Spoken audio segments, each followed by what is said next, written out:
everybody.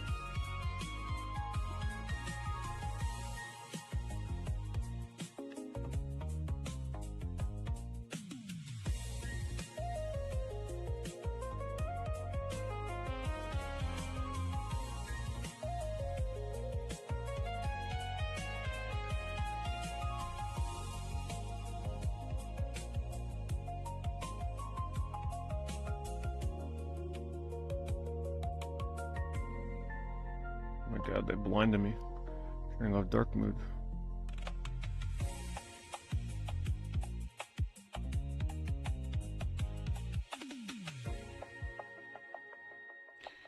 The storms last night, yeah, they were pretty crazy. I went to go to the movies, and as I was driving, it's like all I see is thunder and lightning everywhere. It's kind of cool in a way. But I'm like, yeah, I'm not doing a stream when there's thunderstorms for hours, because my stream, my PC flickers out and then it resets everything, so I just didn't want to deal with that headache.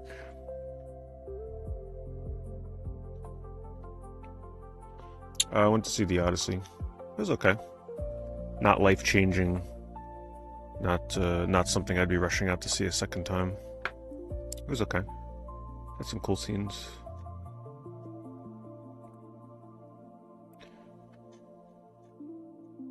Worth seeing in IMAX? I don't think I would really enjoy that much outside of IMAX.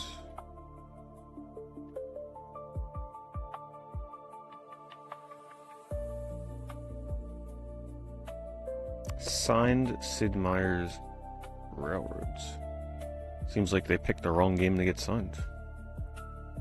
All aboard.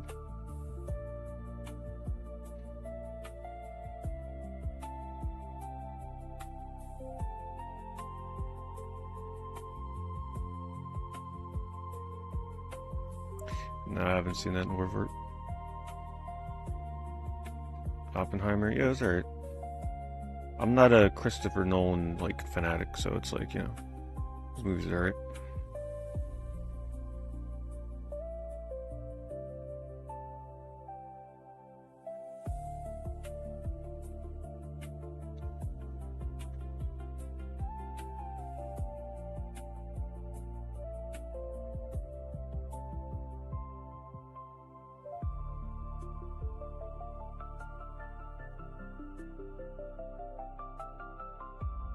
Seeing Obsession for the first time. Yeah, going into that not knowing anything is probably the best way. That's another, entertaining movie. A little overrated, but it was good.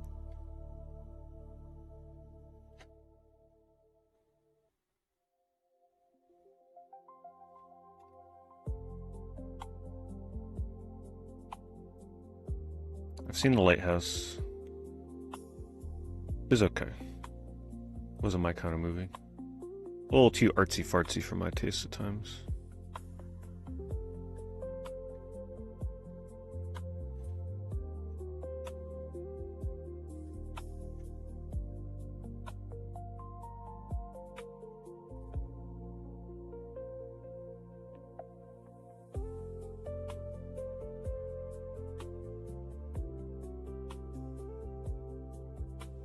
Yeah, we never know what we'll find on eBay.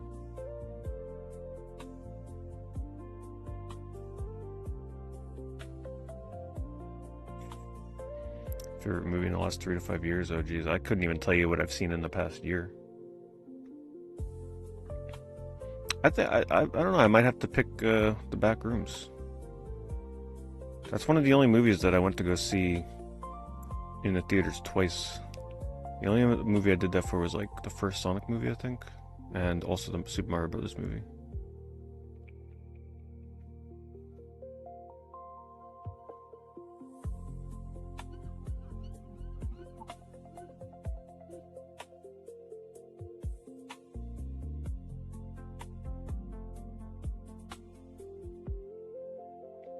Hello, cat.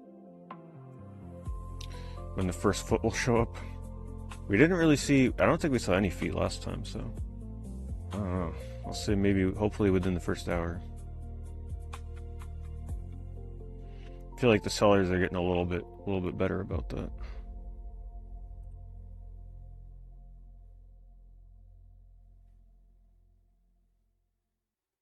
Hello, Paul.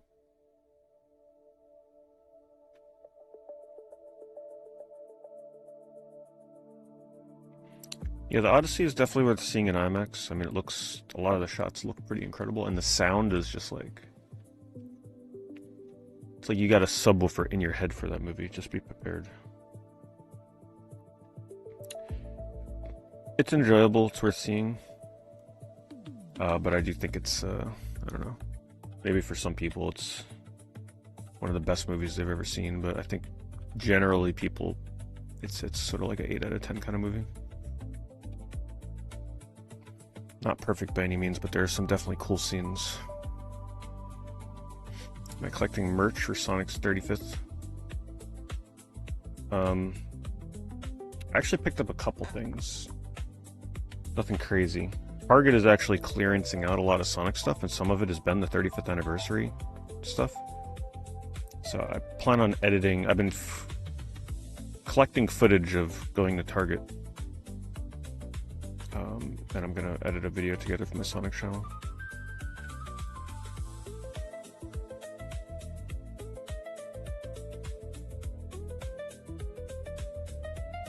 Rock and roll racing. I don't think the Genesis version of Rock and Roll Racing is too crazy. No manual though. Kind of kills it.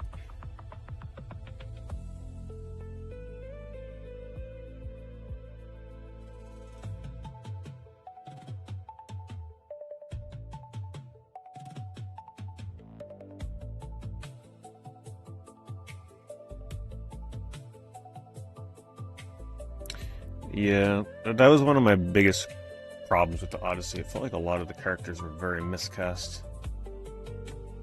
It's just, some of them just, I don't know. I think the one I had the biggest problem with was the guy that plays like the old shepherd. I forget his name. That role felt so off to me. You know when you watch a movie and you got like somebody that's 30 years old that is like wearing makeup and they have to pretend that they're like 70 and they talk like they're old and everything? I mean, it wasn't that extreme, but it was a pretty major character. It just felt very off.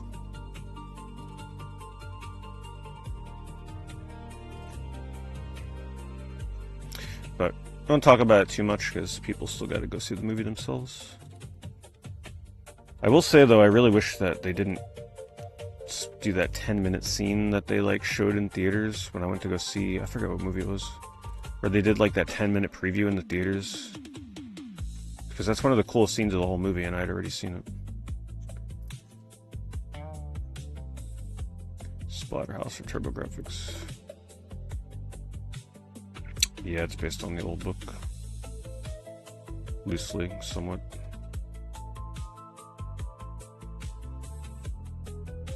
Red mask version. This is a censored version of Splatterhouse. The mask is red.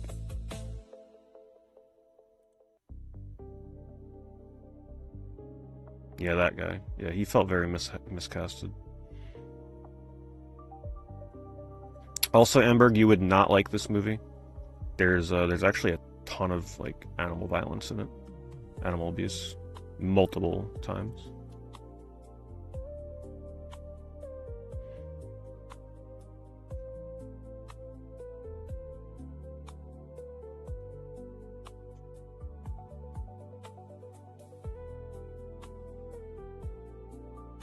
I know that, you know, sometimes you don't like that kind of stuff, so I'm just warning you.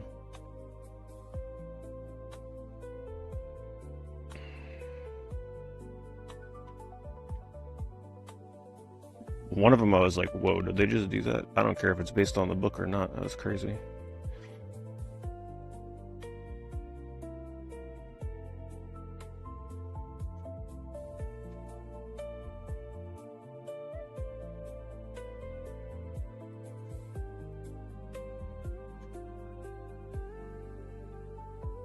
Is this the one that I started but didn't finish? What one did I play? I don't think it was 1999, was it? I think it may have been. Yeah, this is the one where like I started it for Horror Month a couple years ago. I played it for like 2 hours, died, and like forgot to save or couldn't save or what, I forget what it was. I lost like an hour and a half of progress, and I just quit. I'm like, nah, this game ain't good enough. Some knockoff Resident Evil game is just not good enough to start all that progress over again.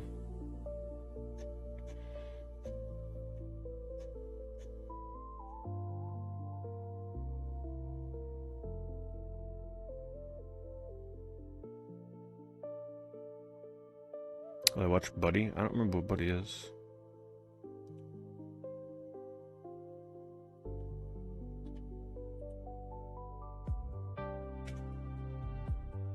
This is one of the more uncommon sports games on PS1.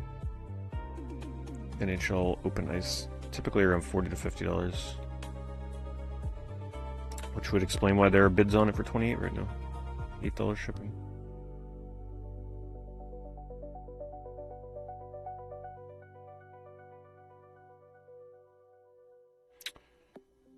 I think I tried playing Draconis a long time ago on Dreamcast. It seemed okay. That's like the Diablo kind of game, right? If I remember.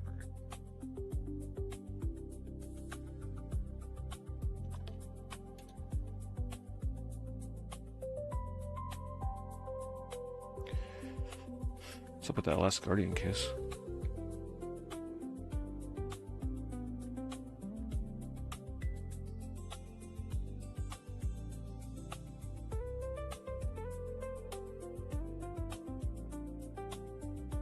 Oh, there we go. Almost a whole foot. Didn't take too long. We got an ankle.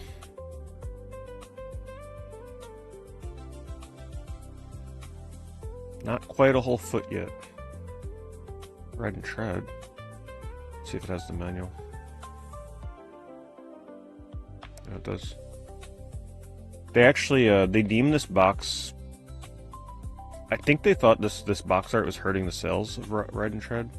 If I remember it, the note that they included in the reprinted version said that like the original art didn't quite meet their standards for the, like what the game represented. So they actually reprinted the artwork with a red box, which looks kind of cool. Let me see what this version's going for.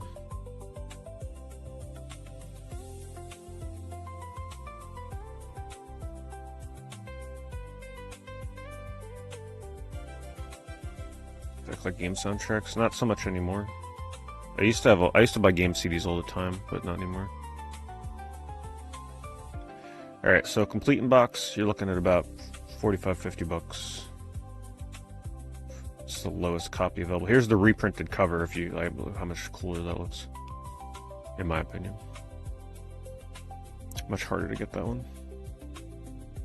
So this here for $40. I mean, it's pretty much. You're pretty much already paying what this goes for with the shipping, $50 shipped. I don't think anybody really cares about FIFA Soccer.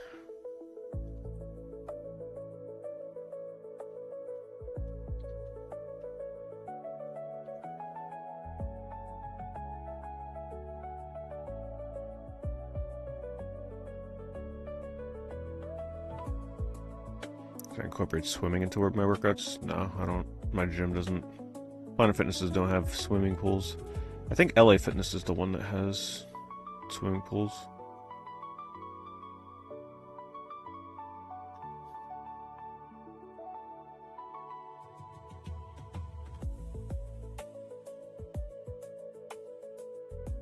Hello, Quick Blue.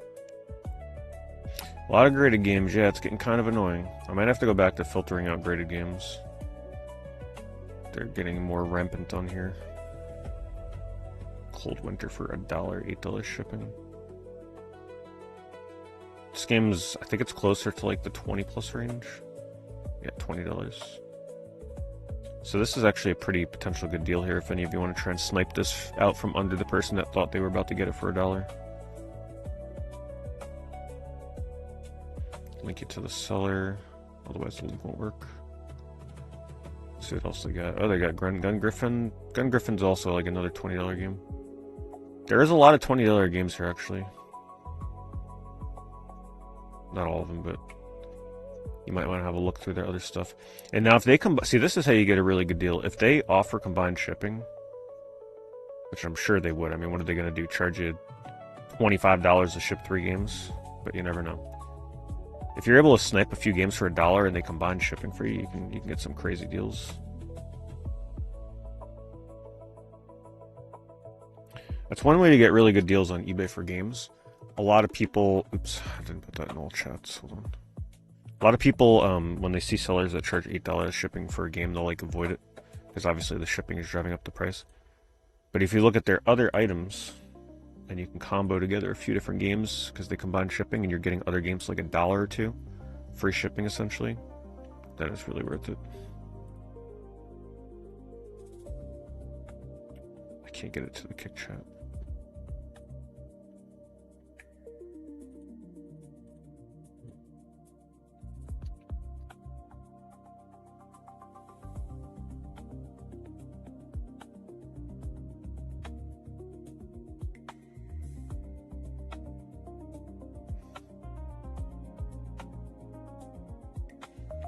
I tried playing some Dragon Valor a long time ago. I honestly remember almost nothing about what I played of that game.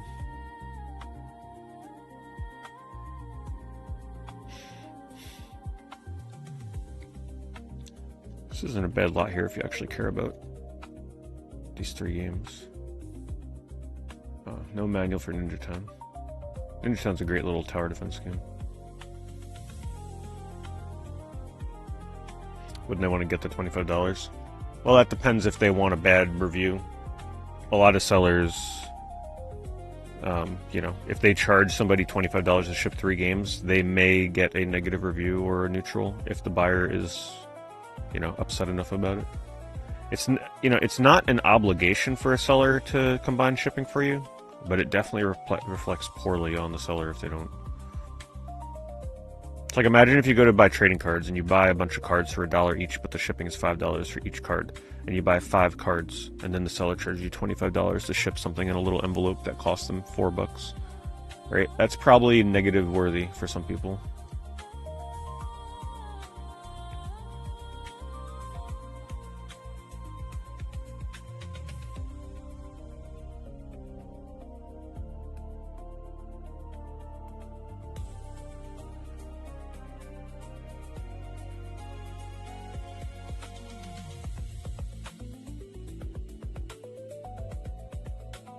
Did I ever buy DS games? It's been a while since I bought like a DS game, especially a higher rarity one. But back when I was buying all my DS games, fakes didn't really exist yet, so it wasn't really a concern for me. Because I was buying everything while it was pretty much like, new and coming out.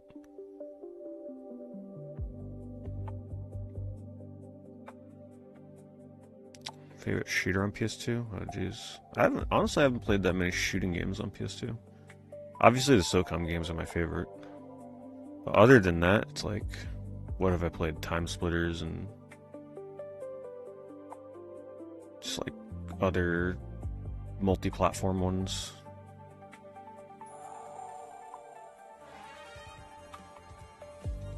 Like Half-Life I played, but people wouldn't really consider that like a PS2 game, right? When they think of Half-Life, they think of a PC game. But that was one of the best shooting games I played on PS2, to be clear. Max Payne is also pretty damn good, but the PS2 version is atrocious.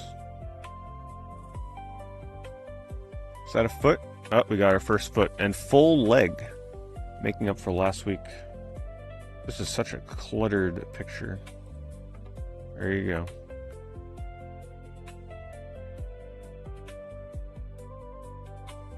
They even got a couple of birthmarks or bruises, whatever they got going on there. This is Guiyo Mi Roll-chan's store. So we're looking at Guiyo Mi Roll's legs and feet.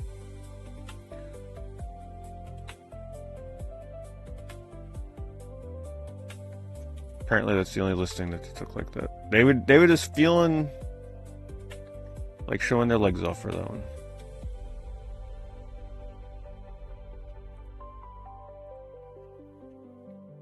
Thanks to Mac, thank you for the resub. Hello Nikokon.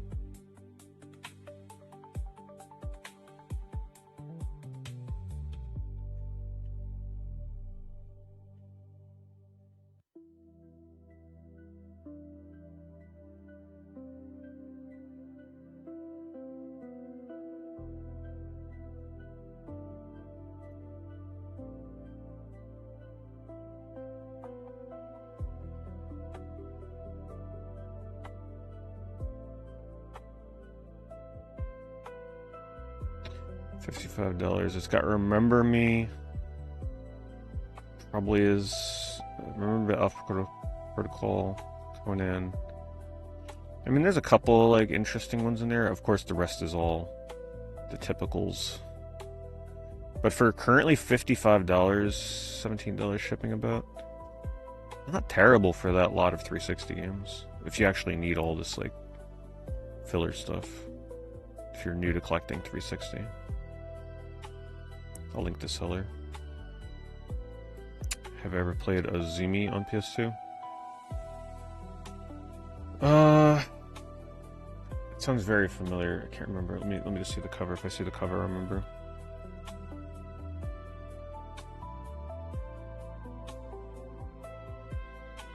I do have that game. I do believe I streamed it, yes. Yeah, I've streamed that game. I remember it being pretty playable and pretty fun, but that's about all I remember. It was so long ago.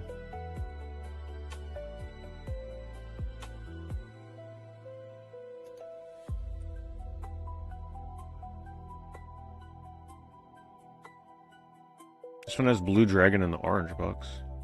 It's even cheaper. Let me link the seller so you guys can take a look through their lots. They seem pretty good. So now this might be something here where if you buy 2 lots, they might combine the shipping for you.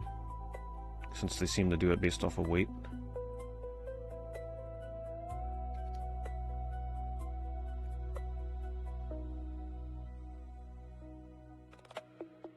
It's a Grail that I'm looking for.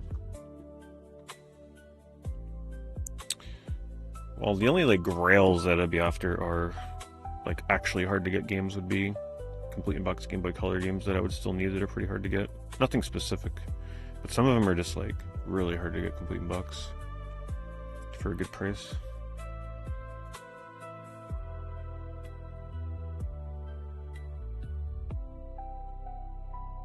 That one's not as good.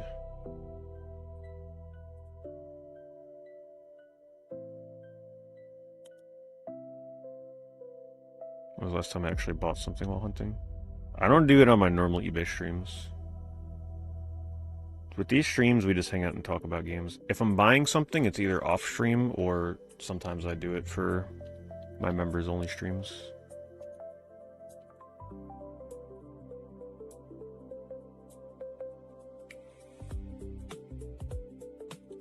If I find a good deal, even if it's something that I want, I still put the link in chat.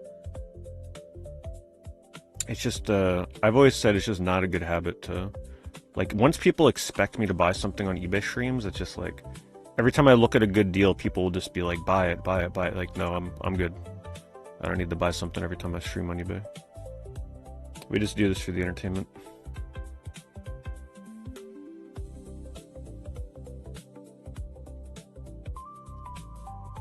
It's another, like, okay lot.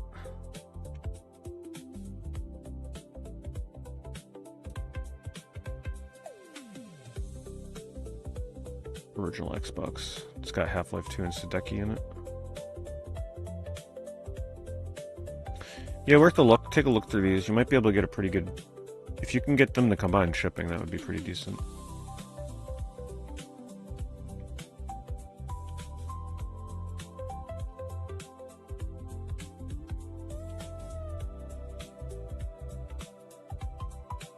The most difficult Sonic game to track down?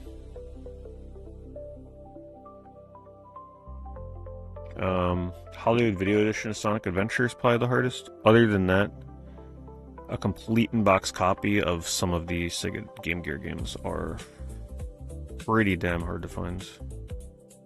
I used to try and get those back in the day, but I gave up on that task. Some of them are just really hard to get. I wish I would have bought them though, because now they're way too expensive.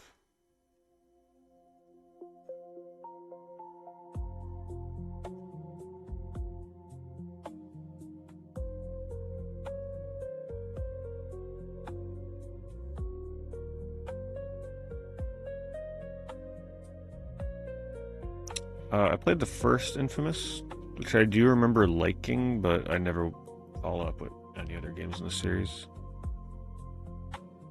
But I'm pretty sure if I played Infamous now, I'd probably really enjoy it. Because those are the kind of games that I wish we got more of these days.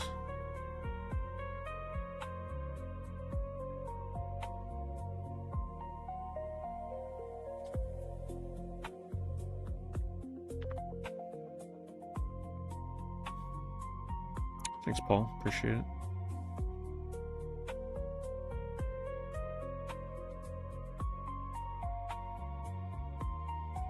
Which games did you pick up, Guitarro?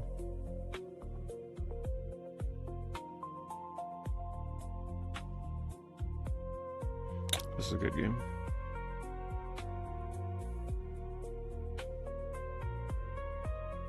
Just a pretty cool beat 'em up. Used to be much cheaper.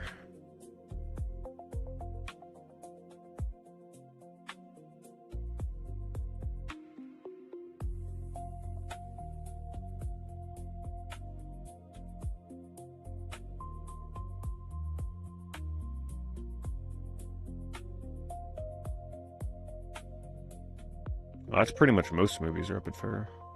Most movies are always better in theaters.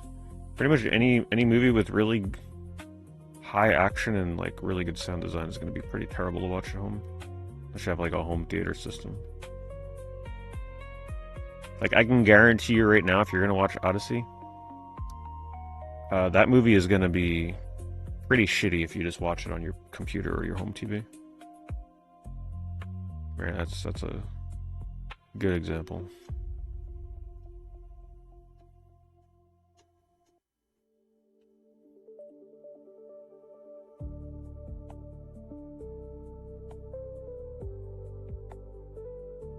The only Final Fantasy game you have is 12. You got so many more better Final Fantasy games to play. Get the whole series ahead of you. You should definitely play 10 if that's one you're considering.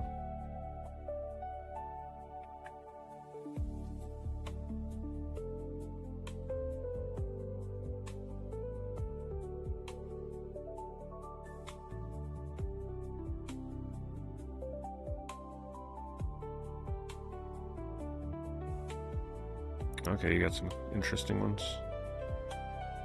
Yeah, White Knight 2, at least you're aware of that game coming with the first White Knight Chronicles. I'd say if you still haven't added Time and Eternity, look into Time and Eternity.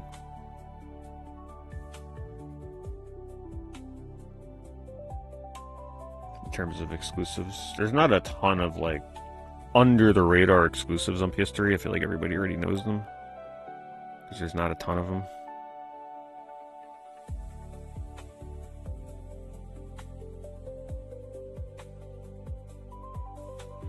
You can check out Last Rebellion. That game has a really interesting combat system, but some people absolutely hate it. It's very slow, but the combat is pretty different. You're targeting like body parts and stuff. Turn-based combat.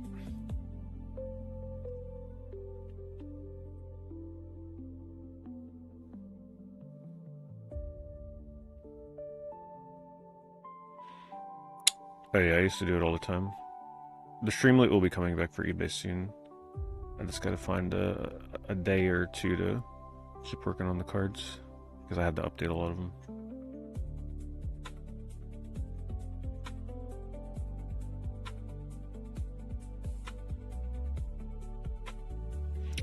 No, I only play horror games in October, so if I play Resident Evil Requiem, it'll be in October.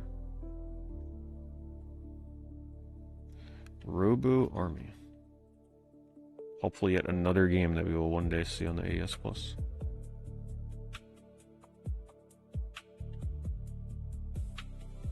Decent looking beat 'em up.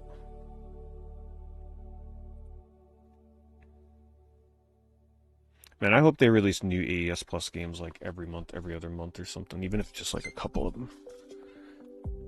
Or one game a month. That would be exciting. Like, okay, what game are they going to release this month?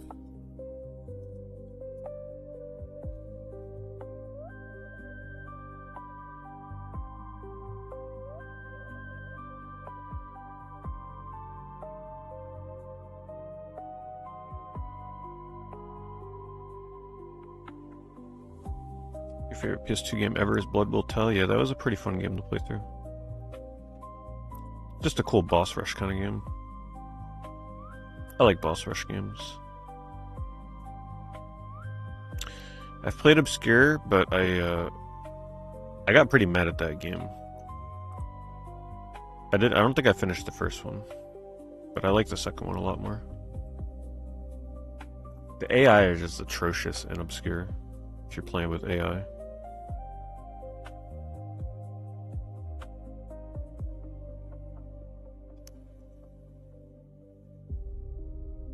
I think Wii U prices will go up in the future. They will, but it'll take a very long time. There's almost nothing left on the Wii U for people to even collect that isn't available on other Nintendo platforms.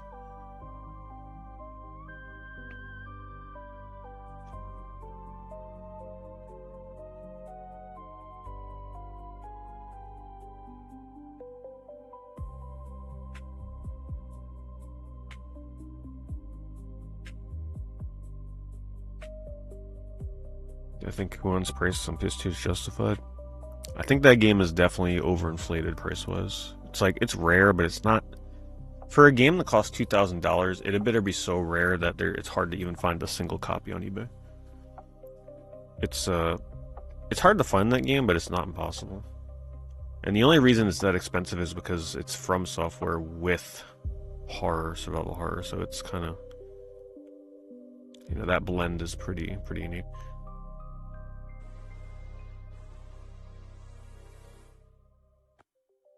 Most people do like the first Obscure better, but I really enjoyed the second one more. Are Genesis games going to go up in price? So Genesis, I feel right now is kind of... It's been plateaued for a while. Genesis prices have kind of been stable for quite a few years. So will they go up? They will, but it's not going to be anything drastic. There's really nothing that can cause them to go up exponentially unless Sega comes out with some kind of like new HD official Genesis console of some kind that maybe has like all their consoles built in the one. You never know. But yeah, I think Genesis prices right now are pretty much as high as you're going to see them, and any increases are going to be slow and gradual.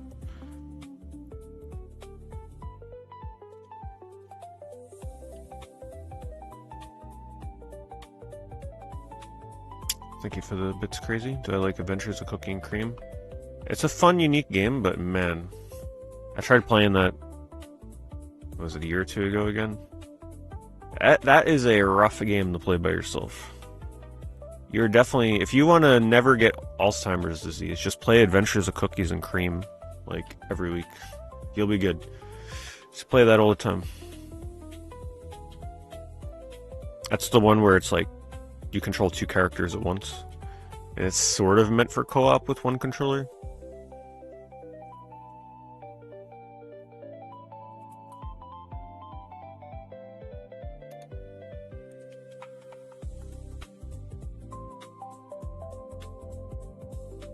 Do I have Cold Fear? I do. Cold Fear is okay.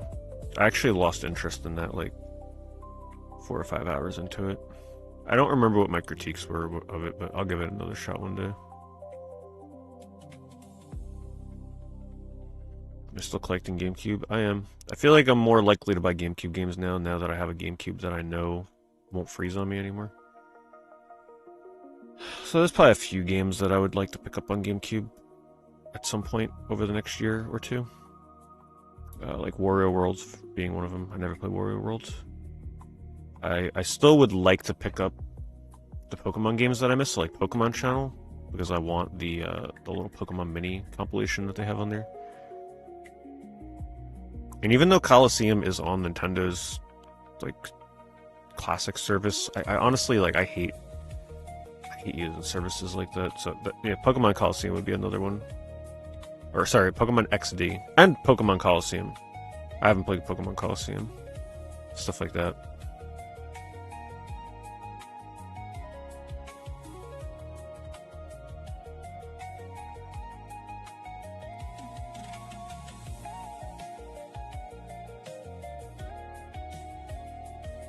What Switch games should you be looking for? I can't help you out with that too much. I'm not a big Switch collector. I would just say look for anything that is Japanese developed, any kind of like RPG that seems like it has a fairly... So the best rule of thumb is if you go on eBay and you search for a game that you want on Switch, I would say any Switch game that appears to have fewer than like 10 or 15 copies available at any given time, those are the ones that you really need to be looking out for right now. If you go on eBay and there's like 50 plus copies, you're fine, but you don't need to worry about those. Really try and just focus on the ones that have actual limited availability. But also not really, I mean, depending on what your thing is, right? Of course, those superficial, forced rarity games that come out under things like limited run games and stuff like that, yeah, those are going to kind of fit that criteria. But if you're looking for actual retail releases, I'd say 10 to 15 or under is a good benchmark for Switch, for actual rarity.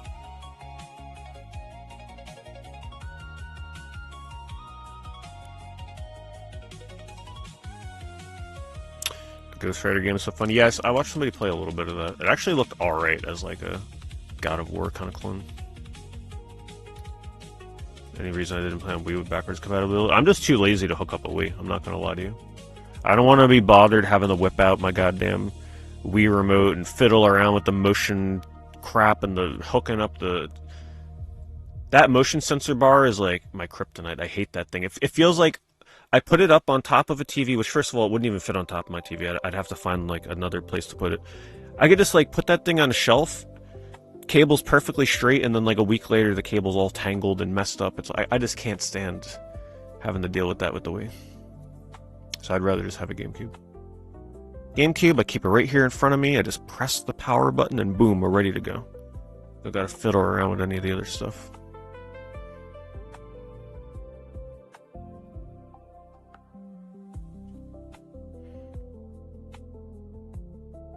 It's a nice copy of Final Fantasy II.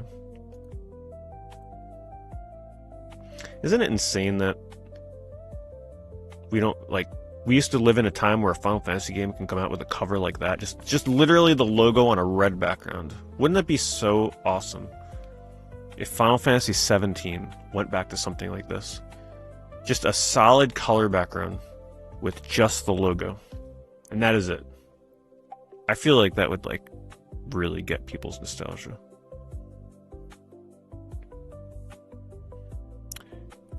Would it be bad for sales long term? Yeah, it probably would be. But man, people would eat that up.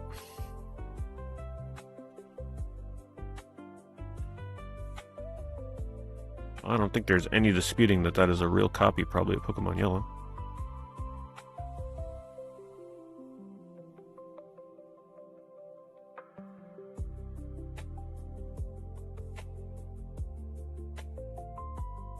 Hello, David.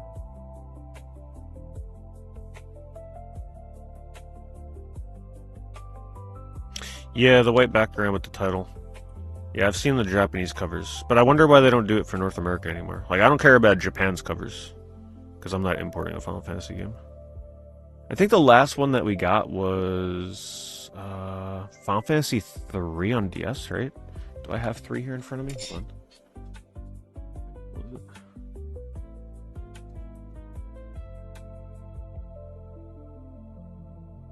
Hello, Final Fantasy 3? I'm looking at my disc games right now.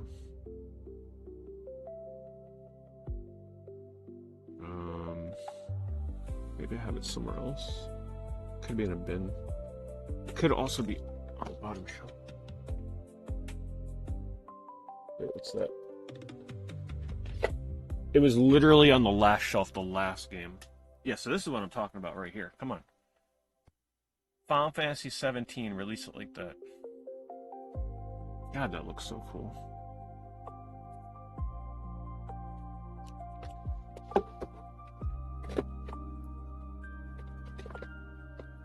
Wait, what the hell game is this? No way. I completely forgot I bought this. Look at what I have. I've talked about this game multiple times on stream. I have Attack of the Saiyans. I don't know when I bought this. It was on the bottom shelf next to Final Fantasy 3. Damn, and here I'm looking, I'm like, man, I'd love to get that game someday. I don't have the manual apparently. Oh, okay, no manual, so this must have been pretty cheap. I must have got a really good deal on this. For me to buy a game with no manual, it must have been a good price. What the hell other games I got here?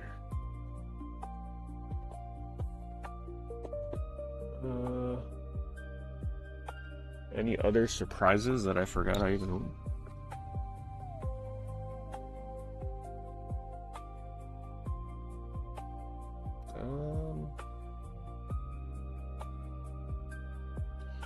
Not really.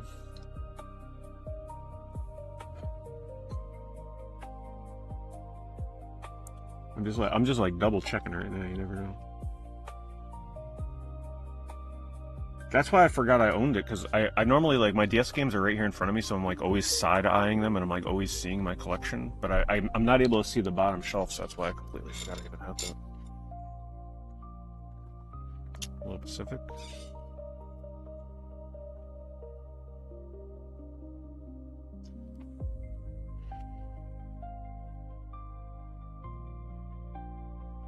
Buy the Master System 1401 game cartridge.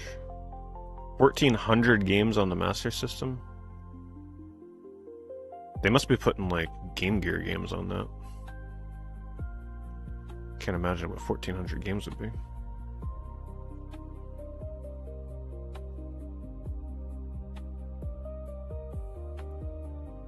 Yeah, that happened to me one other time.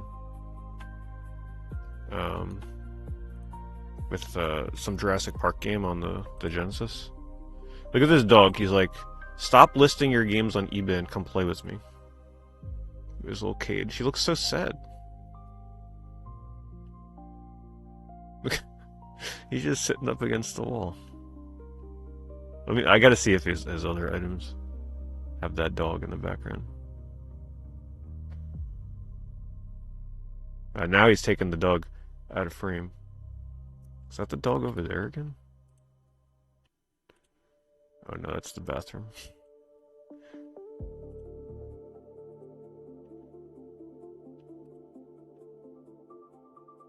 Yes, what was it called? Jurassic Park, it was the one with like the hazard tape style thing on the edge. I forget the exact name of it. Was it like Lost World or something? Oh no, Operation Genesis, was it? No, what the hell was the name of it? Anyway, that happened to me one other time with some Genesis Jurassic Park game. I was just walking by my Genesis collection and I'm like, oh my god. I must have got it in a lot like back in the day or something. Didn't even think twice about it. Because it went up in price.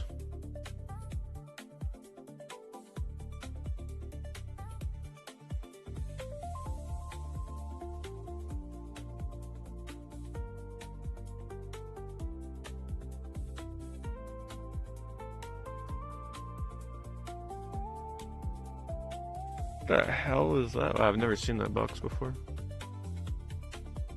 How release?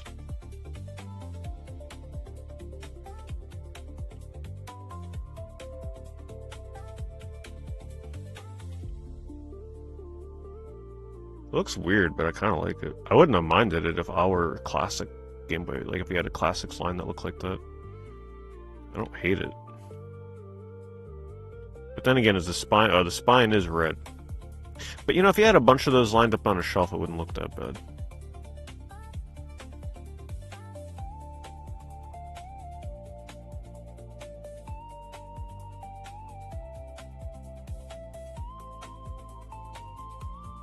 Yeah, that's why I was wondering, like, what could 1400 games in one be on the Master System? They must be including, like, a bunch of other, like, maybe Game Gear games, or fake games, or I don't know what the hell they could fill it out with 1,000 other games. Oh, there's the dog. Now we get to see what he looks like. That's a cute little dog. He's sitting in the same spot with the dirt, like, he's just like, come on, let's play.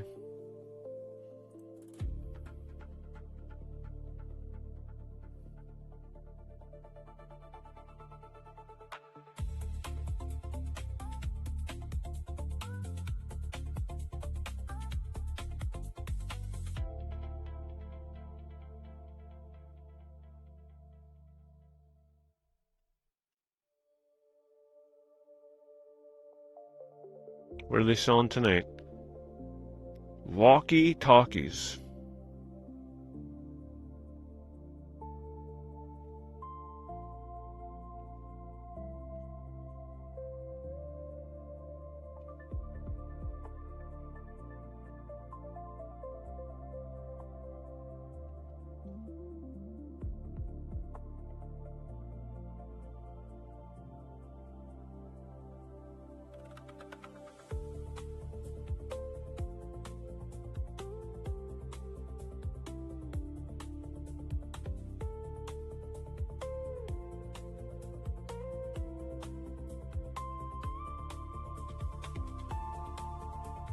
pretty cheap for Eternal Champions. This has always been pretty cheap. But I know for sure this is worth more than 20 bucks. Yeah, it's more like in the 40 to 50, $60 range at the most. But I'll link this because it's currently $20, $8 shipping. It's not bad.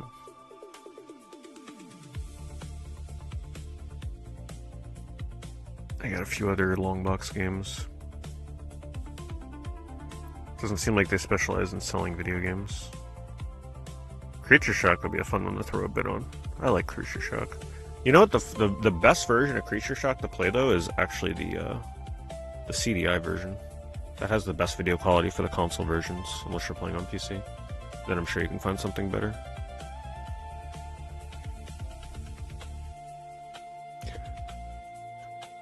Okay, yeah, they have some decent stuff on here.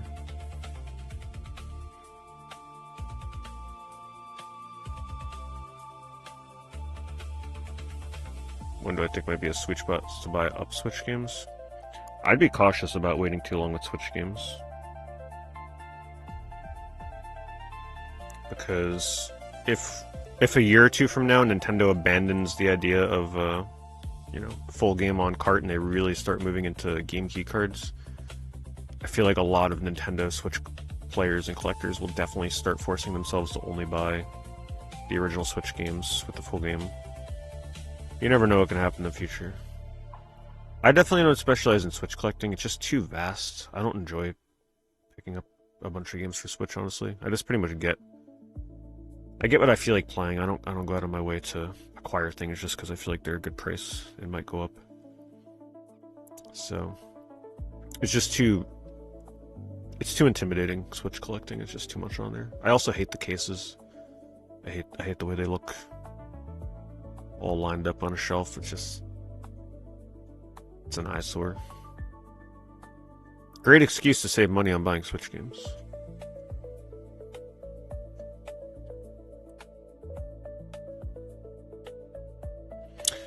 Alone in the Dark on Saturn, only $19. Yeah, that's the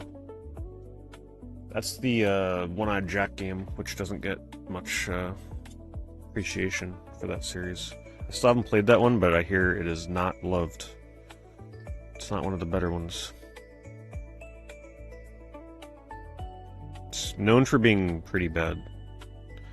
Pretty bad game.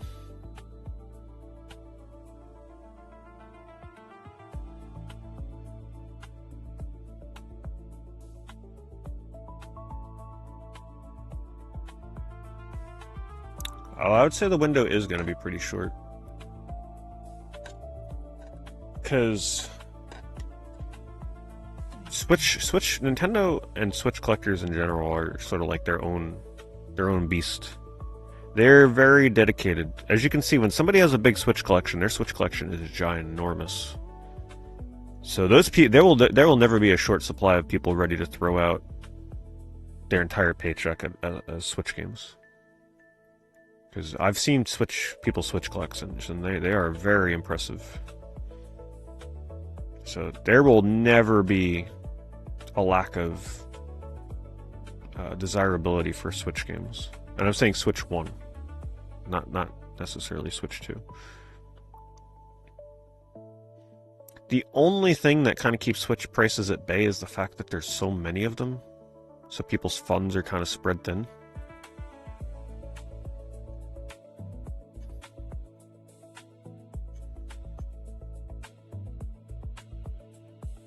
But as people start to like hone in on specific games as the years go on, because they've been adding Switch games to their collection, and people start focusing on the actual rare ones, more people will be trying to pick up those rare games at the same time, and that'll cause them to go up.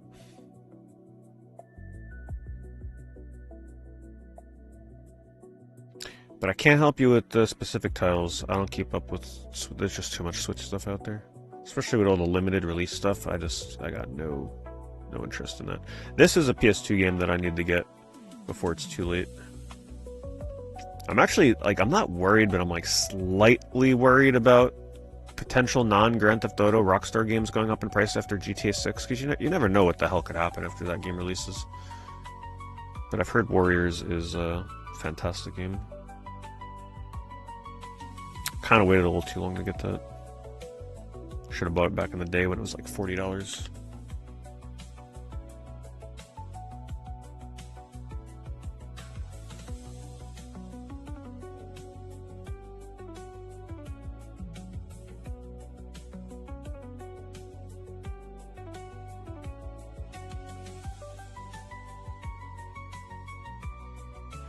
Did I see the movie? No. No, but before I play the Warriors, I would definitely watch the movie. Just like Scarface, before I played the PS2 Scarface, I watched the movie. It was actually like really fun. It was really fun to watch Scarface and then immediately play the game after that, especially because the game is a direct sequel, like a what-if sequel to the movie, which was kind of fun.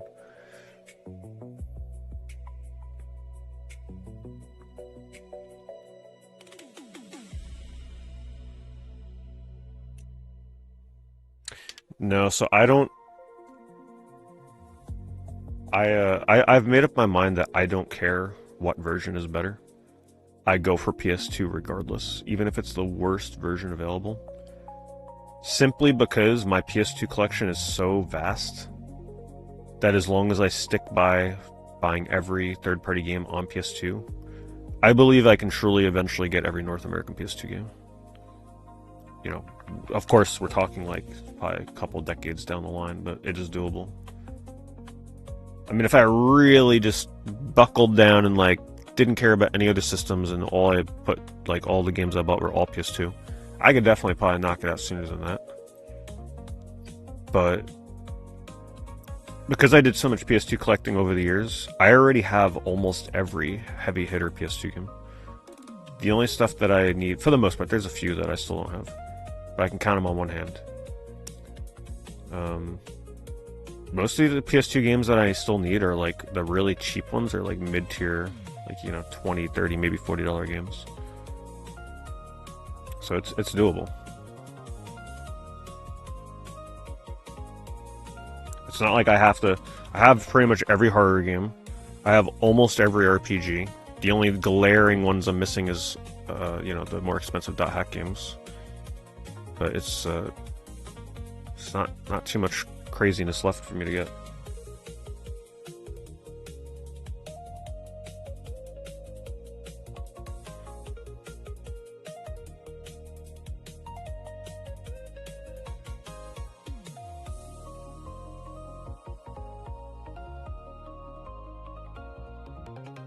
What percentage of the collection? I don't know. My PS2 collection's all over the place because I was keeping a lot of my PS2 stuff in bins, because when I was doing the PS2 roulette, like as I would beat or not beat the games, like depending on what ones I played, I'd categorize them and store them in bins so I wouldn't get them mixed up with the other games. And like I was doing a lot of having to move around and like keeping games that I haven't, like all these games that I have here to my right are all games I haven't played yet, because I would just grab a game off my shelf for the PS2 roulette. So yeah, my PS2 collection's all over the place, so I can't really even tell you how many I have right now.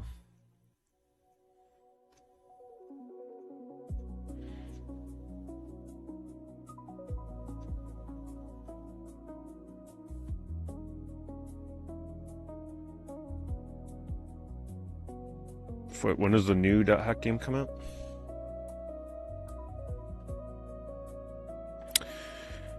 I'm gonna be honest, I don't remember if my Xenosaga 3 is the lenticular version. I don't think it is. No, I don't think it is, because I got all three. When I bought Xenosaga 3, I got a lot with 2 and 3 and 1.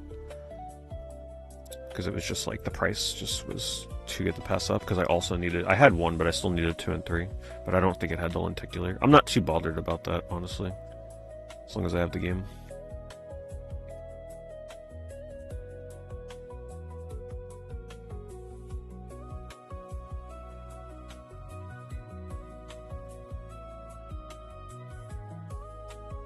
Did I collect PS1? Yep. PS2 and PS1 are definitely my biggest collections. I have a massive amount of PS1 games. And then I have a almost as massive Japanese import collection of PS1 games as well. And then a decent size PAL collection for PS1. I did a lot of my Japanese PS1 collecting back when dirt cheap on eBay, like so cheap compared to now.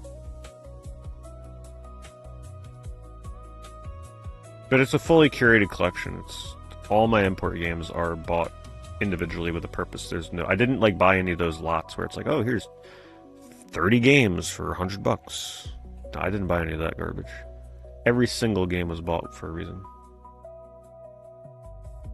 Oh, here's one that, okay, speaking of Switch, Dread Out. This is a series to watch. I don't know what the print run is for this. This is the second one, but I'm assuming they make the first one available on Switch, maybe, or Switch 2, I don't know. The first one is way better, but you should definitely keep an eye out for the Dread Out series. Pretty creepy survival horror games. First one's way better, though, believe me. I have a lot of Kick viewers. Yeah, we get a good amount of people watching on Kick. I appreciate it.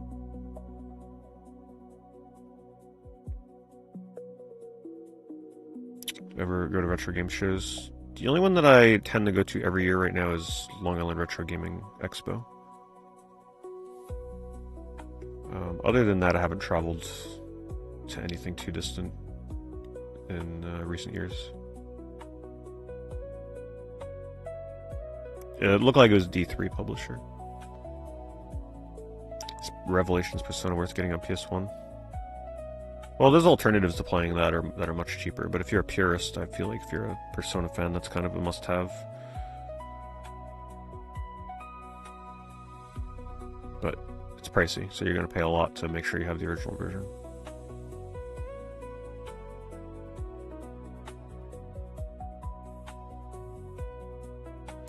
You just bought a used PS5 disc version for $225 at a pawn shop. That's a pretty good price.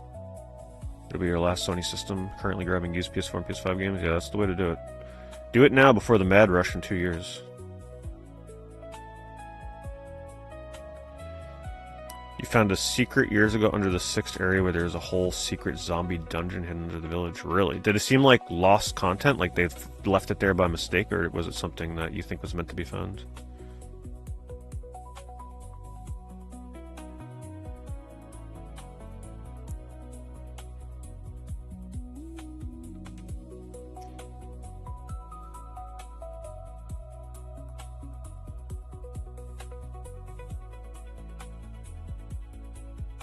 Seventh Saga with poster for only $20 shipping. Jeez. What are they shipping it with a brick? I know shipping prices have gone up, but come on. That is a pretty mint-looking copy of Seventh Saga, though. Super underrated Super Nintendo RPG. But man, you better be committed to trying to beat this game. Oh, this seller's selling a bunch of really mint-looking complete games, ending in like anywhere from 3 to half an hour, 3 minutes to 30 minutes. Jeez. They are parting with their entire Super Nintendo collection, it looks like. What a crazy set of listings. Let me link this seller for you guys.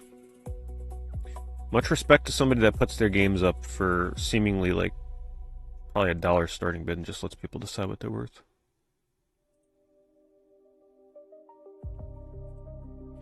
We'll support a seller like that instead of putting it up overpriced by it now.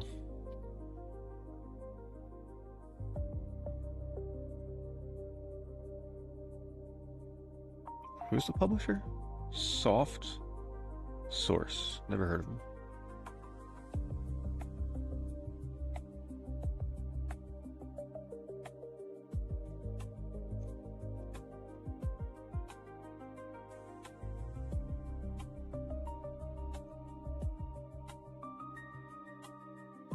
English translation, Final Fantasy 3.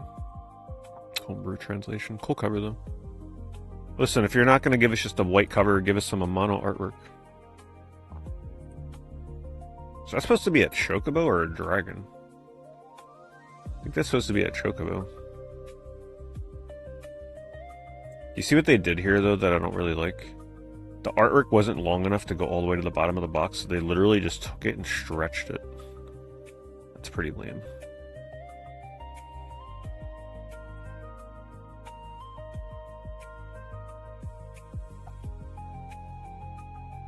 Hello, Twitchman. What rare game am I missing from my PS1 collection? Well, to be clear, I'm missing a lot of rare PS1 games.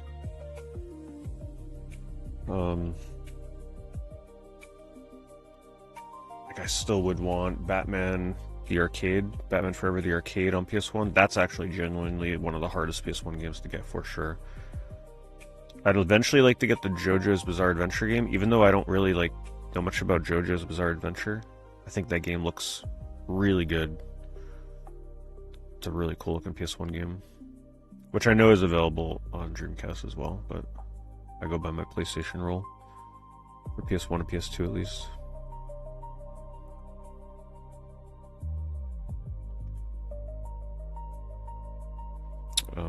The only RPGs that I need are Arc the Lag Collection, Vanguard Bandits,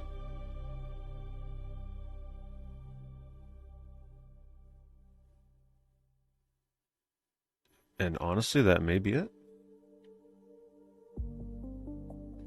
There's probably like one or two more I might be forgetting about, but I think that's all I need for RPGs.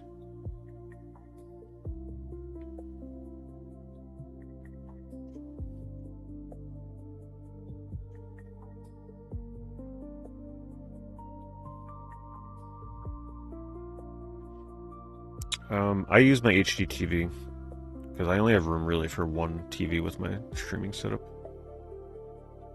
and then I just use, I usually have modded consoles or use like a S-Video into HDMI kind of thing. I'll eventually probably hook up my small CRT again, just so that I can play certain games like music rhythm games that are normally impossible to play without it.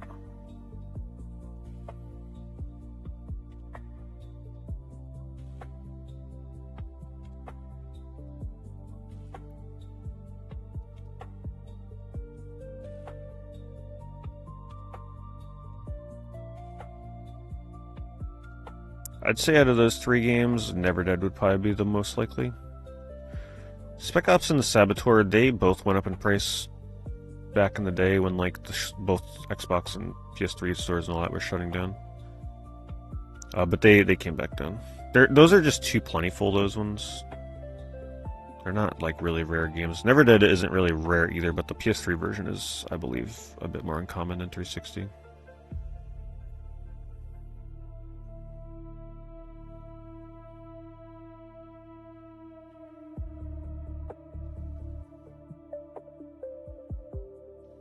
Do I have Klonoa? Oh yeah, of course.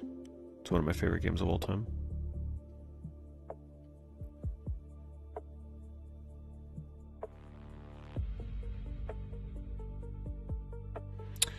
I don't think they will ever make a new Skies of Arcadia.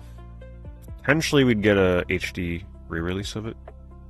And when I say HD re-release, I literally mean like not a full remake or remaster, just like we've ported the game in HD kind of thing. I think that's the best you'll get.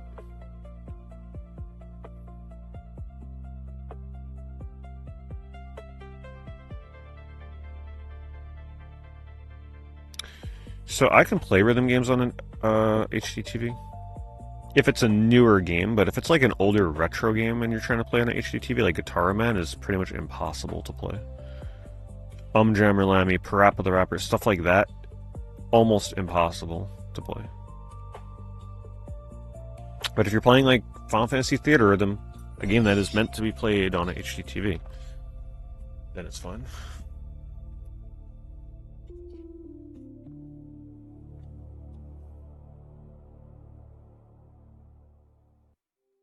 What do I think of your Garo on eBay? What do you mean?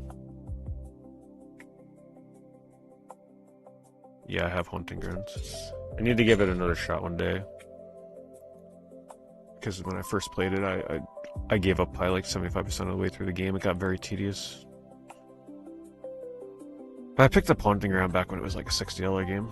Actually, right after I bought it, the game skyrocketed in price. I bought it just in time.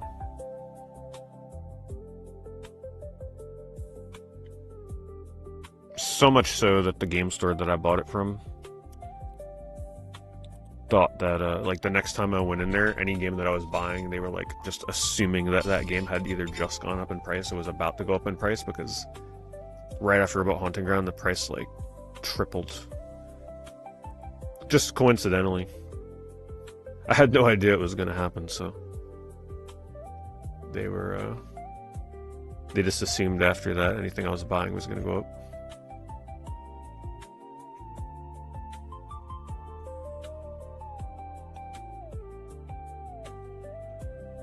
There it is. It's still there. One day it no longer will be in our eBay streams.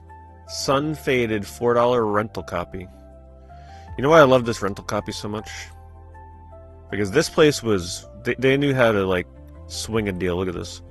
You can rent it for $4 overnight. Or $5 for 2 nights. I mean, come on. What one are you gonna pick?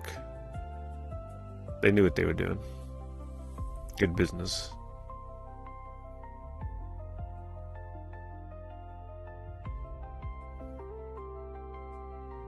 Which games to buy from the PS3 store before it closes? Make sure you buy Super Rub-a-Dub. Super Rub-a-Dub is a must-buy. If you're looking to buy, you know, games officially before they shut down. No one will blame you for it. We are supporting Sony's devilish nature, but for some people that'll be the only way to get the game.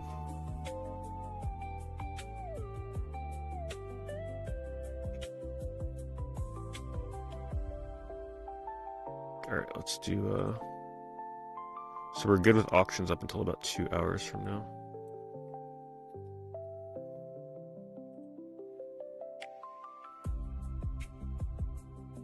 I don't really go to thrift stores anymore. They're usually generally not worth the time. Most thrift store owners know exactly what they have. You ain't pulling nothing over on them.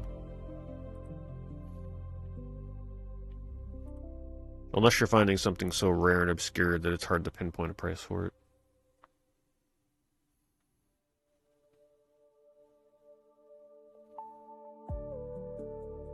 Oh, they delisted Super Rub-a-Dub years ago? Oh, man. That's a shame. I'm sure I'll do a stream at some point as we get closer to the actual PlayStation Apocalypse to kind of give my thoughts on some games, because I can't even remember what the hell I have in my PS3. The next best one that I could recommend if you're not looking to spend $500 on the physical Asian version is Rain. Not Heavy Rain, Rain, R-A-I-N, also known as Lost in Rain. That is a must-buy if you don't plan on getting the physical for that.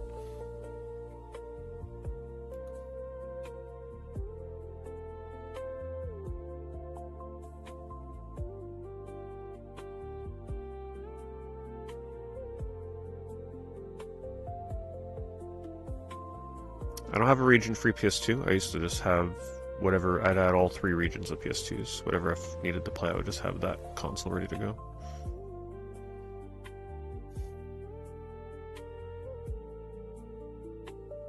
Well, that depends if you want to play it handheld or not, David.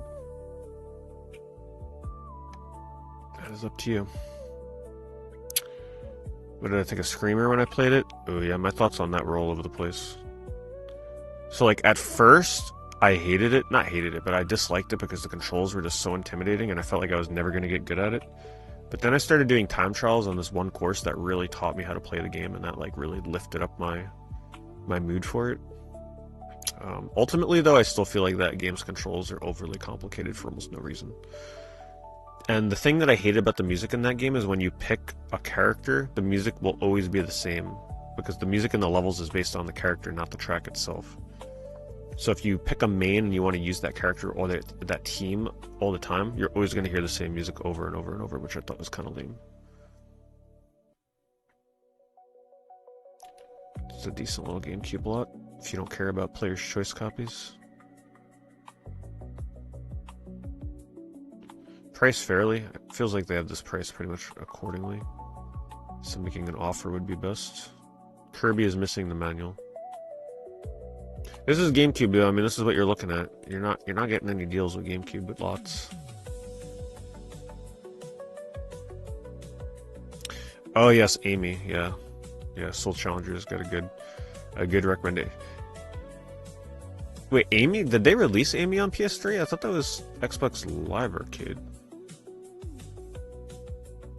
The Last Guy. I haven't played Last Guy. Super Stardust HD. Yeah, that's a good one. Echo Knight. Oh, Echo Knight? I guess, yeah, if you don't want to buy the physical PS1 version.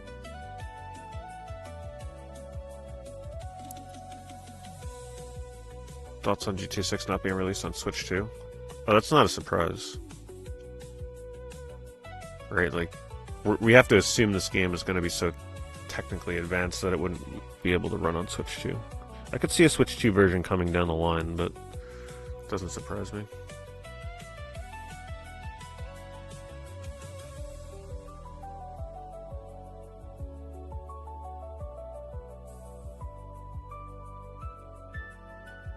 Amy is on PS3? Okay. Yeah, then if you missed Amy on 360, then get it on PS3. That game was so bad, it was hilarious. Like, that is definitely one of those so bad it's good kind of entertaining games. Amy was an experience. Oh, I didn't buy Star Fox on Switch too. I'll get it eventually when it's on sale. Yeah, these days I'm not buying every single new damn game, even if it's ones that I'm like kind of looking forward to. I'm trying to be more selective in what newer games I'm buying.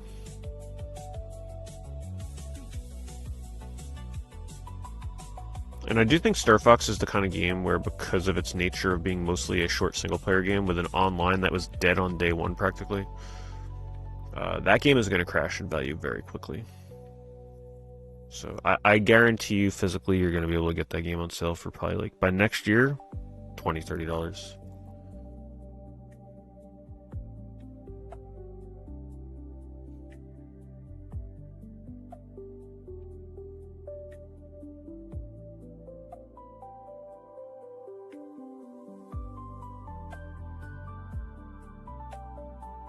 Yeah, my PS2 shirt.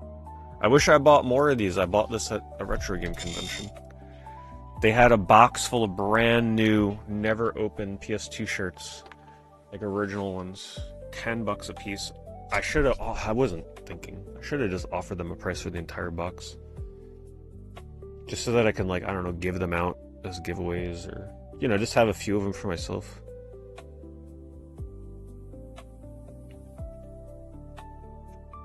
Because the vinyl on this does crack over time, so eventually this shirt, no matter how much I try and care for it, because the vinyl on it is so thin, if you can see here, right? Like the PS2 logo is so thin that that's hard to preserve.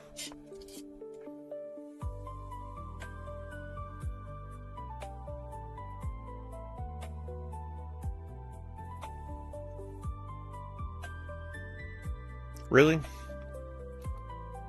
People are getting so lazy these days. They set the stuff up on a table in the middle of their room and then go back and sit on the couch to take the photo. Because they gotta be sitting. Oh, and then, okay, but then they get up from the couch to take a photo that's still across the room. I could swear sometimes people just, they really don't think.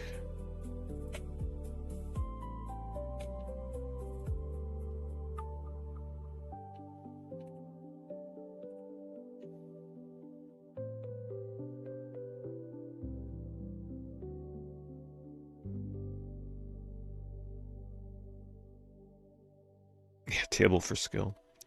Yeah, they avoided the crotch shot, though. I'll give them that. They were stealthy. Most average eBay listers would have had their whole freaking torso, half their torso in that photo.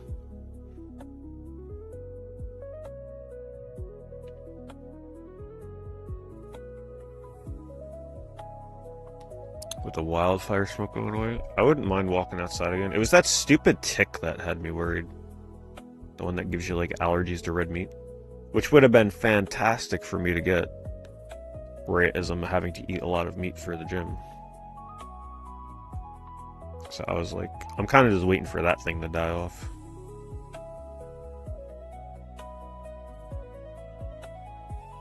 Yeah, the alpha gal thing. Because the last time I went walking in the woods, well, not the time I streamed, but the time before that, I had two ticks crawling on my leg. But that was before I got insect repellent. But still, yeah, I don't want a red meat allergy. Thanks very much.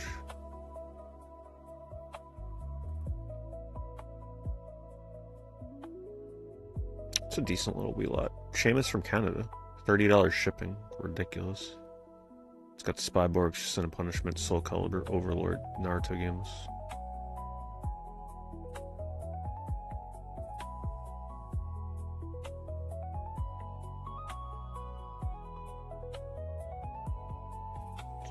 Yeah, did you hear that really bad diarrhea virus or whatever was coming from Taco Bell? Like, I know that sounds like a meme, but apparently the lettuce was coming from Taco Bell. And apparently it gets so bad people had to go to the hospital. Imagine having to go to the hospital because your diarrhea is that bad. That's crazy.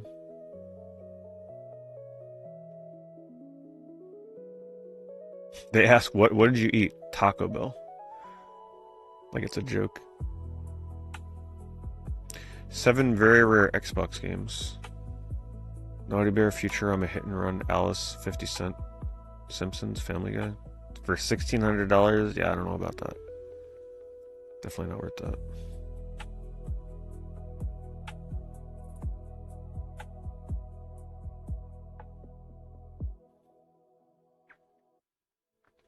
PS2 developer test consoles? Nah, that stuff doesn't usually interest me. I'm definitely not super fascinated by test consoles. I know people buy them and test them. I just look at them and it's like, oh, developer console, cool. For like a ton of money. Never really interested me. But I know some people are really into them. 24 PS4, PS5 games. So $10 a game. $10 a game. Honestly, not bad. There's some decent stuff in here. It's like all platformers, some RPGs, a little bit of everything.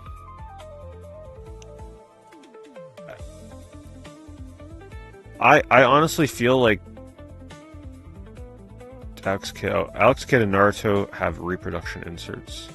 Wait, inserts may be missing and download codes may have been used. I think they're just saying that to protect themselves. They have no idea what the hell is in these. I feel like if you bought this today, a couple of years from now, you'd probably not regret it. $10 a game. Oh my god, wait, what? Hold on. Wait, why does this one look like it's the same games, but there's more in the photo? Wait, am I going crazy here? What's happening? Okay, hold on. You guys are seeing what I'm seeing, right? We got eggs. What is going on here? Why does this stack look so much bigger?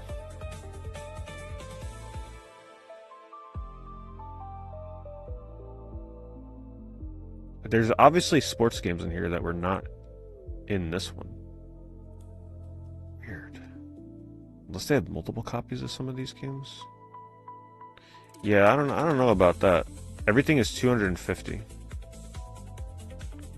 I'm sure it's nothing too sad. They have 490, 100% feedback, so I don't know, it's just maybe they've got multiples of some. It's just a little odd. I'll link the seller anyway, though. You can take a look and see if you can figure out what's going on. Right, let's just say people buy both listings at the same time. What happens? They have doubles of some of those games?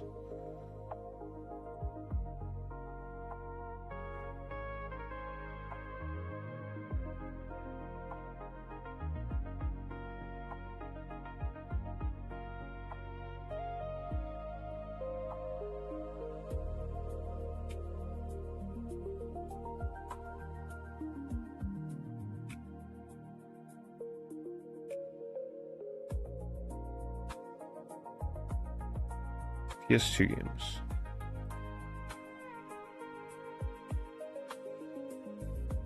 $800.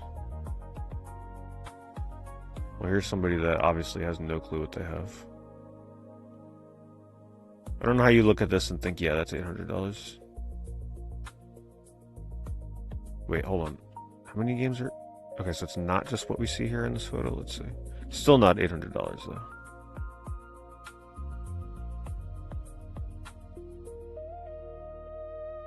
No. I mean, it's a decent lot, but it's not an $800 lot.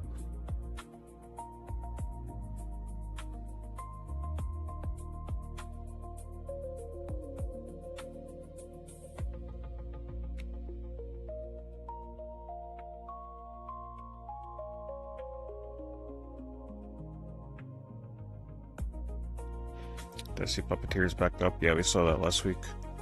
That'll come back down. The same damn thing happened last time. The people that are buying it at $250 right now are going to hate themselves in a few, like 2 to 3 years. Well, to be fair, it may take a little bit longer for it to calm down this time because the hype will start back up again when the store actually shuts down next year. But that game is not rare enough to warrant that price. It's going to come down just like it did last time. It'll repeat itself.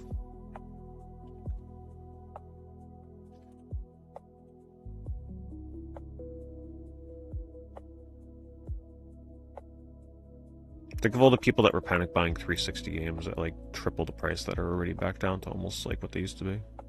Not all of them, but some of them are.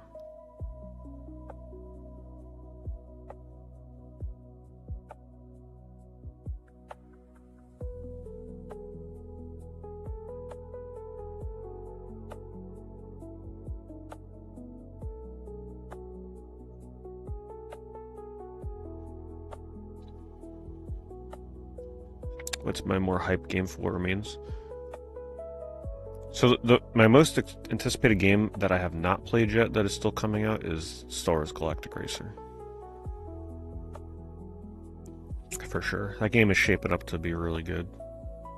And also, I'm not gonna lie, Final Fantasy Resonance, the more and more that I like see the little trailers that they're drip feeding us, I'm actually pretty damn excited for that game too.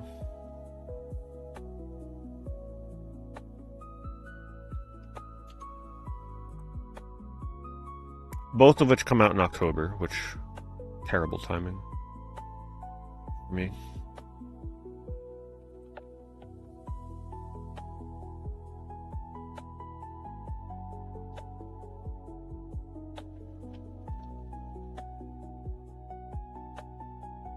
You FOMO'd in the Lost Dimensions, yeah. Yeah, I still need to look into a copy of that game. It's probably going to be one of the few PS3 games I pick up.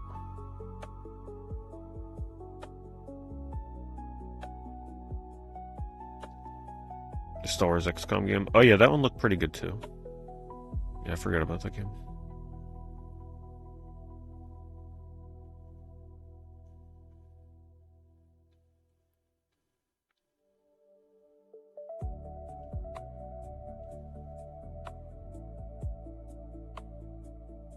CE33.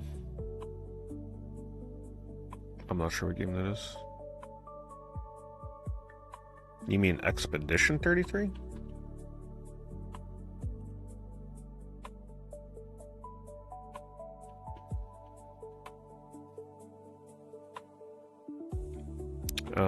I dabbled in it, yeah.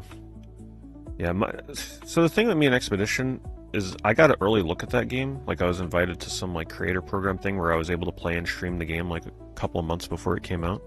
The opening, like, 4 or 5 hours, which was cool. Just think about it. When I was streaming that game, almost the entire chat was like, whoa, what game is this? So it was kind of cool to play that game before most people remembered or knew what it was.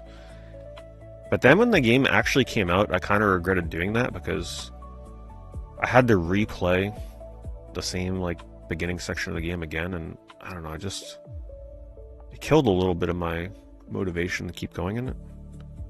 I literally stopped playing right where the demo pretty much, not the demo, but like the early look ended. And I just never went back. Sure, one day maybe I'll give it another chance, but like I can recognize that it's a pretty cool game, but it just came out at the wrong time for me. I just wasn't motivated enough to play it when it actually released. But I know people love that game.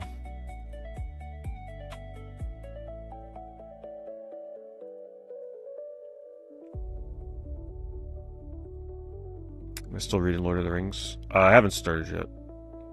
Yeah, I told myself that I would read it. I want to start reading it outside. I just haven't had a day where I can just like go to a park or a beach or something and read it. I want to try and like read through Fellowship of the Ring at least outdoors. But thank you for that segue. Who asked that question? Funky Coffee Man? Because I was going to show this tonight because it's been a very long time since I've shown it. If I can find it. Let's see.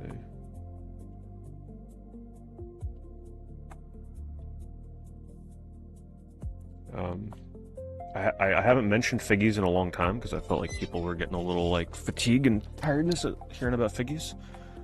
But I did want to show you guys this because I know a lot of you love this game. And I think a lot of you would think this is kind of cool. So this is not like, just to be clear here, this is not a paid sponsorship thing, but I do have an affiliate link with Figgies, which is, yeah, it's a little different than paid sponsorship.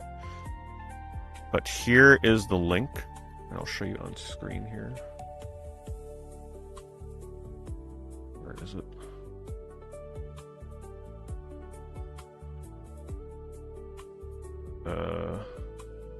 Goodness. Is this it? Yeah. So Figgies did like a crazy mystery reveal for an Expedition 33 set. So if any of you ever wanted official Figgies merchandise or official Expedition 33 merchandise, this is what they've released. And it's pretty awesome, I gotta say. Like, if I was a bigger fan of Expedition 33, I'd get this immediately. But obviously, you heard my story about Expedition 33, right? So it'll be a little weird for me to buy something like this. If you haven't seen Figgies before, because obviously there's probably a lot of people on YouTube that are unaware of it, but they're essentially just like little pop collectible figurines that normally, you know, they have a whole bunch of different video game and anime IPs. And for this here, it's just like a little magnetic figure. I've got them. Let me just grab a random one here from Skies of Arcadia. Alright, so show this real quick. This is what it looks like. So you got like Ica here. It's like a pixel art. Come on, camera. It's like struggling. Put it in front of my face. Maybe it won't focus on my face. There we go. And then you get plates that are reversible on two different sides. Very heavy, high quality plates. And it comes with a little stand, and you can either use it as like a magnet on a refrigerator or a wall or something, or you just put it like right on a shelf. So that's pretty much what they look like. The gimmick with normal Figgies is that there's a chance that they come with like gold, silver, and bronze plated variants. So here's a sample version of Banjo. So when you buy a Figgy, it'll have a 1% chance at gold, and then a 7% at bronze, and a 3% at the silver. And then it's like a limited edition. Really hard to get these. So there's only like 10 gold of each. So if you get one of those in the mail, and some people that have used my affiliate link have actually got golds and silvers and stuff. So just to show you what they look like real quick. So that's what you're looking at here. This one comes with a holographic hollow plates, they call them. Those look awesome. I actually wish that they did some of the normal Figgies with those. And then you get a numbered coin. I don't know what the edition size of this is going to look like. So if any of you do go to pick this up, my affiliate code will work. So you save 5% and it supports me a little bit. So my code is DORR, just capital DORR. So if you do go to pick this up, in checkout, there'll be a place to put a code in. You just put in DORR, and you'll get the 5% off and support me at the same time. So the link that I put in chat is not an affiliate link, to be clear. You have to put that code in for it to work. Yeah. I wanted to show you guys this because I know there's some fanatics of Expedition, and just the fact that the game is getting merch from Figgies is pretty awesome. There's the coin. I'm assuming the coin will probably have like a number on it once it comes out, the edition number. Because it says edition number there, but then it doesn't have a number on it yet. I guess because they don't know when you're going to get. I'm just going to take a real quick look. I'm curious to see. Because it's been a while since I've shown Figgies. Let's see, what are they putting out? Banjo-Kazooie, Castlevania, Catherine. Let's see if there's something new. Well, this gives you an idea of some of the IPs that they have Figgies for. Silent Hill. Oh, Skies of Arcadia still. Figgies. Oh, they go in order. Oh, they had a 35th anniversary Sonic. That's cool.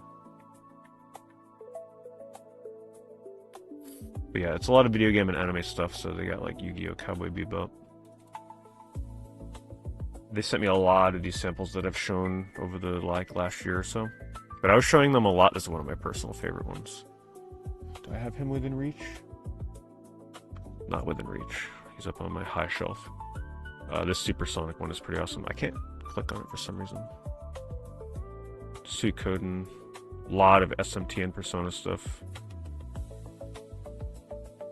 But yeah, their collection's getting pretty vast. Castlevania, a lot of Mega Man. Lot of Sonic. Lots of Sonic. You can pretty much just collect the Sonic stuff and you'll be set for a while. Still scrolling to see if there's any that I haven't seen. New Conquer ones.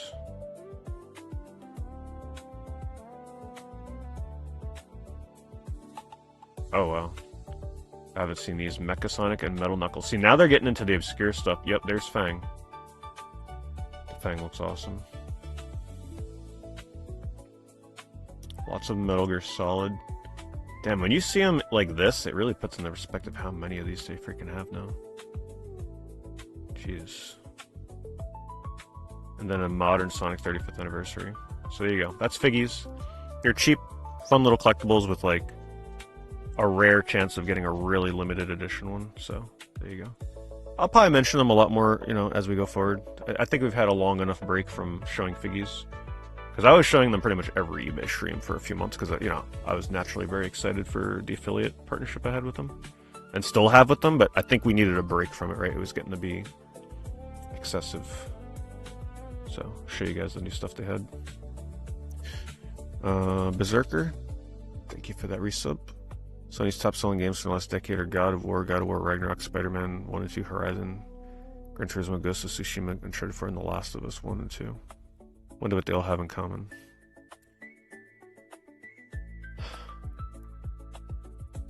And you know what the craziest thing is? Like, I never even played God of War Ragnarok. I haven't played Spider-Man 1 or 2. I played the first Horizon and never played another Horizon after that. Gran Turismo, I don't play that series in general. Haven't played Ghost of Tsushima yet, but I do want to play that. Uncharted 4 I loved.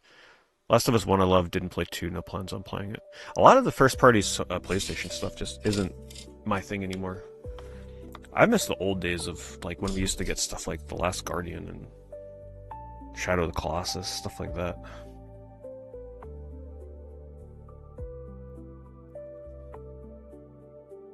How's the Dench Attack game? It looks cute. Yeah, it looks like a cool little train game. It looks like something I would potentially play.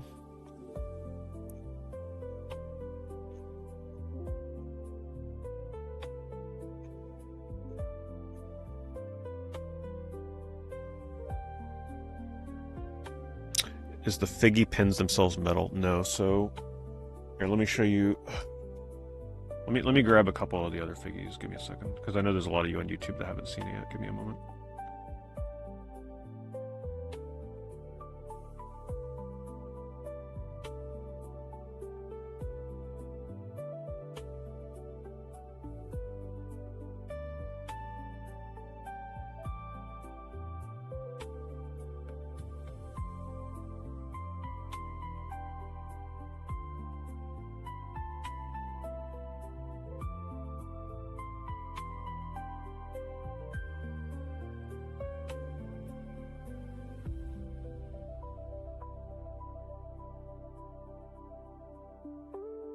Alright, so I'm going to show you the Sonic. Actually, I'm not going to show you Sonic because I don't want to bend the Sonic one, but here's Ryo Shenmue, right? So it's like a hard PVC rubber, right? So it's bendable. It's not like super bendable, but it's flexible. And then these are the magnets here. The backing plate. So this is the Supersonic backing plate. So here's Supersonic. My favorite one, personally. I just think it looks so cool.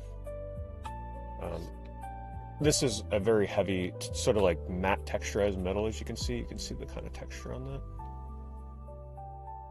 So that's what it looks like. And then every one will come with a stand and a magnetic plate you can put on the back. So here's Kazooie.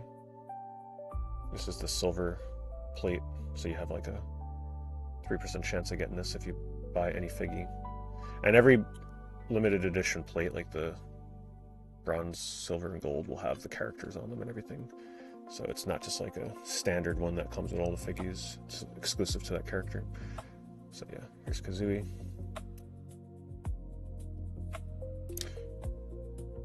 They look really good on a shelf. What I like about them is they're small, and they're the kind of thing where, like, you don't have to feel pressured to buy tons of them. Right, you could just stick to the series that you like. Maybe you just want the Sonic ones, maybe you just want the RPG stuff. And they release them constantly all the time, so there's always new ones coming out.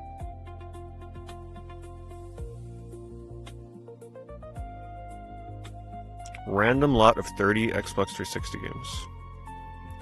So, average of like, what, $5 a game? You know you're gonna get a bunch of crap. I guess they're kind of previewing it for you here. Yeah, I would not recommend that you buy something like that.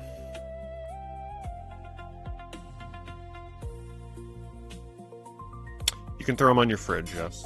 So like, if you wanted to take just the figgy itself. Alright, so here's the normal tails. You don't need the backing plate. You can just put this on your refrigerator. This is a magnet. You can put the metal plate on the refrigerator if you wanted to, because every figgy will come with this. So it's a remove the sticker and then it's sticky, and then here's a magnet. So this will like stick to the backing plate, and then you can throw it up on whatever metal surface you want. Here's what one looks like. You know, I got a few sitting right here actually. All right, so here's Golden Axe. This is what they look like in the box.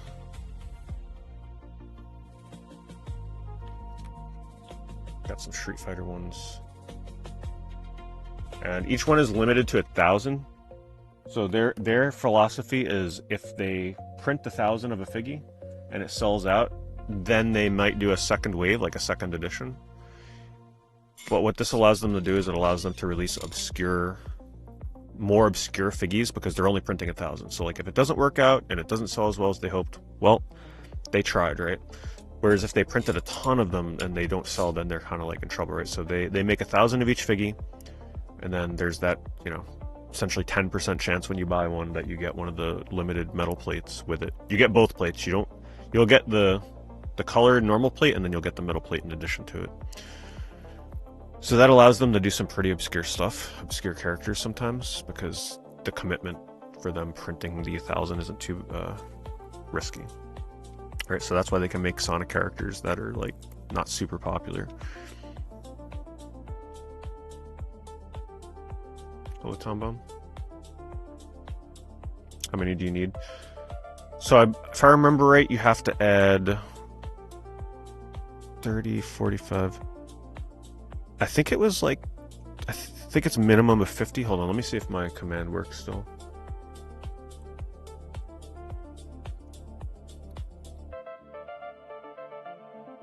Yeah, $50 or more. So the Expedition set will obviously automatically apply because it's $60. So as long as you spend at least $50 before shipping, the discount will work, and then it'll, you know, credit me as well. 12 broken Game Gears. So you would have to buy, if you're, it bases off your currency. So if you're outside the US and it converts your currency to be over $50, then you might not have to buy like quite as many. But if you're in the US, yeah, you would need, if you're buying individual figgies, you would need to buy like 4 of them to hit the total, because unfortunately 3 of them would come out to be 45. But typically if you're looking on their site, they offer you like additional discounts in addition to mine. So like the more you buy, the cheaper it gets. And my discount will stack with those discounts. You'll see what, like when you start adding them to the checkout, you'll see exactly what I'm talking about. So you're very unlikely to go on there and only buy like 1 or 2. You're probably buying a handful of them. Especially because a lot of them like come as a set. You're going to want the whole set usually.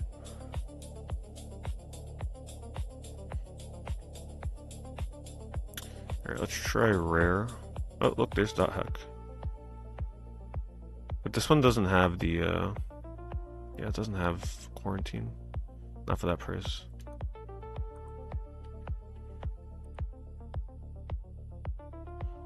There's Chad. Chad's copy of Final Fantasy 2. What does that say? Amanda and Ashley. Amanda and Ashley had Scooby-Doo, Lion King, that I don't know the exact name of that one. Timon and Pumbaa. Mario's Missing, is it?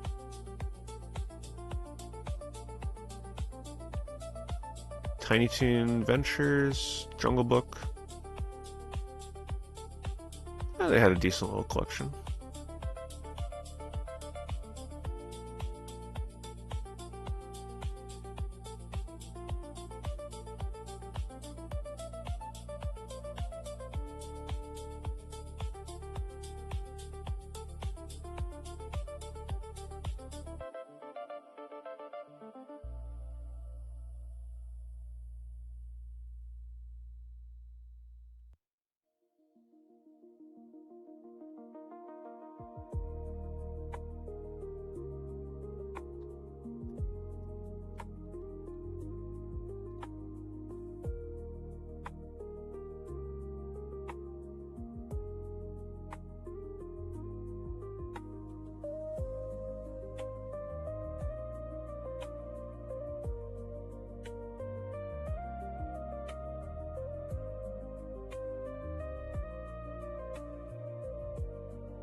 This is a cool game. I played the version that they released on Steam, or was it GOG? For Uninvited. Definitely needed some help with this one though. There were a couple times I was getting stuck. Kemco game. Well, I guess I could say that's one of the better Kemco games I've tried.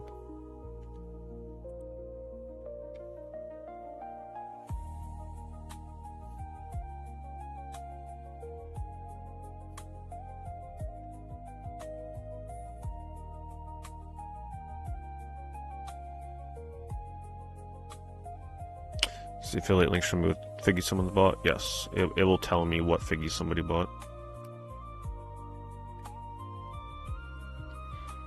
Actually, got an email just today or yesterday that somebody bought, and they might have bought the Expedition one. Let me see. Let me see if I can log in. Oh, you know what? I cleared my cookies. Or my whatever. Yeah, I'm not gonna. I'll have to. I wouldn't be able to do it right now. But yes, it will tell me what ones you bought. It won't tell me who bought it unless you tell me. But it'll tell me what ones are bought. Extremely rare Viva Pinata press kit. Yeah, I've had some people go crazy with the figgies. I've had some people that buy like 20 or 30 at a time. And there's, you know, once in a while they still buy them. I still got figgies collectors that are using my links. So I do appreciate that.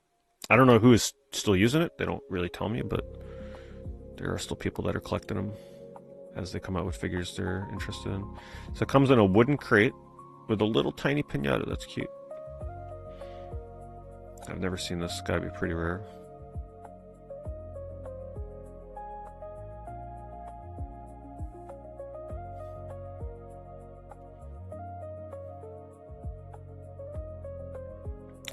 You just bought the Shemmy set. Cool. Did my discount code work fine? You were able to put it in and it applied?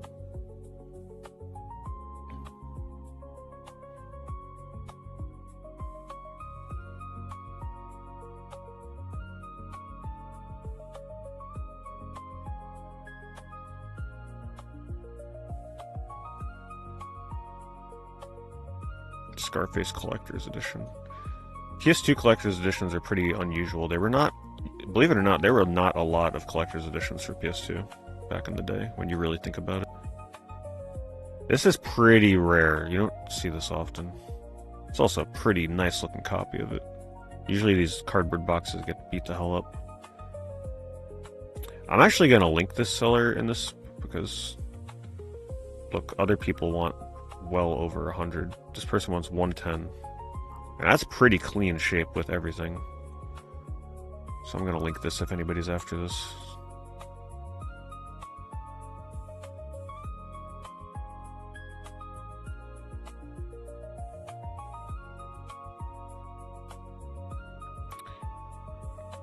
Yeah, so the more you buy, like I said, they'll stack my discount with other discounts. So like there's natural discounts that they give you, like, oh, cheaper shipping, or buy this many figgies and save like an additional 5% or something. So my code is just like an additional discount on top of that. But thank you, Nerdy. Thank you for using it. I plan on incorporating like more promo stuff for figgies again, because I do love them. I still love them. It's just that I did it so much that like I felt like we just needed to take a little bit of a pause from it.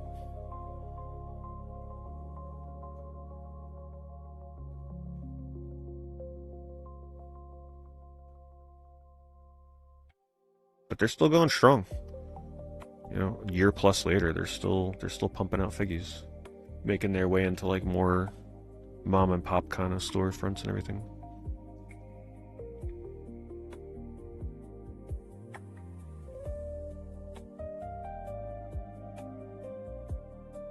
Oh, did Yokai Watch go down the AI slop route? What happened with it? Like, what are they doing now? The Funko Pops? No, they would never become that bad because, like I said, Figgies limits their print run per character for first edition to 1,000. So, and if you're lucky enough, like when you get your package, and keep me updated when you get it, let me know if you pull any of the bronze, silver, or gold plated versions, because those are definitely like super collectible. And then if the first edition ever sells out, then Yeah. If they never choose to print a second edition, that'll certainly keep its collectible value. Yeah, Kira Fox, one of my viewers, she bought a single Sonic figgy, and she's in Japan. And she got, I think it was a silver. Or was it the gold? No, I think, yeah, she got silver. She bought one figgy and pulled the 3% silver plate, which is pretty awesome. PS2 messenger bag. I would actually love to collect PS2 merchandise, but I just don't want to have to display it. I think it would be really cool, though, to have, like, a collection of just random, like, PS2 branded stuff.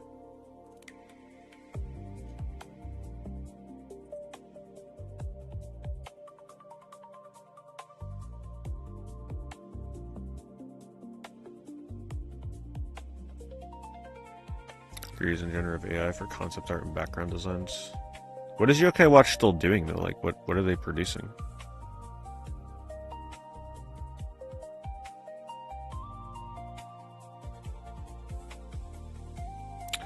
You just ordered a bunch of figures to your store, and the only second print ones you got were Solid Snake and the little cat, Morgana. Yeah, I think they've come out with second editions for Sonic as well. But hey, at least they'll print second edition to, like, meet the demand, right?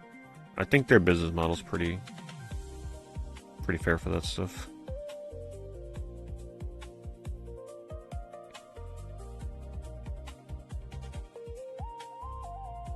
Thank you, 1-0.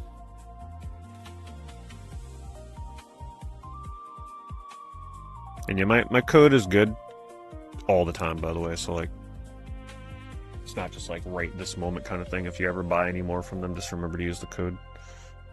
It's like a permanent extra 5% you can get off.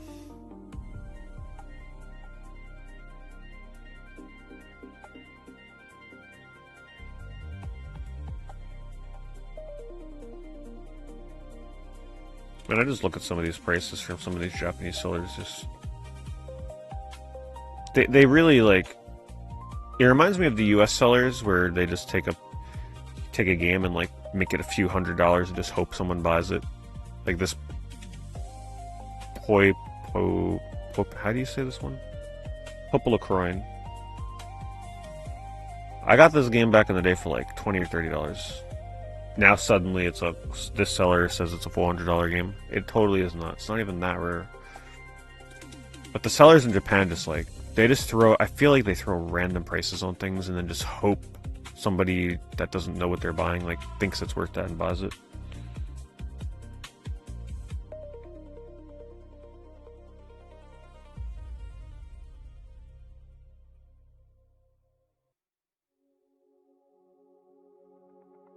Oh my god. I don't think I've ever seen this cover for CDI. That looks scary as hell. Create your own caricature. Pull, push, stretch, and tug. That reminds me of like the DS screen when you take a picture and you used to be able to, like, pull it with the touchscreen.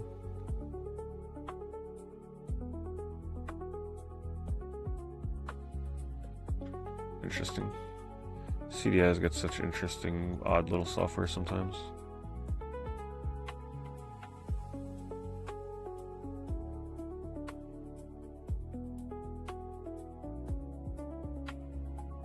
Math shop. Powers kids to master math on their own.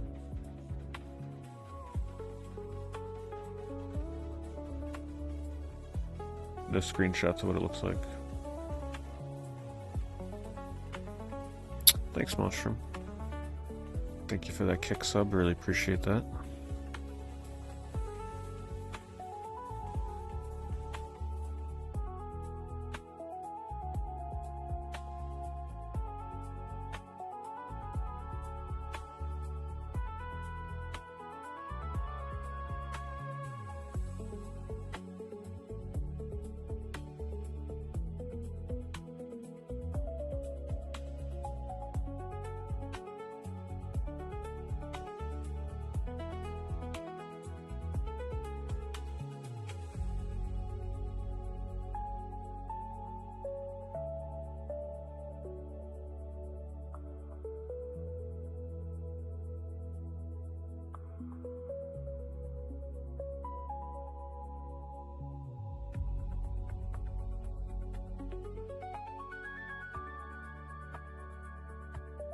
Anyone want Mr. Big McFlips scratch off codes?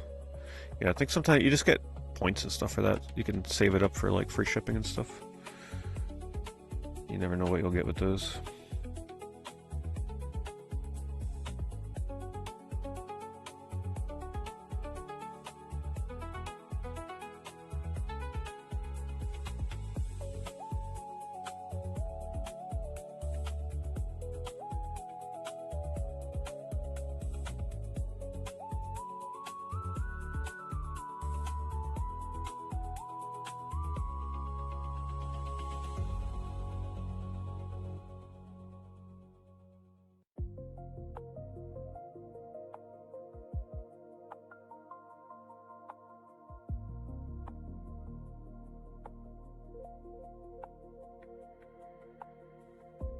Did you get lucky and get any of the limited ones, McFlips?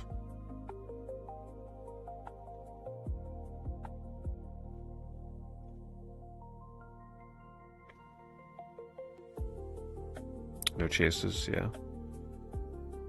Yeah, when they first released all the Sonic ones, I bought like a few of each. I didn't get any myself, sadly.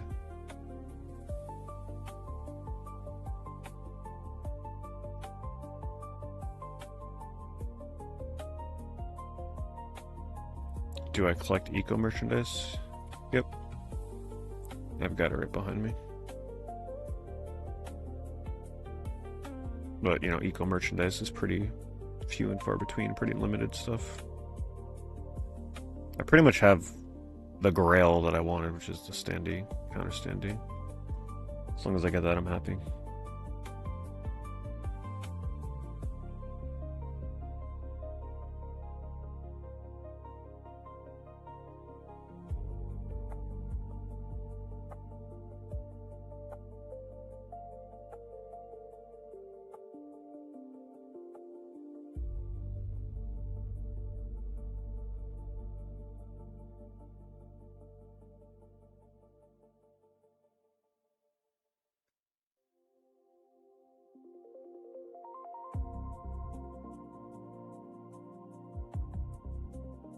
Yeah, so if any of you have figgies, you can use the codes McFlips is posted in chat. They'll give you points you can use on your account.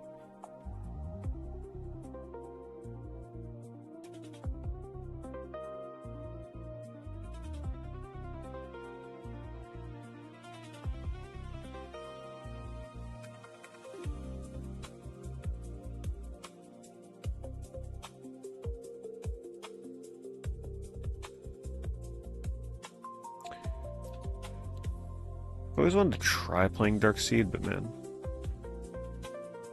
I like glanced at another playthrough of this, and it's definitely one of those games where you will be very stumped at times as to what to do.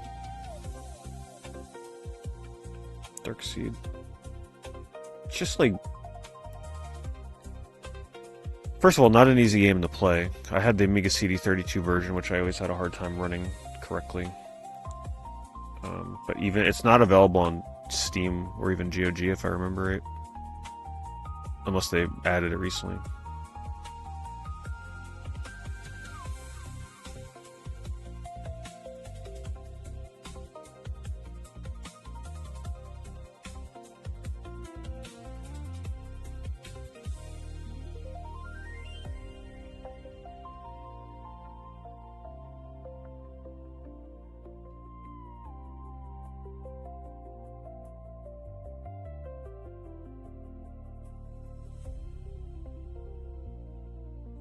Super Sexy Mahjong. That's a PSP game or UMD? Either way, Japan giving you the goods to collect on your PSP when you get tired of everything else.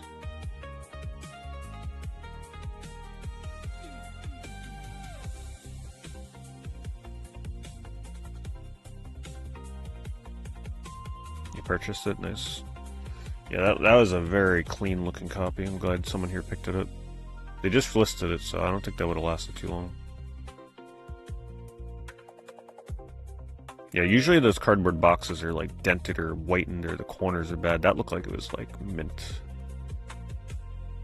You'll be happy you bought that years from now, trust me.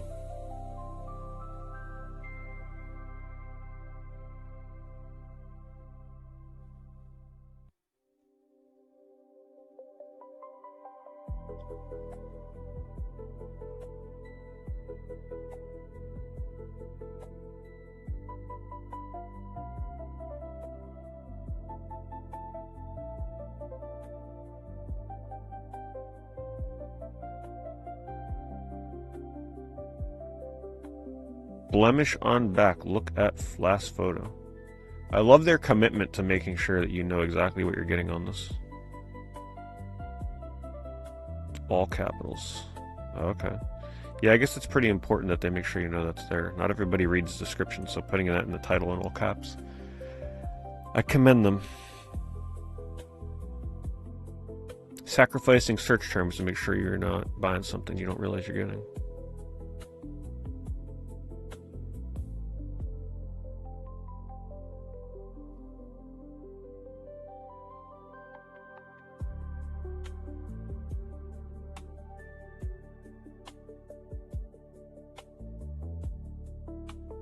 Emotional Jam?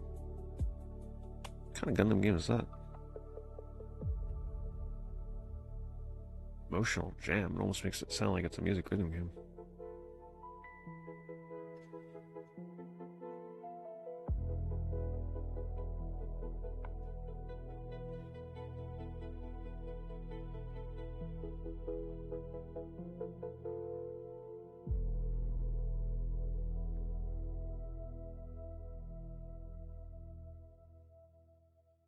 Or do they just filter, like you see nothing but that stuff when you try and search for arcade boards? I can imagine. Japan loves their mahjong.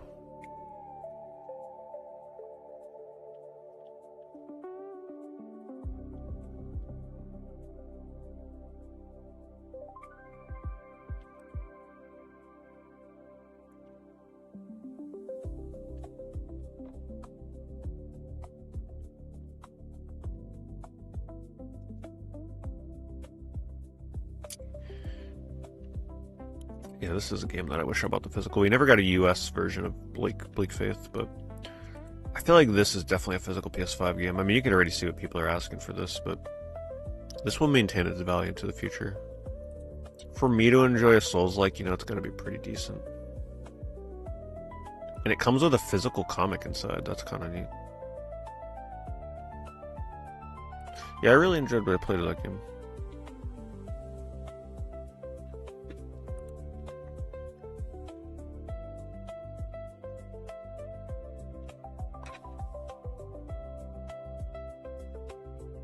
When you order your figures, what is the shop app? Oh, that's just kind of like a universal app that a lot of websites use.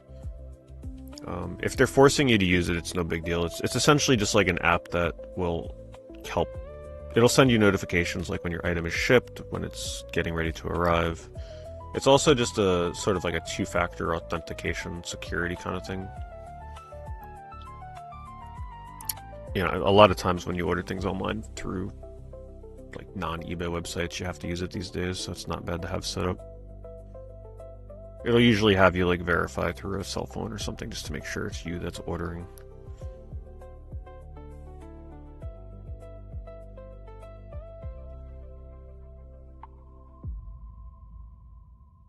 Look at how many, what the hell, look at how many discs somebody has been sitting on of Kuon. They've been waiting for this day. They've just been sitting on disc-only copies of Kuon for probably like years, waiting until it was up in price.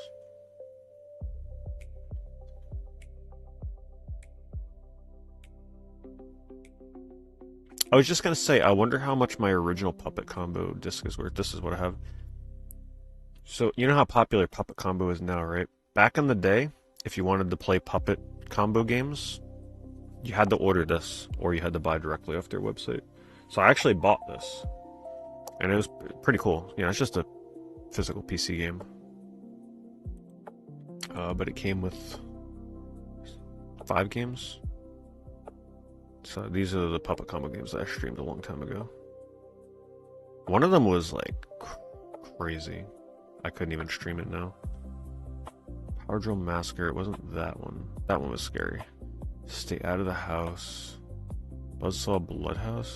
Wait, is this a different version? What year did this come out? I think it's missing the game that I have.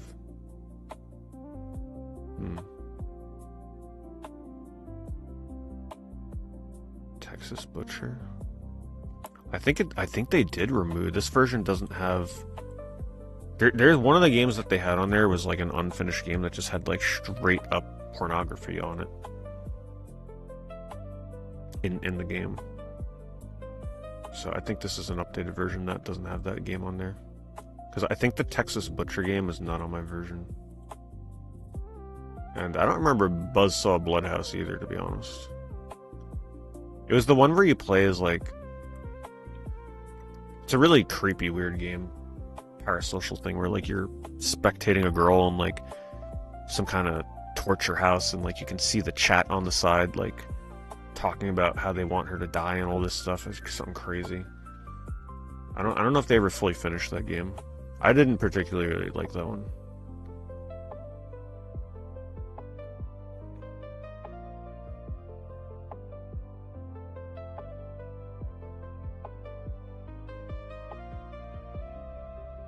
Hello, Corey. Oh, the storms. They were pretty wild looking as I was driving. I went to the movies, but as I was driving, I was just seeing like lightning all over the place. It's kind of cool, like going the drive to go see the Odyssey, and like you're just driving in a crazy rainstorm with thunder and lightning.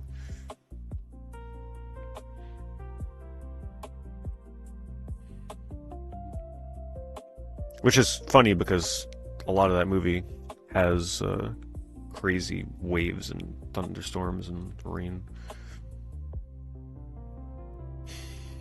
How was Odyssey? Yeah, we talked about it a little bit at Starstream. I thought it was okay.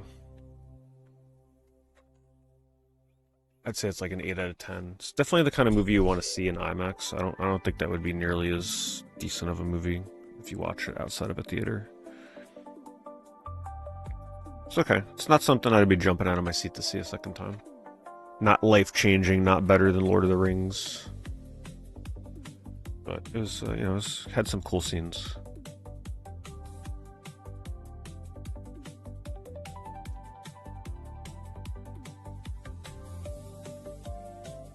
Do I have Jersey Devil? I do. Yeah, I streamed that a while ago. It was fun. Good game. I couldn't really... I'm not like an aficionado on Christopher Nolan movies. I guess for me, probably. But I don't like... First of all, I haven't seen all of his movies. And I don't love his movies. Like, I don't worship him like some people do. But I liked it just because it's got like monsters and stuff in it. I'll always like that kind of stuff over something like more grounded in reality.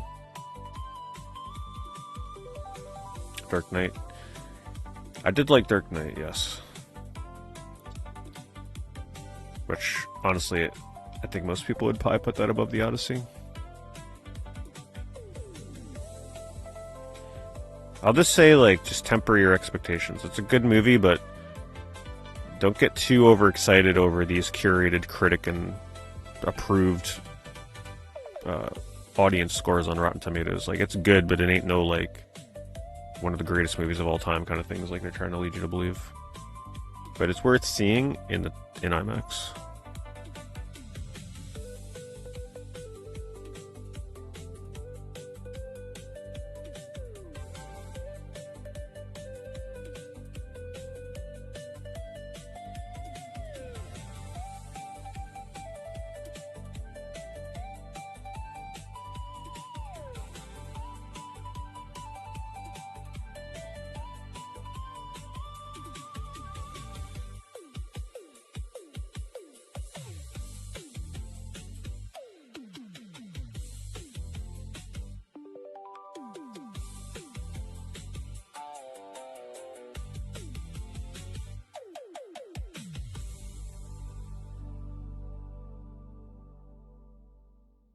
God, that thing looks so goofy.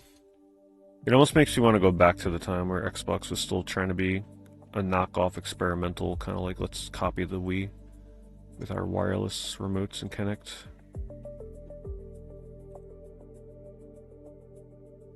It almost makes me miss those times, even though everybody hated the Kinect.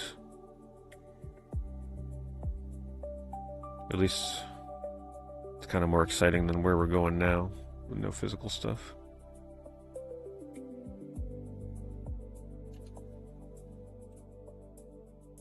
Metal figures. Those look cool. Pretty rare. Back in my Mario collecting days, I don't remember seeing stuff like that. I love that one. Look at the Mario, my god. Love the paint job.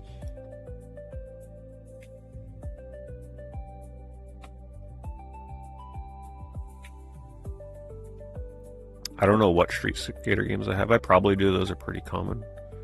I haven't played them though, if I have them.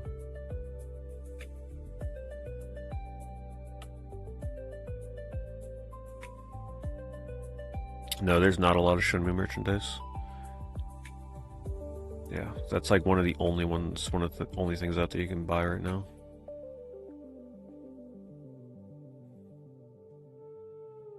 And they could release more in the future. Like, there's more Shenmue characters they can come out with. Not saying they will, but they can. There's definitely more Shenmue stuff they can release. Just keep an eye out.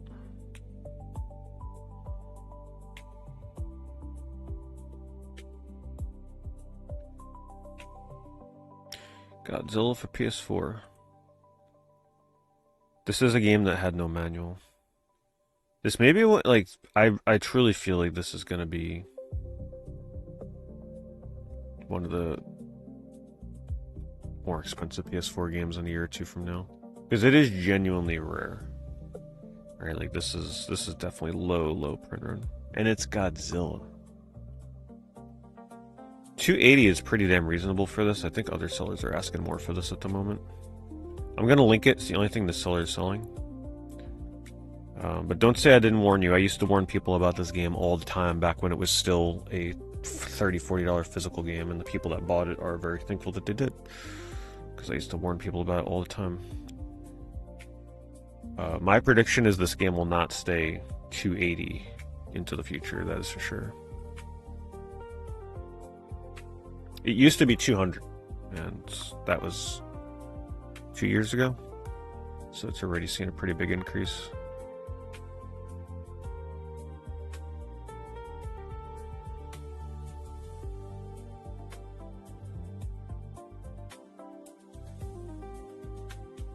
It was delisted digitally a long time ago, so that's been the only way to get it is physical for a long time.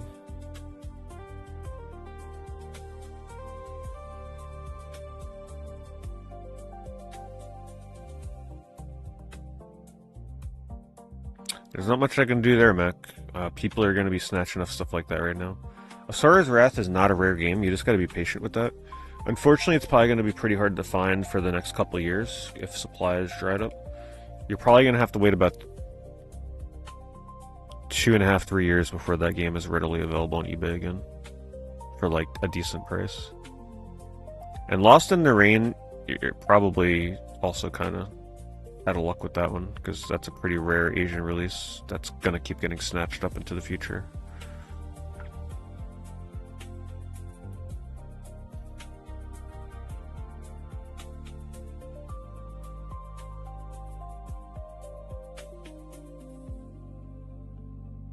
Our local store price is just as high as eBay.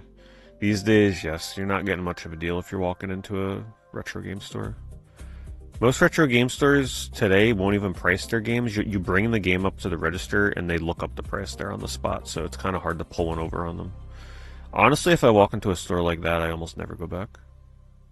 It's like, I'm going into a store so I can look at games with the price that's on there, potentially get a deal. If they're going to look up a price on the spot, like, what's the point of even going there? Just buy online and get a better price. Because all they're going to do is look up the average selling price and like probably price it maybe even potentially higher. The only advantage is being able to see the condition in person.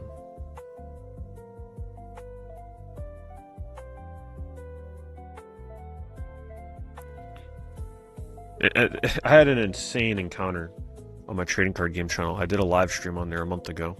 Some of you are probably in that live stream, you know what I'm talking about. Where I was trying to purchase a Dark Golbat Hollow, CGC graded 10. And I forget what they had it priced at, but I don't know, I think they had it priced at, I think they wanted 100. I think I offered $60 or $70 or something, because not a lot of people collect CGC graded stuff. And I had looked up the price ahead of time, like it was going for way more than that, but it's very hard for these sellers to move CGC graded things, so I figured I could try and get an even better deal. The guy shook my hand and agreed to sell it to me for my offer price. And then as we're like checking out, he gets on his phone. No, after I make the offer and he agrees to accept it, he gets on his phone and looks up the price again. After he already had a price tag on it, he looked up the price again and said, "Oh, hold on. This is going for more money. Can you give me more money for it?" And I said, "No." I said, "I understand how hard this thing is to move. You're going to have a hard time finding a buyer for it." The guy literally tried to charge me more after we already agreed to the sale.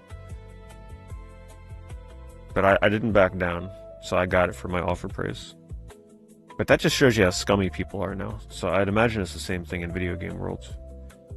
Could you imagine that? Like, imagine you went up to buy a video game at a convention. It had a price sticker on it for $50. You offered $30. They said, "Oh, sure, no problem. I'll take that, yeah." And then they get on their phone and just like look up the price. And they're like, "Oh, hold on, it's actually not going for 50, it's going for 90. Can you give me like $80 instead?" It's so cutthroat out there, boy. Yeah, no, he screwed up. Well, he didn't screw up. I mean, that was the price on the sticker. But that's just an example of why sometimes it's not even worth going out in person anymore to those kind of things. What it is, CGC is so... I think what it is, CGC cards are so hard to move at conventions that when somebody actually wants to buy one, they get suspicious. They're like, "Oh, why is this guy looking to buy CGC?" Maybe because I don't want to pay PSA prices, which are stupid. I guess it's just so rare for them to run into somebody that cares about the underdog grading company. They just suspect that you're up to something.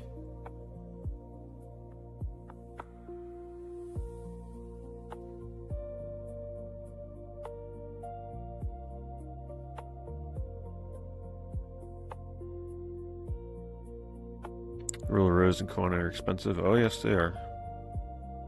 Yeah, they're pretty crazy. Kona especially.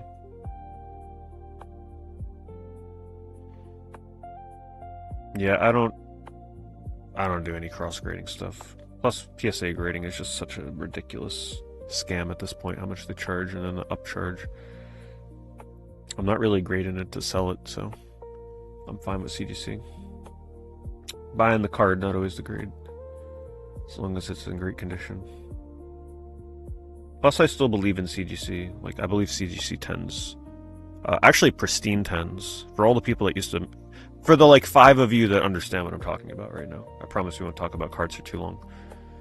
But for the past several years, I was going very hard in collecting vintage, pristine Pokemon cards because the interest in them was so low, and I knew they were so underpriced for how low the pops were. Who's laughing now? Because CGC pristine prices have just skyrocketed in the last, like, 6 months. I can't tell you how many cards I got for, like, next to nothing that are worth way more now. But I'm not, like, it's not a money thing. It's just, like, I collect them because I like them.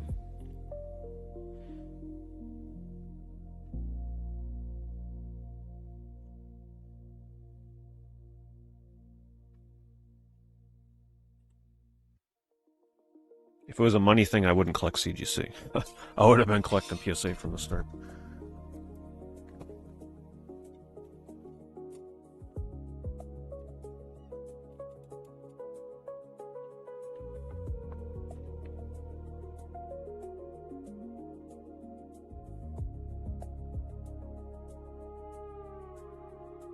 Look at the Oni big bucks on PC. I mean, they really... Both the PS2 and the PC version of this had such a flashy, cool box. Definitely caught your attention on the shelf.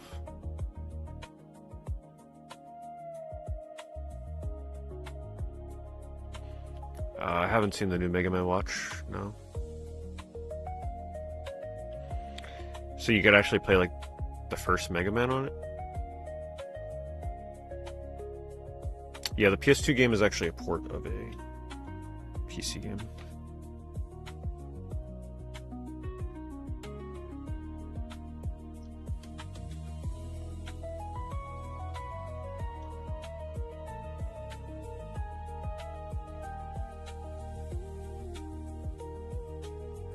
Oh, it's like an auto runner.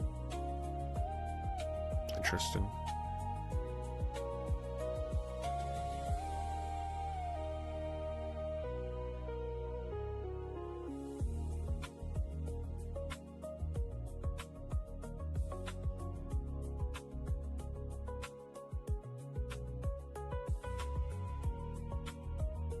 That is a weird looking Mario blush.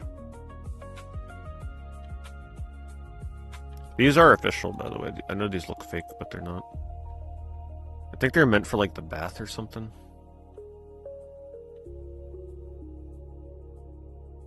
Very unique looking plushes. Do one more page, then we'll do affiliate. I think Nintendo will add a second screen attachment to run 3DS Library and Switch 2. I wouldn't put it past Nintendo. It seems like a very Nintendo kind of thing to do something like that. But I think the days of Nintendo just being the good guys and being like, hey, we're going to sell you this screen attachment so you can take your entire 3DS library and play it on our, like, oh, look, there's a cart slot to play your 3DS games on Switch 2. Hell no. They're going to sell you the screen attachment, and then they're going to make you pay for their online service to play, like, emulated versions of games or, like, double dip on your games. They're not going to just let you suddenly have backwards compatibility with your 3DS library.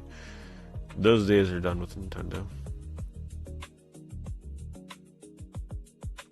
But then again, their weird creative experimental side also seems to have died in recent years. So I wouldn't be surprised if we never see something like that from them either, and we just see very sterile, like, here's the Switch 3, which does the exact same thing as the Switch 2. Just instead of running at 60 frames, it now runs at a steady 60 frames or something, something like that.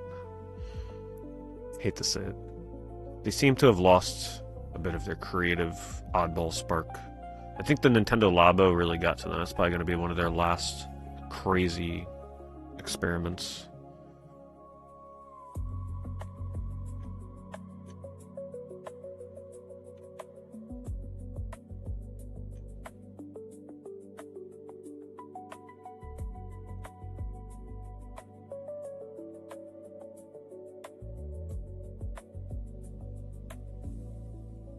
Oh, he's still around. I'm pretty sure he still uploads videos. Yeah, he's still doing his thing.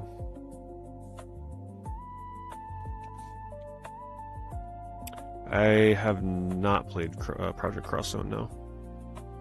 Like the Wii U, yeah. See, the Wii U is like, that was them being like, okay, we're never going to be experimental ever again with our hardware. Let's just play it safe. Which obviously worked out for them. But it is a little sad that I think the days of super experimental Nintendo are over. And I hope they prove me wrong. I would hope that we get something that just, like, blows our minds again at some point.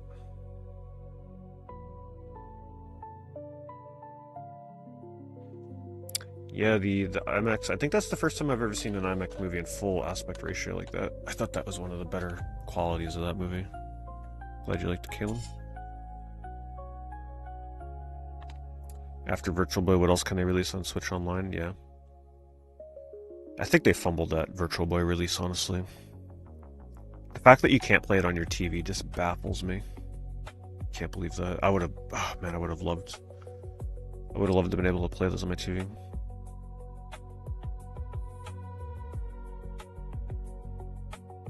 Okay, where is my affiliate?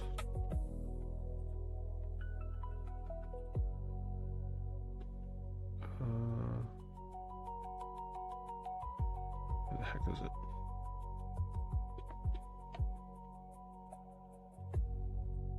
Alright, so we're going to be looking at my affiliate link, or things bought with my affiliate link for eBay.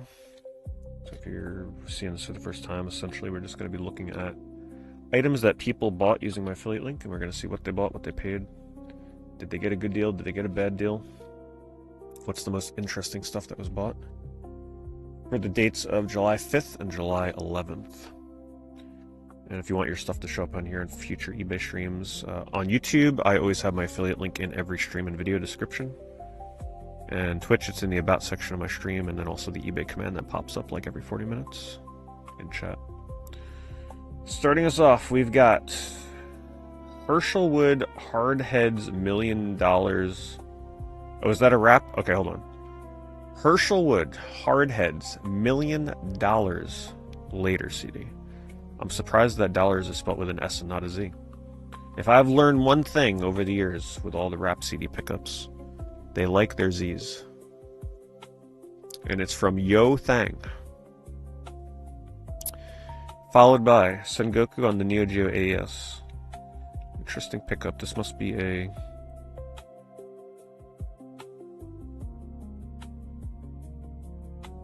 Chemdream pickup.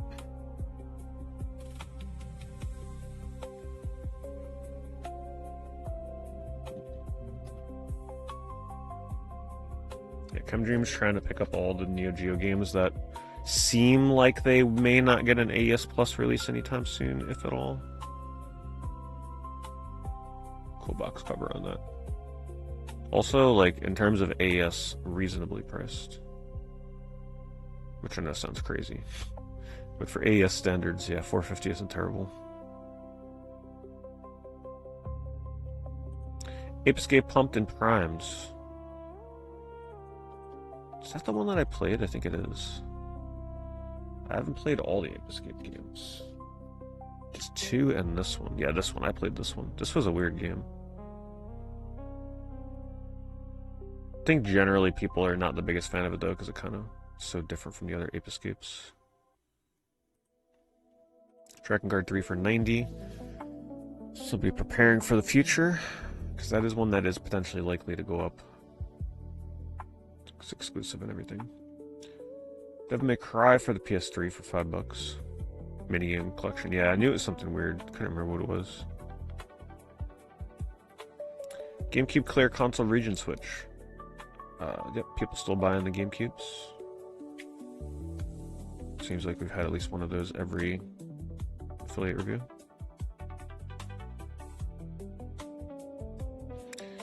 Yeah, we'll probably be long dead though before the Flash ROMs or whatever die out. We'll be fine. I'd rather buy a game for $90 that lasts a few decades than buy a game that's thousands of dollars and lasts a lifetime. I think we'll be okay.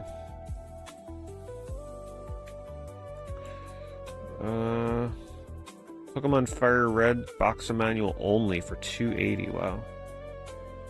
Maybe the cart's on here. Maybe someone's piecing it together.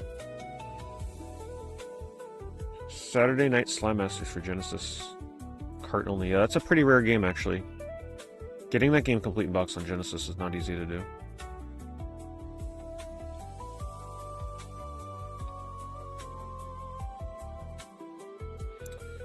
Sega Shinobi Master System Art, $14. Persona 5 Royal and Persona 5 Tactical Bundle for the Switch, $30. Damn, you're gonna be busy for a couple hours with those games. You wouldn't sell the originals if you had them now.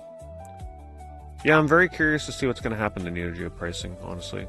I don't think anything's gonna happen, to be completely honest with you. If anything, I feel like a lot of the games may go up in price. Because the thing to keep in mind, the collector base for the AES Plus is completely different from the original AES. The people that are excited to spend $90 on AES games are not the same people that are excited to spend thousands of dollars on AES games, if that makes sense. But I do feel like there may be some bleed over from people that get really into AES Plus that come over into older AES collecting, like Chemdream's kind of doing right now. So that is why I think it's actually just going to keep raising prices on original AES games. Hey, thanks, Crazy. Have I played Tokobot on PS2? I played that so long ago that I can almost remember nothing. I'm going to be honest. I played the PSP game, and I generally remember being disappointed with it. My expectations were so high on that, just because the character art looks so cute. I think I had a lot of misconceptions of what Tokobot was going to be like. If I played it again now, I have no idea what the hell I would think about it. But I'll put it, I'll make sure it's on the PS2 wheel when that comes back. Def Jam, Fight for New York, and Manhunt 2, both on PS2. Which one's more rare? Def Jam is definitely more rare. Neither of them are excessively rare by any means, but there's high demand for both of them, and they're uncommon enough to maintain the prices. But Def Jam's definitely harder to get. James Pond 3 Operation Starfish, great label, $20. In the beginning, there was rap. Old school gangster rap with Master P. The rap CD collectors are back. Love to see it. Hitman HD Trilogy for the 360. Disc 2 only. Wow. $20. Maybe that trilogy is more expensive than I gave it credit for.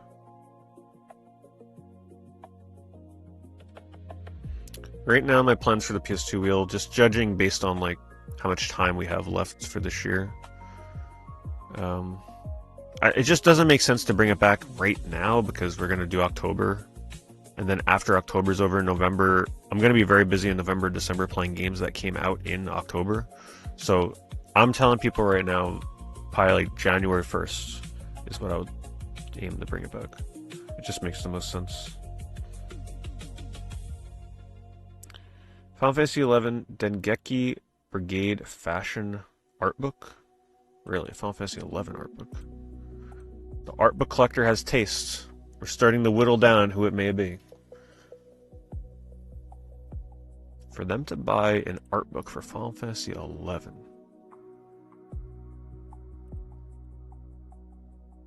Yes, the good old freaking 11 armor.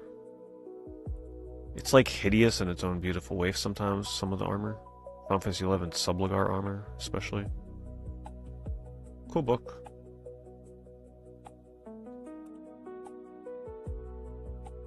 Def Jam Fight for New York Stream 1. But I could swear, did I stream that game on the wheel? I could swear I played that. I think I did.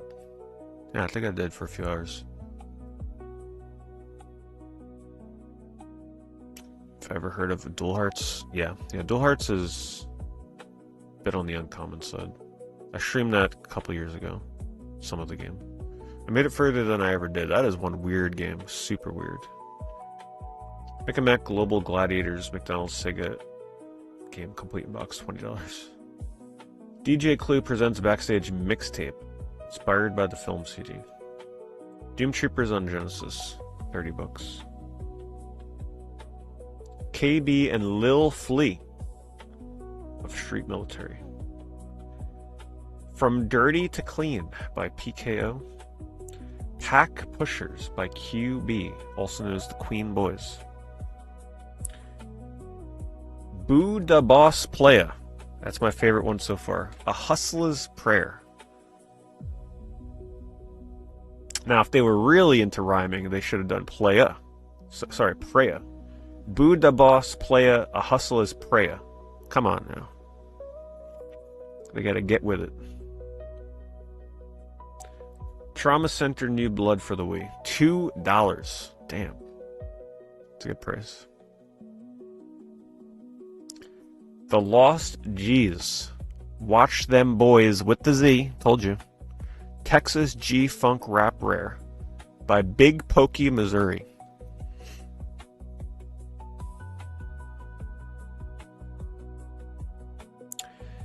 Yeah, I'm not even going to attempt to pronounce this one because YouTube may interpret that as me saying something else and flag the video. But it is Wise Guys on the Rise from JDO, which I have no idea if that's actually... It's probably this mob person. I don't know what JDO is, probably the record label. Donkey Kong Land 2 for the Game Boy, complete, $70. I used to love those Donkey Kong games on Game Boy. I used to play both of them a lot. Yeah, Mob Figgies. Get your limited edition now. Hopefully you pull the gold version. Sealed ESG and Slim Thug. Boss Hog Outlaws. H-Town Screw Rap. Doesn't it just sound so much more fun when I pronounce it? When you say it so, like, literally, it's such a different way to interpret rap albums, right?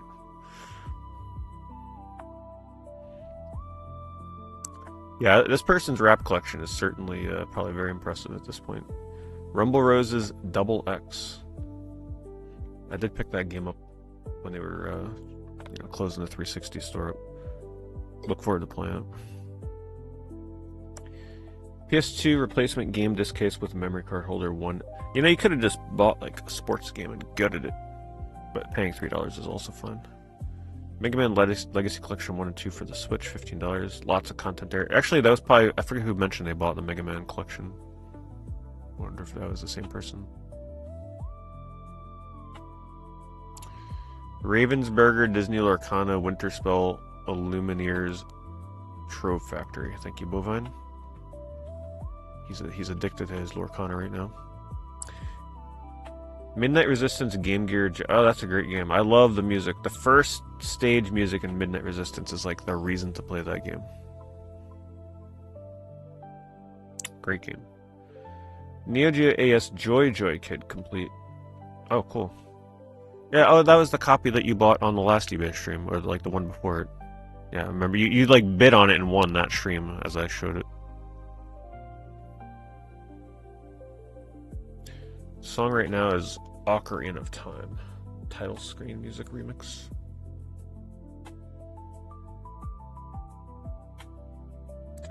Pixar Short Films Collection Volume 1 and 2 Blu-ray.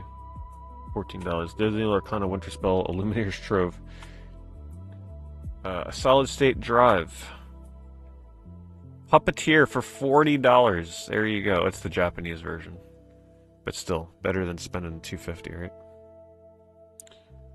DS Trauma Center Under the Knife European version, $12. Man, Trauma Center on the DS was so good. Such a fun game. Terra Nova, the complete series. Never heard of it. DVD. And last but not least, sealed First Fam, Best Kept Secret, Rare H-Town Gangsta G-Rap. I think purchase of the week this week, we've got to give it to... We got to give it to the rap CDs, I think. That was a lot of rap CDs.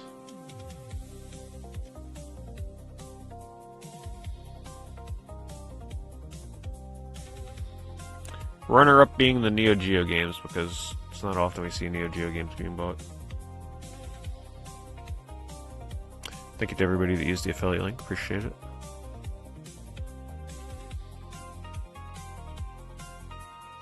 Alright. Let's do PS3, shall we?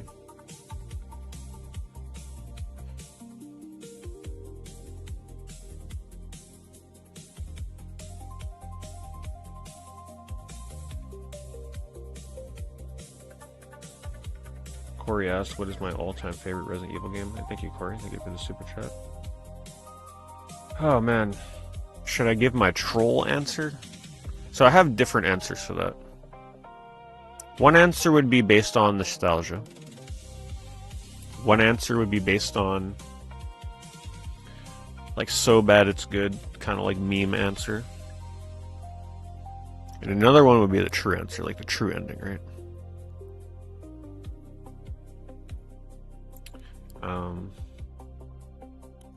So the nostalgic answer, probably your original Resident Evil on PS1.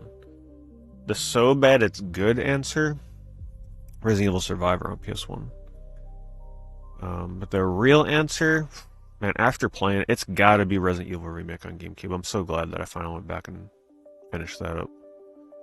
The graphics in that are just, I love pre-rendered graphics, and the whole time I'm playing that damn game, I was just still in awe at the graphics of that game. I think it is like the perfect Resident... The only thing that prevents Resident Evil Remake from being the perfect Resident Evil game, the Crimson Heads. I hate that mechanic. If the zombies actually died and stayed dead, oh man. 11 out of 10. But I hate the Crimson Heads. I hate that mechanic. I hate burning the zombies. The only time I liked it is when I got like a 2-for-1 or a 3-for-1 burn, rarely, like when you stack up the bodies, and that feels good. Other than that, Everything else is great.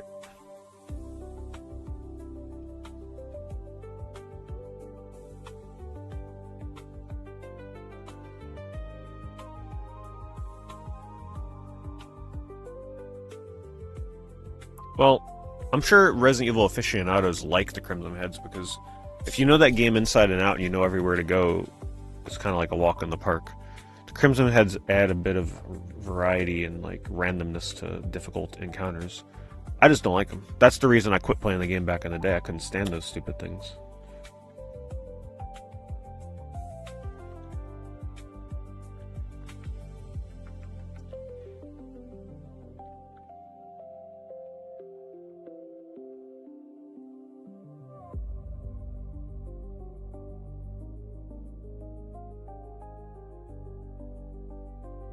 But if you're like a casual with Resident Evil like me, and you don't know that game inside and out, like memorized everything, they're kind of just more of a pain than anything.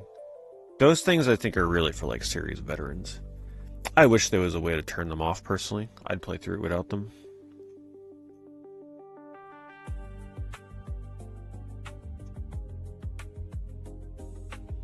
Anybody need a... I don't know what the hell that is. Anybody need a copy of Call of Duty on PS3 for like 40 bucks?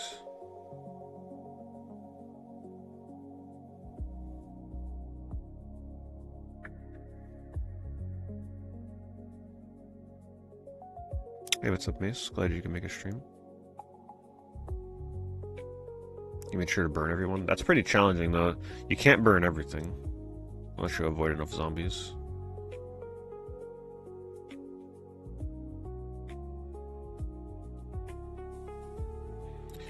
Yeah, the only mainline Resident Evil I still have to play that I can't judge is 5. Other than, like, you know, some of the remakes. I still gotta do 4 remake. Still gotta eventually finish 7. Gotta play it not in VR so I can actually finish that game. Other than that, I pretty much played them all.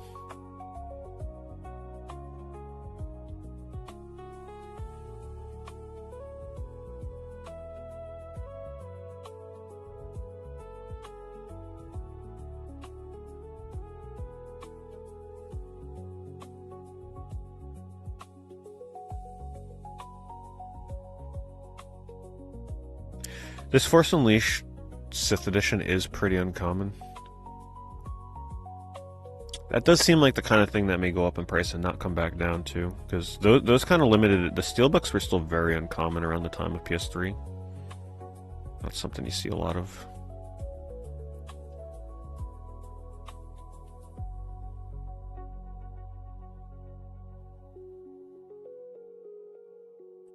You beat Mr. Run and Jump. Nice. So it has a definitive ending, huh, for a 2600 game?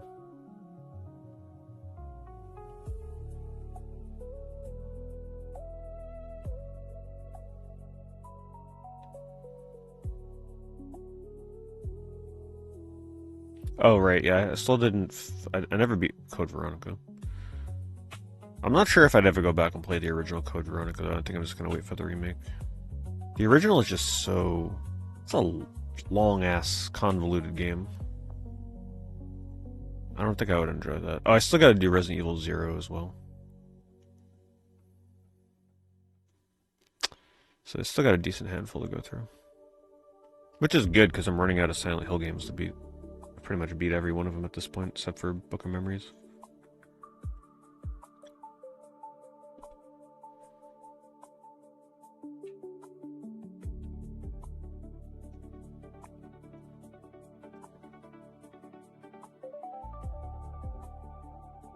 I'm not sure I'd want to play a remake of Zero. One of the only reasons I look forward to trying Zero one day is for the pre-rendered backgrounds. Because you know a remake will have those. Hidden gem Wii titles I'd recommend. Well, I'm not sure how much people would consider them hidden anymore these days, but I think Fragile Dreams is a must-play if you like survival horror kind of RPGs. That is definitely a must-play. Deadly Creatures, pretty unique. Still not a lot of games like it. One of my favorites, though, is Mushroom Men. Mushroom Men is probably, as always, usually like my #1 recommendation, as it has always been on the Wii. I've always been spreading the love of that game.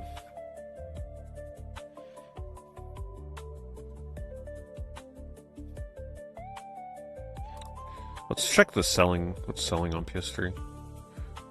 Let's see.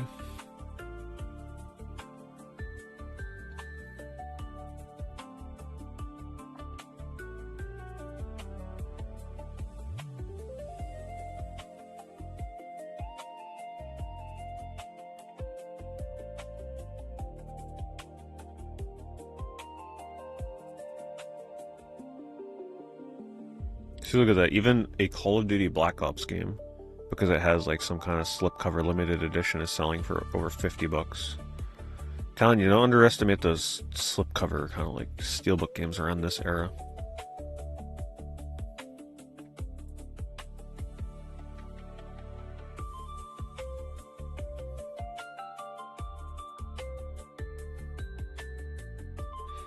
A sun-faded Marvel Ultimate Alliance sold for $40. Crazy.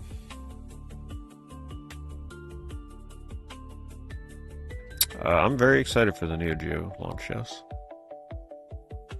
I haven't said what version I've bought, because I'm, gonna wait to unbox it and everything and make a video probably when it comes, but yeah, I'm looking forward to it. Especially now with the whole, like, physical games are dying thing, it's kind of exciting to get a new console that cherishes physical games.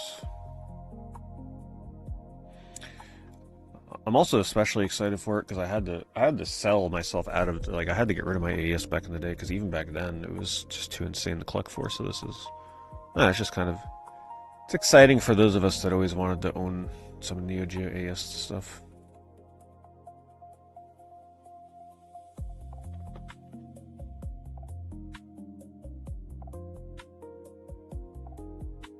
If any of you still haven't pre-ordered that thing, by the way, and if you plan on doing it through Amazon, I still have the my affiliate link for that as well in the YouTube description. They should still have everything in stock. I don't see any reason why they wouldn't, except for the the ultimate, like, crazy edition. They don't have that on there, but they have everything else. Ooh. See, that's what you gotta look out for. The Dante, something like Dante's Inferno Divine Edition. Look how cool that slipcover looks. Man, I hate the fact that we don't get slipcovers anymore. It's so sad. Slipcovers used to be so effective at getting me to buy games as many other people. Especially on the DS. There were so many DS games that I bought simply because I had a slipcase. Let me see, do I have any here within reach? Where are they? I keep them all the way on the bottom. There was one I was thinking of. Where the hell is it? I don't see it. Well, anyway, there were some DS games that, just because they had a slipcover, I would buy them. It just added so much to that box. It just made the box really pop.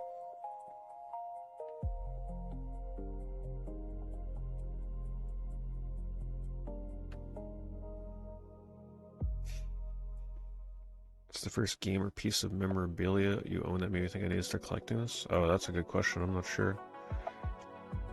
I don't think it was like a switch that went off, like, okay, I have to start collecting. I was just, like, kind of naturally doing it without realizing I was, if that makes sense. I know it sounds crazy, but there was a point in time back then, 25 years ago, where people were collecting games, but not really realizing that that was the thing people did, until you went on the internet and saw other people's collections, and you're like, oh my god, there's more people out there like me. And then you kind of realize, like, what you're actually doing. These days, people go out of their way to define themselves as a collector, but back then you kind of just did it naturally. Because the idea of a retro game collector was still pretty foreign at the time.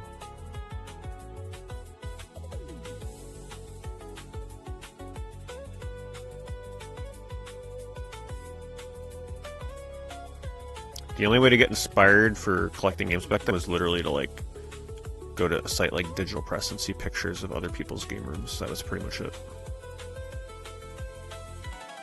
No videos, no nothing, just photos. And you had to delve deep on the internet to find that stuff. It was not as widespread as it is now.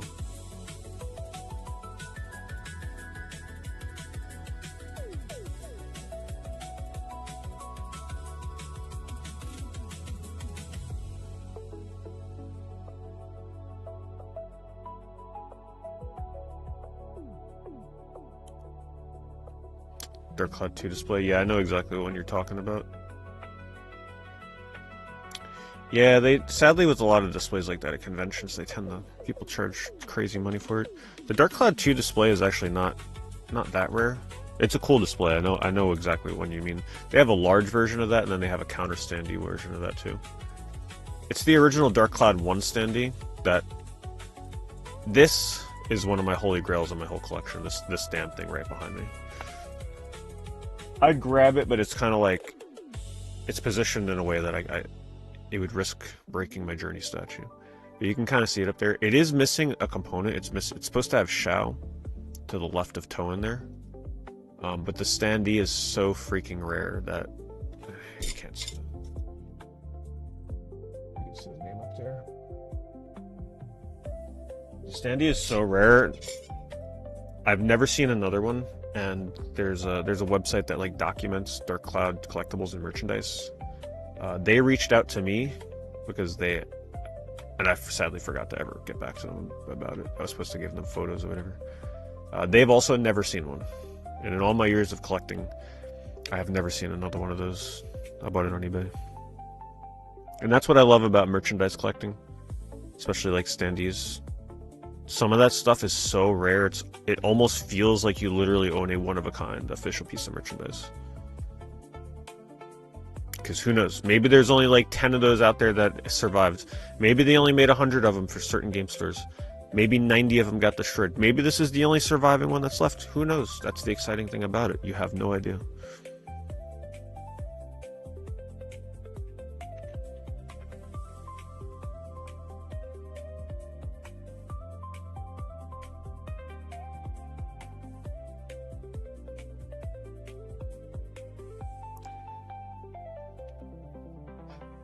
I might look and see if I have something comparable to that, but I mean I have some standees, but none of them are quite as rare as that one.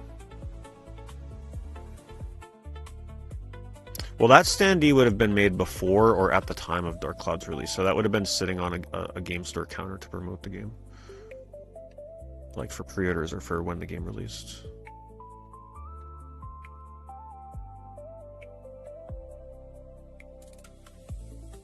Have I played Facility for Neo Geo Pocket Color? No, I haven't.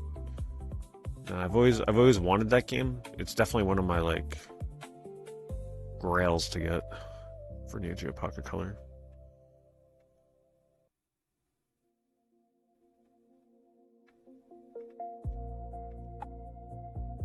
But thank you, Crazy. Thanks for the bits as always. Would I ever sell it? No. No, I would never sell it. Some things are priceless. It's one of my favorite games of all time. Dark Cloud means way too much to me.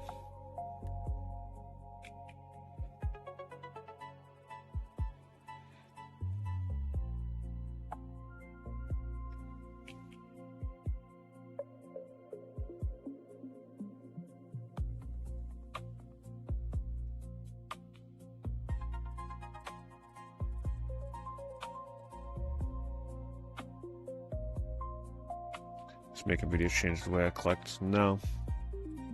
No, I don't think that would have changed the trajectory of what I was buying.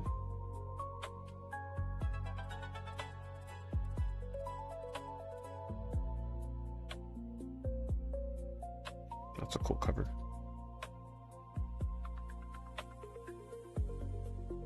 What's going on the left? Oh, I see. I guess that's one of the bosses in the game. I don't explicitly remember that. I just like the color combination. I like the contrast of the green with like the rusty brown.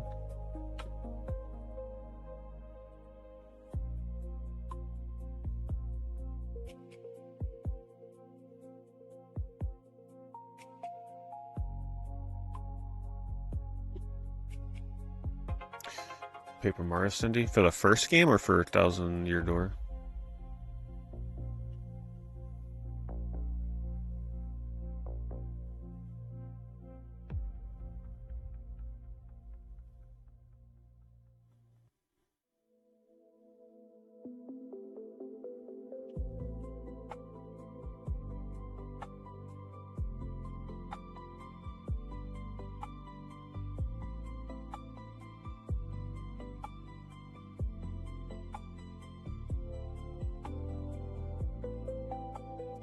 Well, I think it's still hard for people to understand like just how cheap. If you weren't collecting back in the day, I think generally like just the general stories about how cheap games were back then.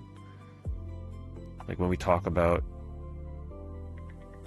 how insanely cheap it was to collect things on eBay back then. Like my entire Virtual Boy collection was bought on eBay. Almost the entire collection, complete in box, only missing a few games with the console for like $300. That's unheard of. Like it almost sounds like a dream, right? Like you're living in a fairy tale or something, right? Like stumbling upon something like that. But that's just how cheap it was back then. Panzer Dragoon Saga for $100. It's still pretty hard to fathom that we had it so good back then. Okay, so this is an interesting one to keep an eye on, Warriors Legends of Troy, because this is a weird little PS3 exclusive. I think this peaked around $40 or so the last time the PS3 store was supposed to close down. So we'll see where this goes when it actually closes down.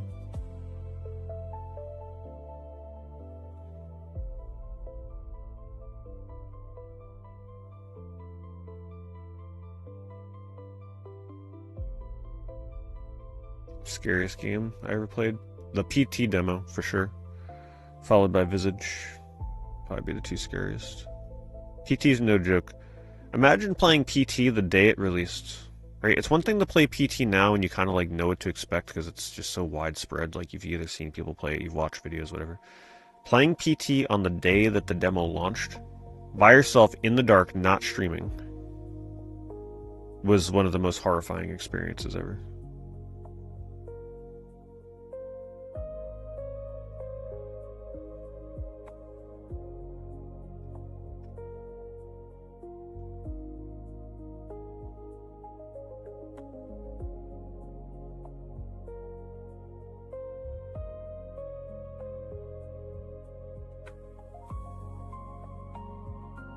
Well, of course, YouTube contributes to that, right? Because everybody feels inspired. They watch videos. They want to get into collecting. So it can't say no. Like, of course, YouTube has influenced prices.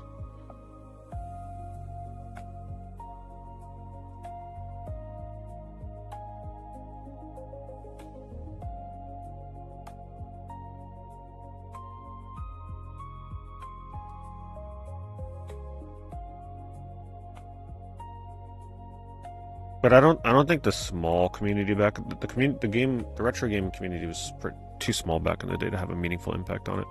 That's why you can still get Panzer Dragoon Saga for $150 like years after retro gaming videos were being made on YouTube because it was still a relatively small thing.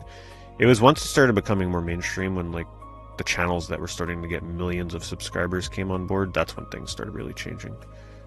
But back in the older days, like yeah, the prices were still a good example of it not being impacted that much because things were still cheap back then. It's not until it broke out into the mainstream and became viral.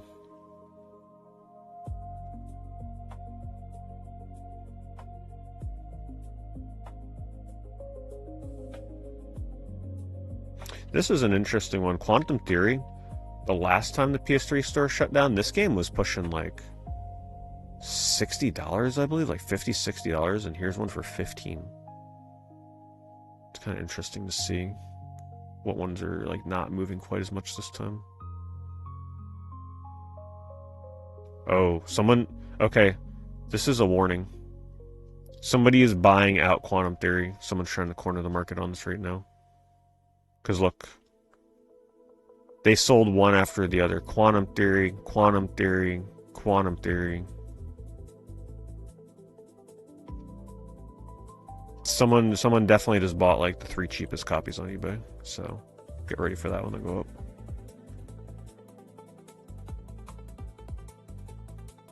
Maybe they're not cornering the market, but they're definitely like preparing to flip those in the future. Okay, don't pay $250 for Sora's Wrath, please. Like, let's be reasonable here. This game is not going to stay $250, okay? Everybody calm down. It's not that hard to get. And it has a 360 version. Like, yes, Asura's Wrath will go up in price, because I always thought it would, because it's such a unique game that's never been replicated. But the game is not rare. It's barely even uncommon, so... Like I said, though, because the supply is dried up on it, you're going to have to wait quite a bit. And this won't calm down until after the PS3 store is closed, probably about a year after. So you're going to be waiting a while for Asura's Wrath to probably come down in price, but it absolutely will come down in price. I think I actually have my 360 copy. Yeah, right here. And if you saw my video, you know why my copy is special. This was a very hard game to have signed because the freaking cover was rough. But right here, signed by Asura himself, Liam O'Brien. And then I had him put down, quote, "I will have my vengeance." A little hard to see because the cover's so busy. Should have had him sign it in, like, I don't know, something other than silver and gold, to be honest. But if you reflect the light, you can see it.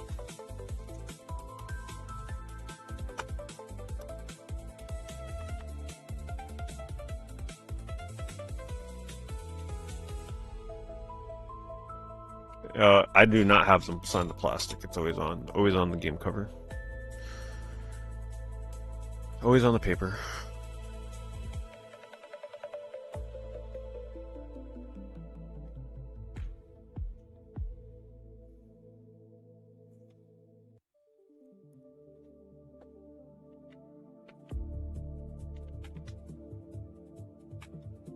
I don't know if I have any other random signed games here. Hold on, let me take a look here. I think I might have something pretty cool here.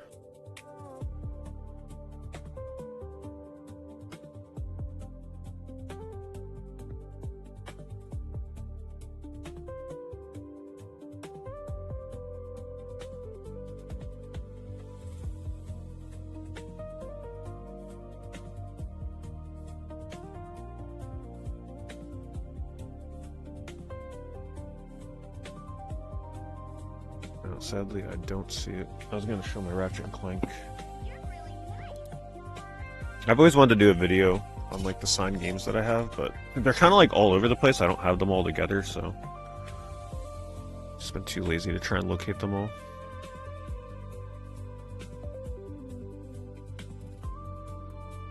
Yeah, right there, that one. I have a signed copy of that by like the whole development team and Ratchet voice actor.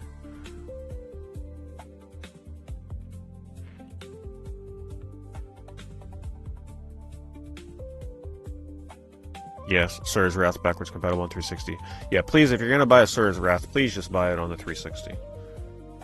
If you're going to get it somewhere. Unfortunately, the DLC thing is a little bit of a problem. That is the one lame thing. Quantum Theory has an obtainable platinum trophy on the PS3. Oh.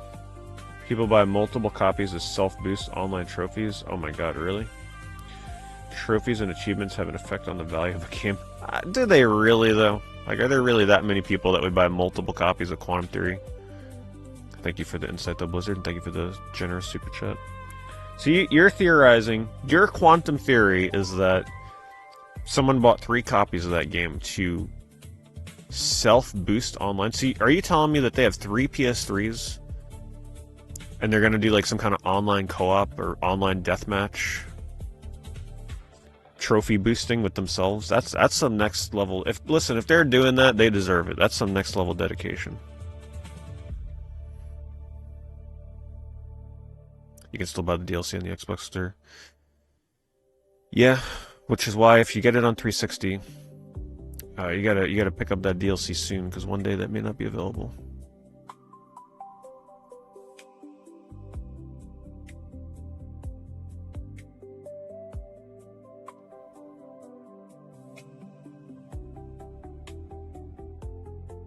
$11 for Enslaved.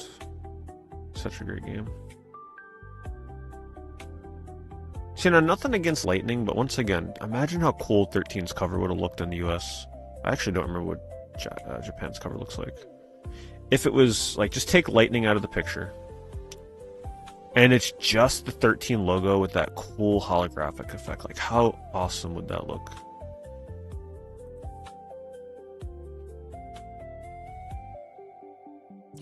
$125 for Splatterhouse.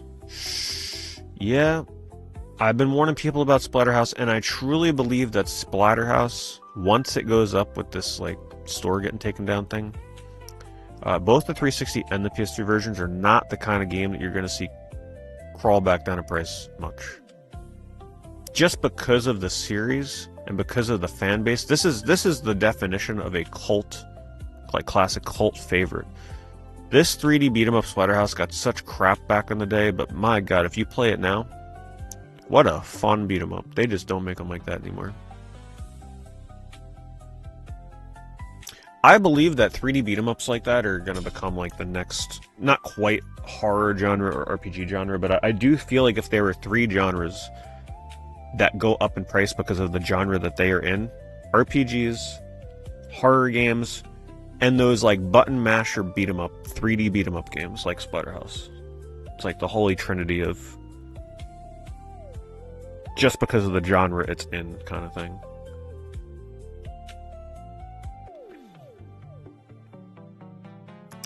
Thanks, Crazy. Have you ever played the Tetris Grandmaster series? Man, I barely touched Tetris in general. It's a miracle that people got to watch me play Tetris a few weeks ago, and I played the next Tetris on N64, which I kind of liked. That was kind of fun. But yeah, I almost never play Tetris games.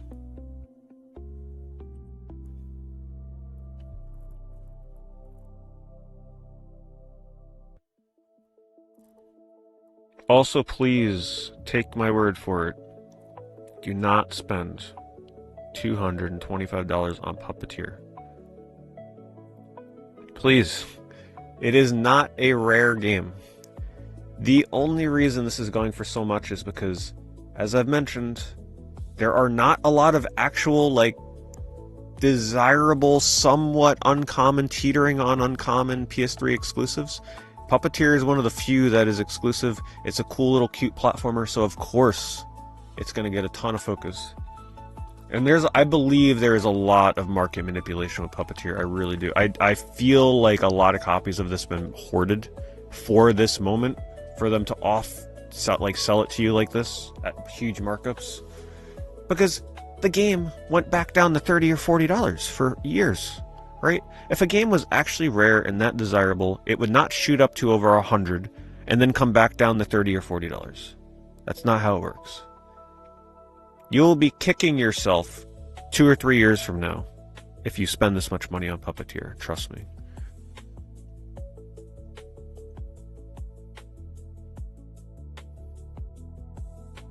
This is the reprint of Siberia. So it used to actually be one of the rarest PS3 games, and then THQ Nordic reprinted it. The version without THQ Nordic symbol down here is actually still very rare, and people will still pay a couple $100 for it. Wet for $150. Okay. Yeah. We're seeing a repeat of what happened last time. But we've seen what happened already. Like this, you got to be patient with this stuff. You just got to wait. It's going to take longer this time. You just got to wait a few years. Prices will start to stabilize again.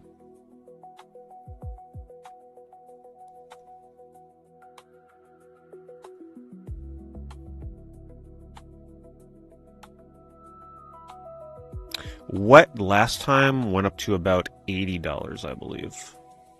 80-ish, I think. I don't know if it ever cracked 100.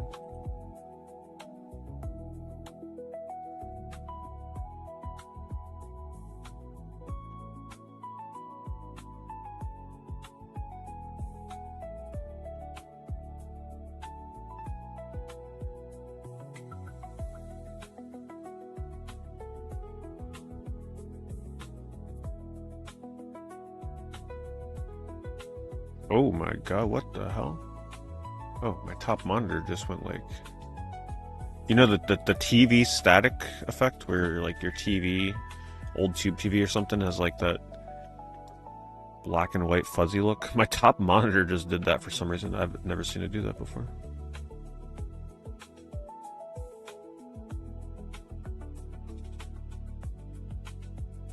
What causes these temporary and same price hikes? Well, these are caused by the digital stores shutting down. So because there will be no other way to own or purchase these games going forward starting next year other than the physical copies, it causes people to hoard the physical copies. And because everybody procrastinates, they all wait until the last minute to buy it all at once. So like everybody's focused in on buying the same games all at the same time, so supply dries up. So what really causes it, even for more commonish, uncommon games, so many people are trying to pick up certain games that we run out of copies for sale on places like eBay. So then when you run out of ones for sale, like you get the sellers that say a game's $20, but there's no copies available, they'll put one up for $30, and then that sells. Someone puts one up for $40, that sells. Someone puts it up for $60, that sells. And it just keeps going and going and going and snowballing from there.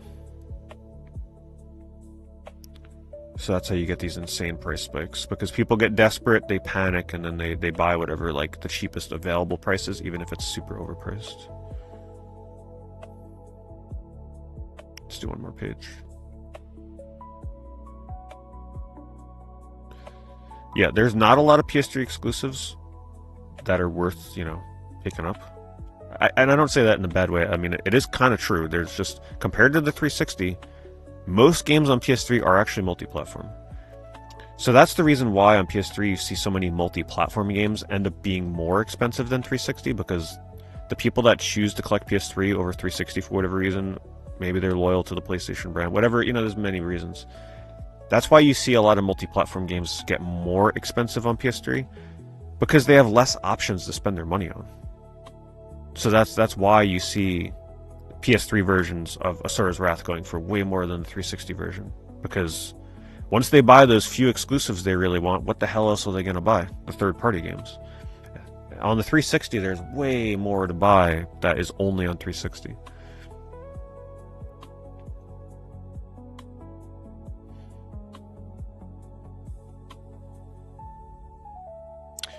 And PS3, generally third-party games on PS3 are lower printed than 360 in general.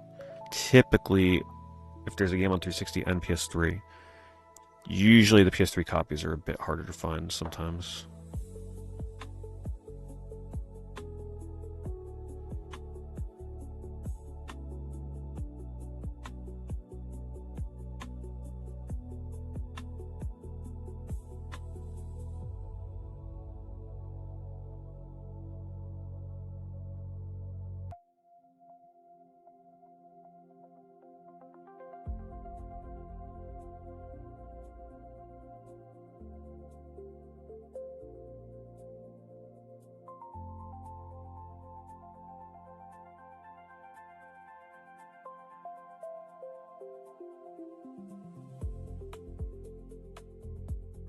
Well, most exclusives on PS3 are first-party PlayStation titles, so yeah, those will be overprinted to hell. When it comes to third-party exclusives, there are not nearly as many on PS3 as there are on 360. There's way more third-party exclusives on 360 than PS3. There's just not as many rare games to buy on PS3 as there are on 360.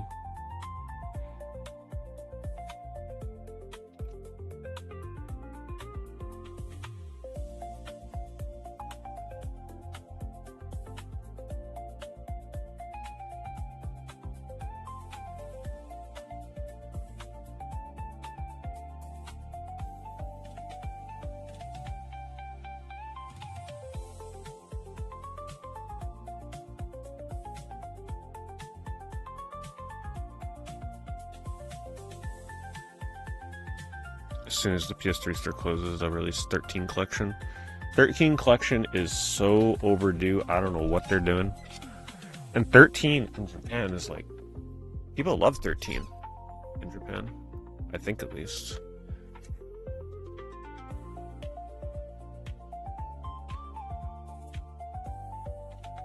How do you separate a truly rare game? So my model for it depends on the console, like what the threshold is for how many are available. But generally, in my opinion, like I said, it depends on the console. But let's just say the PS3, for example. Take out this equation of the PS3 store closing and like everybody snatching up. Just go back 2 years, 2 or 3 years, right? When any PS3 game that you wanted is on eBay, there's no rush to buy anything. If you go on there and there's like 10 or fewer of a game available at any given point, that is rare. If there's like 30, 40, 50 of them, that's not rare, that's uncommon. If that. I mean, 50's pushing it. I'd say like 20 or 30 is uncommon. Anything more than that, like 40, 50, 60 copies, that's a pretty common game. But like I said, it depends, that it varies by console. So if you go to something like Super Nintendo, some games, you might be lucky if there's like 2 or 3 copies up for sale at any given time, right? Or Game Boy Color. For Game Boy Color, I think there's different degrees of rarity. There are some Game Boy Color games, especially if you go into like complete in box. You may go a year and never see it complete in box. 2 years. You may never see it complete in box. So there's like I said, depending on the... And PS3, there's never really going to be an instance like that because most games are not rare enough to be that hard to get. But certain consoles, like, you'll be waiting years before something shows up. Game Boy Color, when I was like really going hard collecting complete, there were certain games I had on my watch list that I didn't see for years. Moomin's Tale, I think it took like 5 or 6 years before a complete in-box copy of that showed up on eBay. 3DO, certain games on there, like Dino Park Tycoon, I've only seen 2 copies of that in like 20 years of collecting. So, yeah, it really depends on the console. So a 3DO game, for example, to be qualified as rare, I would say, because 3DO, those games weren't printed as much, so a 3DO game that has like 10 to 15 copies available, I wouldn't say is necessarily rare, I'd say that's uncommon. For a 3DO game to be rare, I'd say like 1 to 5 copies, if that, would be rare on 3DO. So, yeah, it just really depends.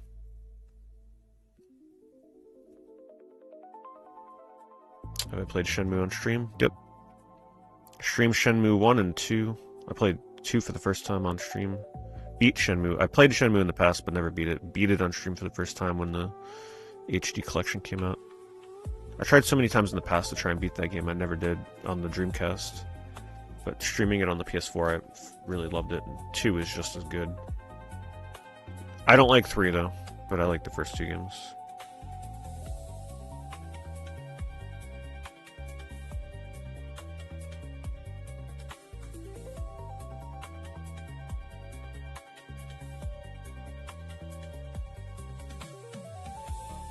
Yeah, if you know anybody that actually likes Shenmue 3, be careful what you believe from that person. I feel like you'd be being lied to with everything they tell you. No, I'm just kidding. But I don't think I've ever met anybody that actually really loves that game.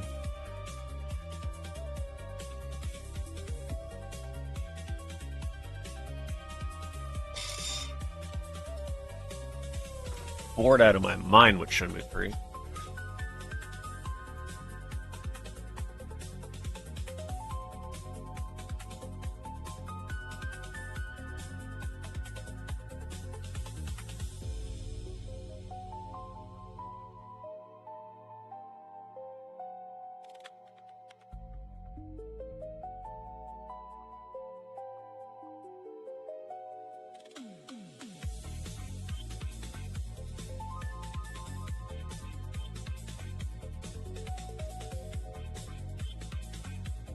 I can never tell what the hell this guy's holding.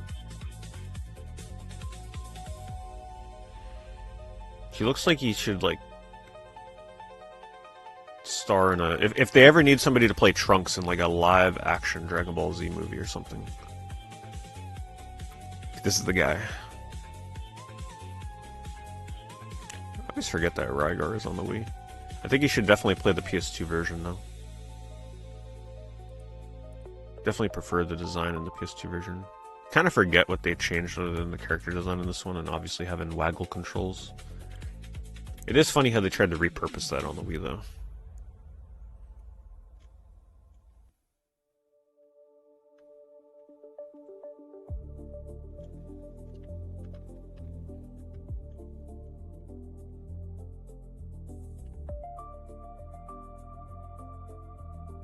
Can I remind you how to use the eBay affiliate link from Canada?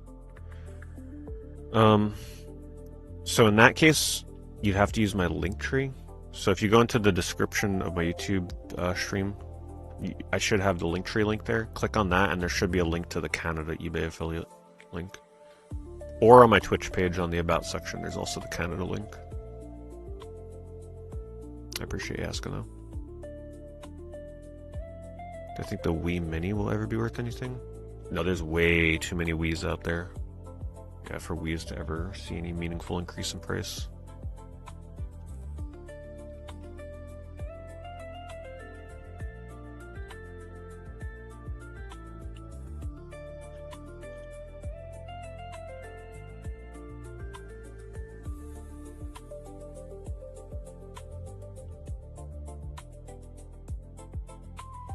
Hack Attack is really $900 on Game Gear. Game Gear is just so crazy.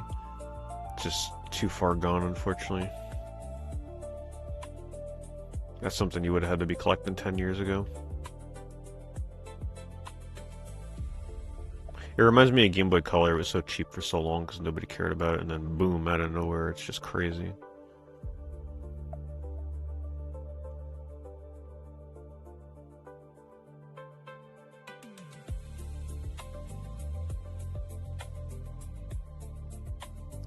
I like modded consoles for streaming, but I don't mod childhood consoles, right? So like my original childhood N64, I will never touch that thing.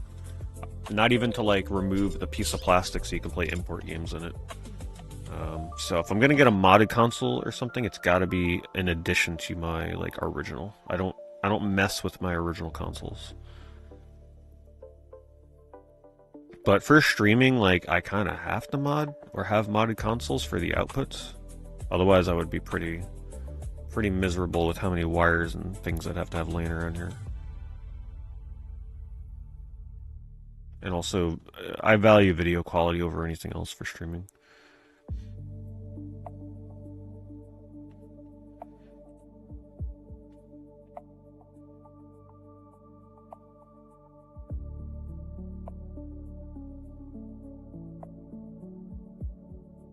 Endless Ocean 1 and 2. I never did get around to playing that latest one. I'm kind of sad I didn't, because I'm sure no one's playing that online anymore.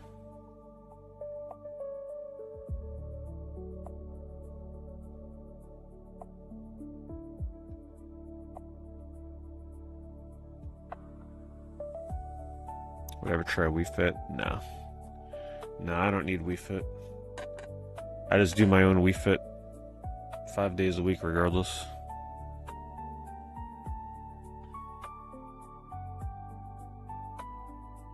I definitely don't want to have to deal with that balance board sitting around.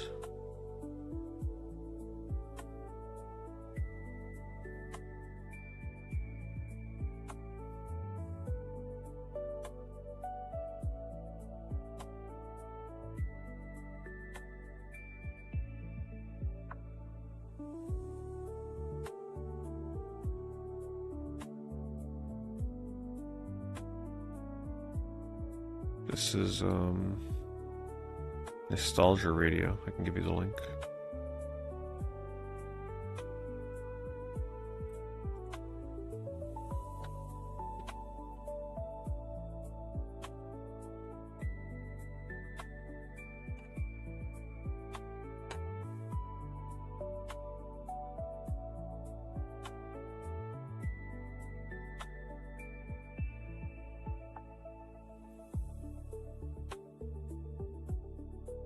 Yeah, 5 days is working for me. I mean, it's been working for me now for a bit. 2 days I feel like is enough. I actually have to go to the gym when I end the stream. I didn't have a chance to go earlier today, so I don't give myself excuses. I force my ass out to go. Because if I have a day where I'm like, man, I'll just go after stream, and then I don't guess what's gonna happen? There will be more days where I say, oh, you know, I'll just go after I stream, and then I'm so tired, and then I just go to bed. No, I don't allow it. So I will be going to the gym. What time is it? At midnight, pretty much.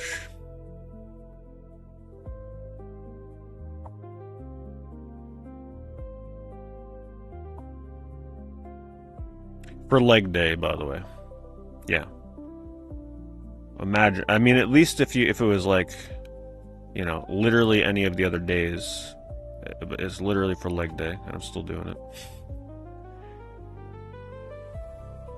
It'll be rough, but I'm just gonna, you know, I'm tempted. I've been watching Digimon. I ain't gonna lie, I'm tempted to bring my phone and like when I warm up on the treadmill and like I usually do a cool down on treadmill. I feel like watching some Digimon in the gym. Digivolve some shit in the gym, you know. People, they'll be judging hard when they see me watching Digimon in the gym, but it is what it is. I just finished episode 8 where they meet Devimon. What a cool show. I never watched it really back in the day. It's such a fun show. Such a classic kind of early 2000s kids go on an adventure kind of like show. It's fun. Yeah, I'm really getting into Digimon right now for some reason. I'm just having this like epiphany of, damn, I should have been way more into Digimon back in the day. So it's only a matter of time before you see me streaming Digimon World for sure.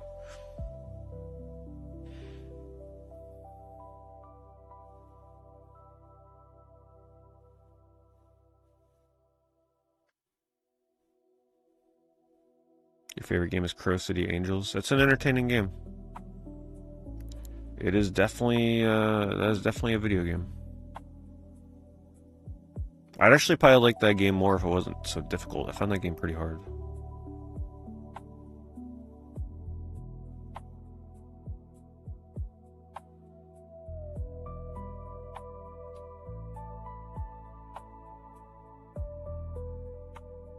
Yeah, all I'll say is if you're a Digimon fan, be on the lookout, because there's going to be some Digimon content coming for the TCG channel. So if you're not subscribed to my card game channel, there will be Digimon coming. I'll put the link if you want to follow along with that.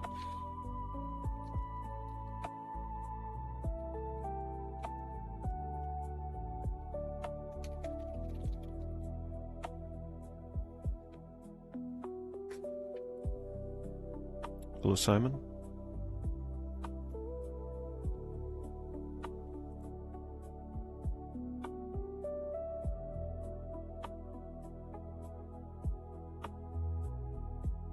So Bodyguard is another, or Body Count is another interesting one. This game was up to $60 or $70, I believe, when the 360 store closed down. So this is a great example, right?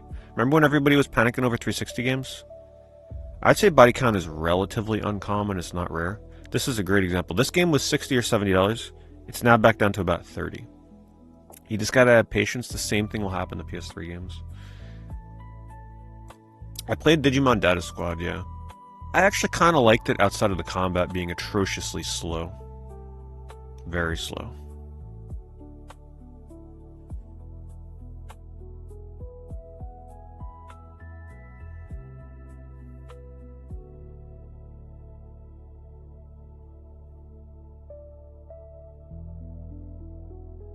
My favorite Digimon so far? Well, obviously I'm only like mostly introduced to just like the original 7 and then their first, you know, evolutions, and then the first villains that have been introduced.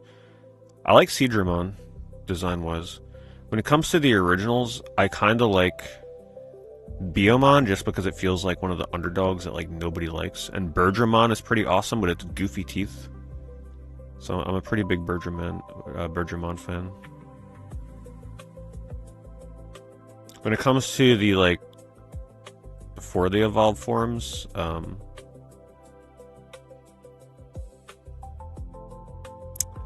I was always a pretty big Patamon fan. I don't know, he's just so cute. I guess Gabumon. Just because I like his voice actor for the show. It's just such like a chill Digimon. I just love Digimon. The fact that the Digimon talk just makes that show so much more dynamic than Pokemon at times. Just imagine if like Pikachu talked back to Ash in English every time, right? Like it's just so different.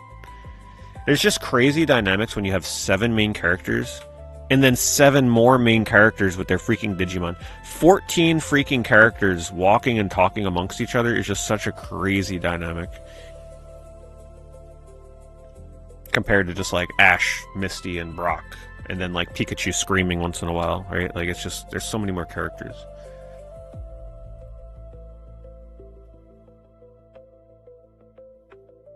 The Digidestin is hard to say so far. It's because I'm only like 8 episodes in, so getting their personality is kind of not the easiest.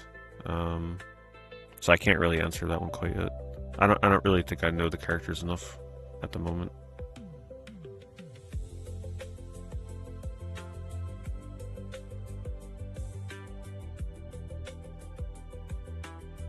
Yeah, imagine if Pokemon had every Pokemon was like Meowth where they can talk. Man, what an interesting show that would have been. I'm watching the original, yeah. The last time I tried to get into Digimon, I tried watching the remake of Adventure that they did. And I never got too far into that, but this time I'm starting with the original, and it's good. I love the hand-drawn. The hand-drawn backgrounds are amazing in the original show. That's one thing I'm liking right now. I'm actually curious to look up Digimon games. I want to see. There's quite a bit out there. See what they're going for.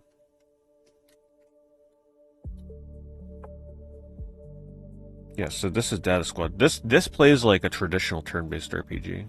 The only problem is the battles, like I said, are very, very slow. But if you like turn-based RPGs, this is not your typical Digimon game. This is like a traditional turn-based RPG.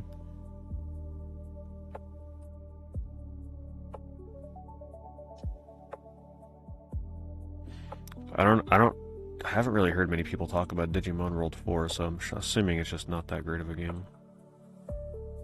If I play them, I'll start with the first one.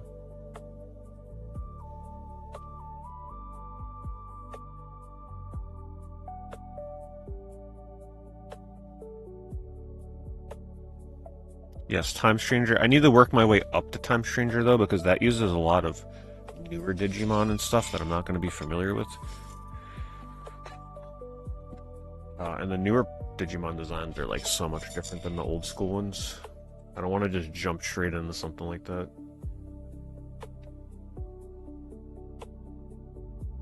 Yeah, this game's supposed to be like super good. Just came out on Switch too. I'd probably get it on Switch too because it seems like the kind of game that would be worth playing on handheld. See, I'm starting to learn the names. That's Devimon right there, I believe. Just slowly but surely. There's some hilarious freaking Digimon out there, just the name of them. They're just so literal. Some of them are just so literal. Especially some of the obscure ones. It'll be like an elephant and they'll be like Elephantmon. A moose, Moosemon. It's like, how do you not love that? It's just so goofy. The Strategy Guide Lot. $240.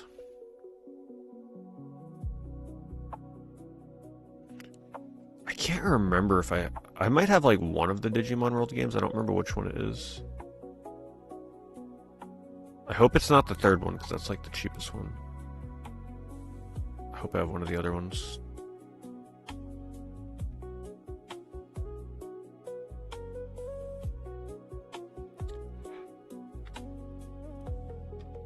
There's a WonderSwan Color Digimon game or two. Just the DS games. Is there anything here that we're not seeing that we're forgetting? Digimon Rumble. Oh yeah, here's one of the WonderSwan ones.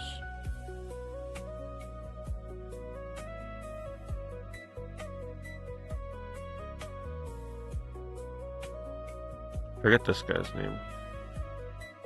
No, that's Edamon, Agumon. Don't remember that thing's name.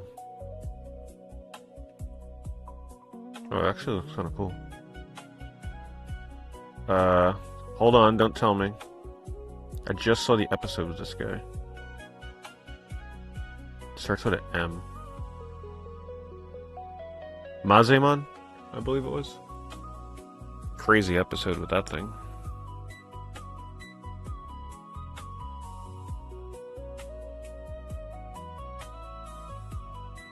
I think there's multiple Digimon games on WonderSwan. Just look, here's another one. WonderSwan, actually, apparently a ton of them. Oh, this is a Crystal game. Wow, they even had a WonderSwan Crystal Digimon game. There's probably like freaking 6 of these games on WonderSwan. WonderSwan was really known for these kind of games at the time. Swan Crystal release. That is Terriermon.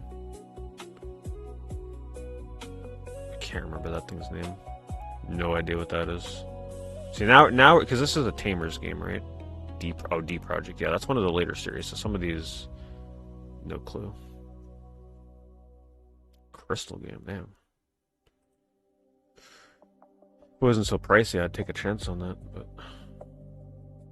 Is that another one? Damn, there really were a lot of... Look, here's another WonderSwan game, and here is another one. How many of them were there on WonderSwan? Apparently a lot.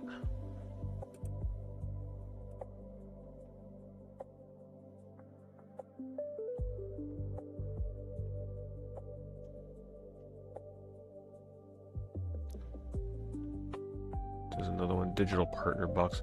I really want to get myself one of the original Digimon, like, Tamagotchi things. I gotta research them, though, because apparently some of them are really aggressive, and I can't have that shit ruin my sleep schedule. I don't need no thing chirping in my ear at 4 in the morning to feed it, alright? So I gotta research these things first to make sure I get the right one. I don't need none of those old school ones that, like, never let you have a moment's rest. There's another one. Frontier Battle. Damn, that's another Swan Crystal. Digimon went crazy on the WonderSwan. Holy crap. Look at the sprite work. Man, we really missed out by not getting WonderSwan Color, like, seriously. That thing's sprite graphics were so good.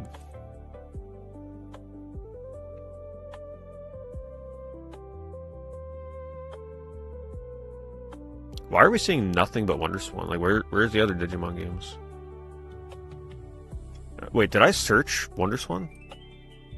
No, I didn't. We're just somehow just getting nothing but WonderSwan games right now. What the hell? It's crazy. Digimon was just slightly after... A lot of people growing up apparently saw Digimon before Pokemon, so... That's what I've heard. Like, a lot of people actually grew up with Digimon slightly before Pokemon, even though Pokemon, like, maybe came a little before. I don't know.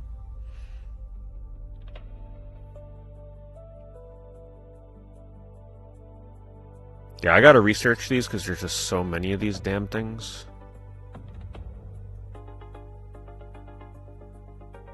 Some of them are pretty advanced, too. I want one of the small ones, though. I don't want no gigantic thing.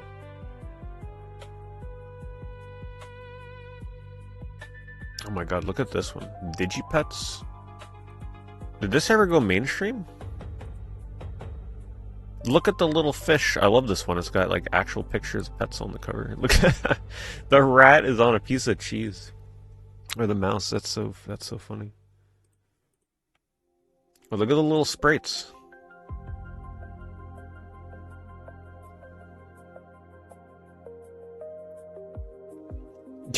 I love how they just have boy. You can raise a little boy, apparently, as an animal. And a girl. Look at the owl. That is quite an owl. I'd probably pick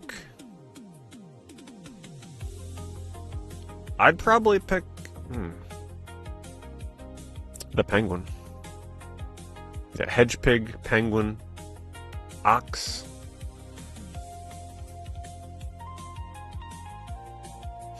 Well, if I get addicted to Tamagotchi pets, every time I stream, all you guys are gonna hear are just like things beeping in the background, telling me to feed it.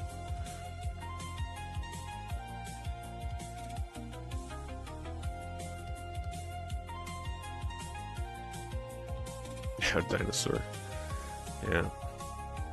This is the rabbit hole you go down. You think you're just getting into Digimon, and then suddenly you're in the Digivices, and then suddenly you're in the digital pets, and then you're down the whole line.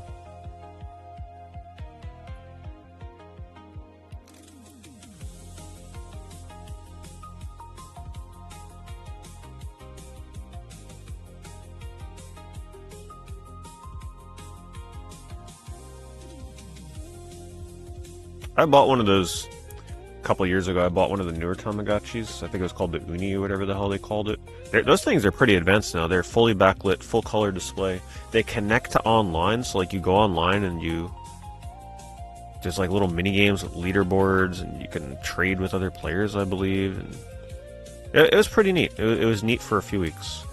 I'll give it that.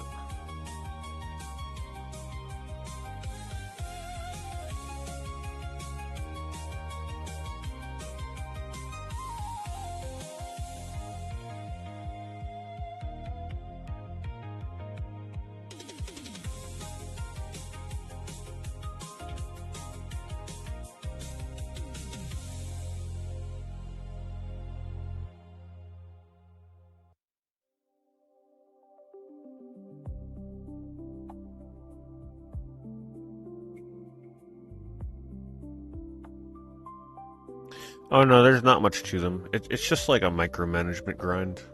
They definitely appeal to people that like RPGs, or if you play like Harvest Moon kind of games. It's a very similar kind of thing. Like you just do repetitive things and grind it out until your pet eventually like grows up and everything. They're pretty simple at the end of the day.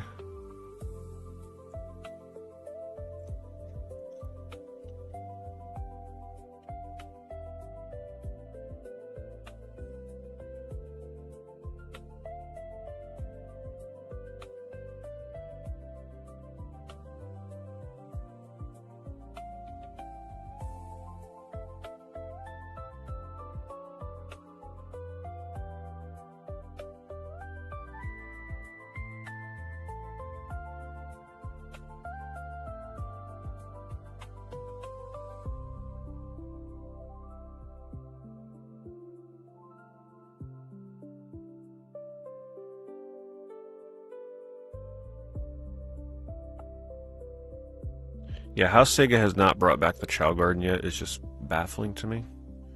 Even as a mobile game, like that feels like it would be the perfect game to play on your phone, right? Raising a Chow, like come on, Sega, for real. People wouldn't even care if you made it the most predatory gotcha game ever if you just gave people a Chow in their pocket. Easy money.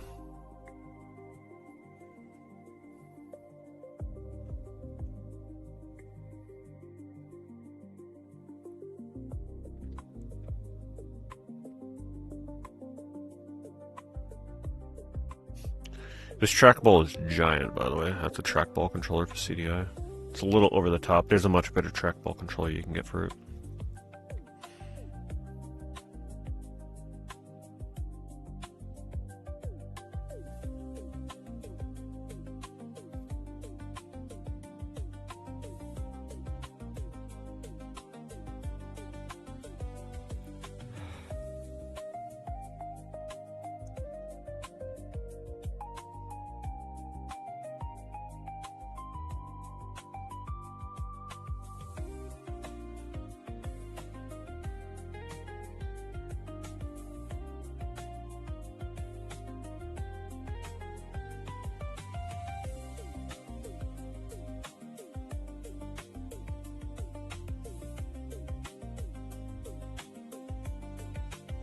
I have no plans on playing the new Splatoon game, no. I checked out of Splatoon games a bit ago. I gave them a shot. I tried like the first and the second game, and that was good enough for me. It's like I don't hate them, but they're not really my thing anymore.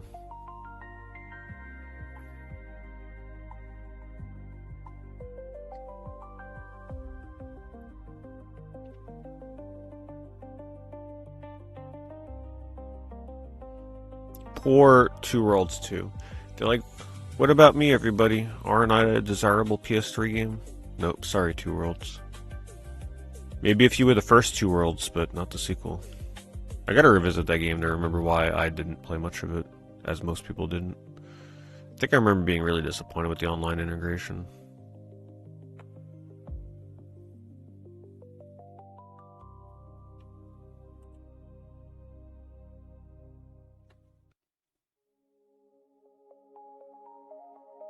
Is that Chuck E. Cheese? Yeah, Chuck E. Cheese gaming headphones. Man, they massacred our boy Chucky. Have you seen a modern Chuck E. Cheese? I've seen it in videos. They're just like casinos for kids at this point. They're so modernized with touchscreens and like gotcha machines and all that kind of stuff. It's crazy. There's very, very few actual arcade games. It's just all like ticket machines. I used to go to Chuck E. Cheese way back in the day when I was younger. You know, with the animatronics and when they were more actual arcade games than ticket machines.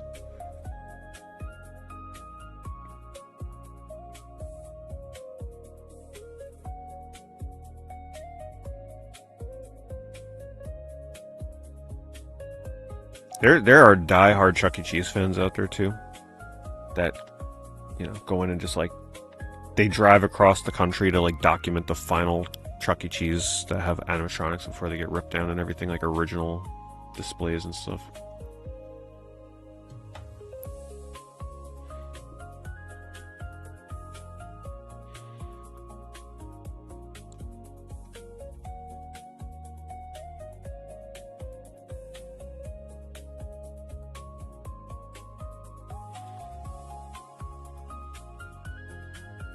Yeah, I remember playing, it was either TMNT or I think it was an X-Men, one of the X-Men arcade machines. Like, whatever the ones were where you can have 4 players, they used to have those there.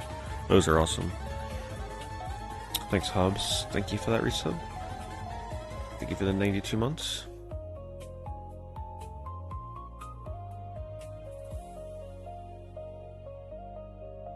Spirited Away came out 25 years ago today. Damn. Did it really? Did it really? Jeez.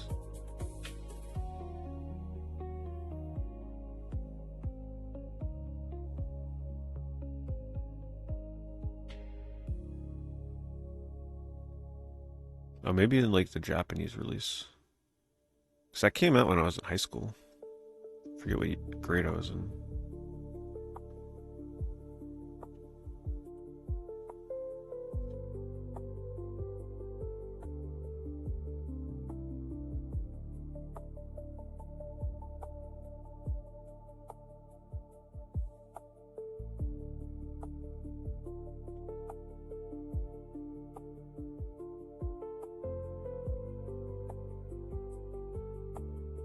Original Game Boy, yeah.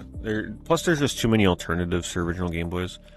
And these days, if somebody wants an original Game Boy, a lot of times they'll actually go with like a modded route where they'll get one with like a backlit screen and everything. Believe me, there's still a demand for original untouched Game Boys, but there are so many of them. But the amount of alternatives that exist for quality of life that are out there start to outweigh the actual original value of the untouched bricks, you know?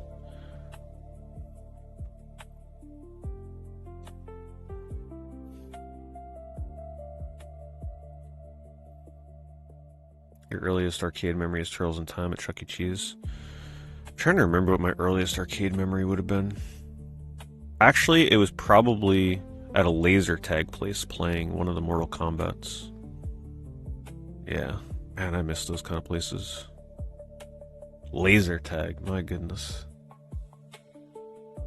That was fun back in the day. Nowadays, it's too safe, right? I'm sure if you went to laser tag now, they probably have way too many safety precautions. Back in the day, it was like the Wild West. Kids getting slammed to the ground because things were so close quarters.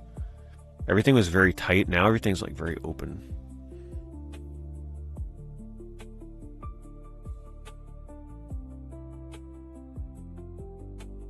Oh, thanks, Frankie. Thanks for popping in.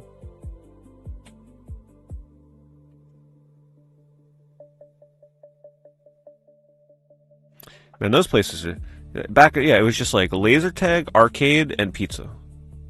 That was like peak 90s. And then maybe it had like a roller skating rink or something like that, you know?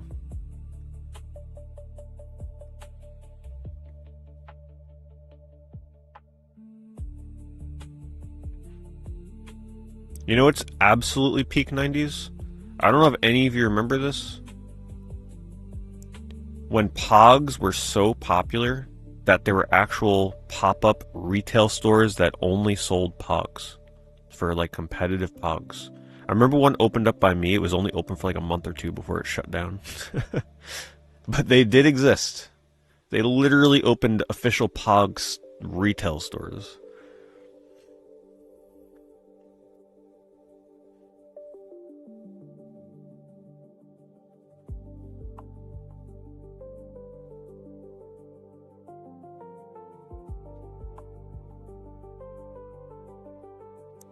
Signature on case seems to belong to Kyle Petty. That's a terrible looking signature. That just looks like a scribble from like Little Billy down the street because he got a marker.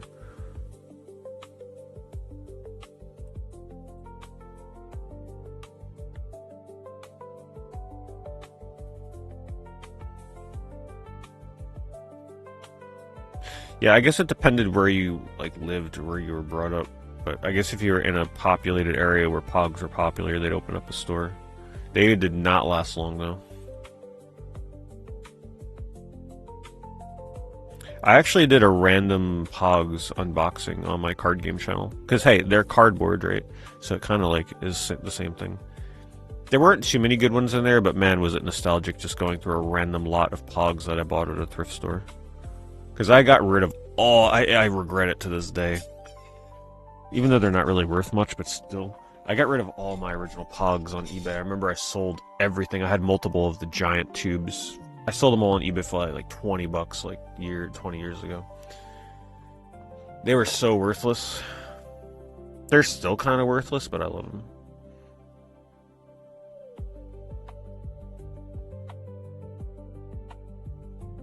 You just never would know what you'd get, what you'd see in a Pog. There was just, the artwork was so random. Yeah, there's your 8 balls and your snakes and your skulls and all that kind of stuff, but outside of that typical Pog artwork, like, you just never knew what you'd find.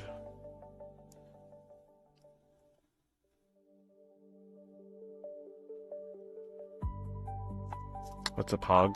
It's literally a piece of cardboard. I don't know if I have the bag of Pogs by me. Oh, wait, is this them? Oh my god, I actually have them right next to me. Okay, hold on.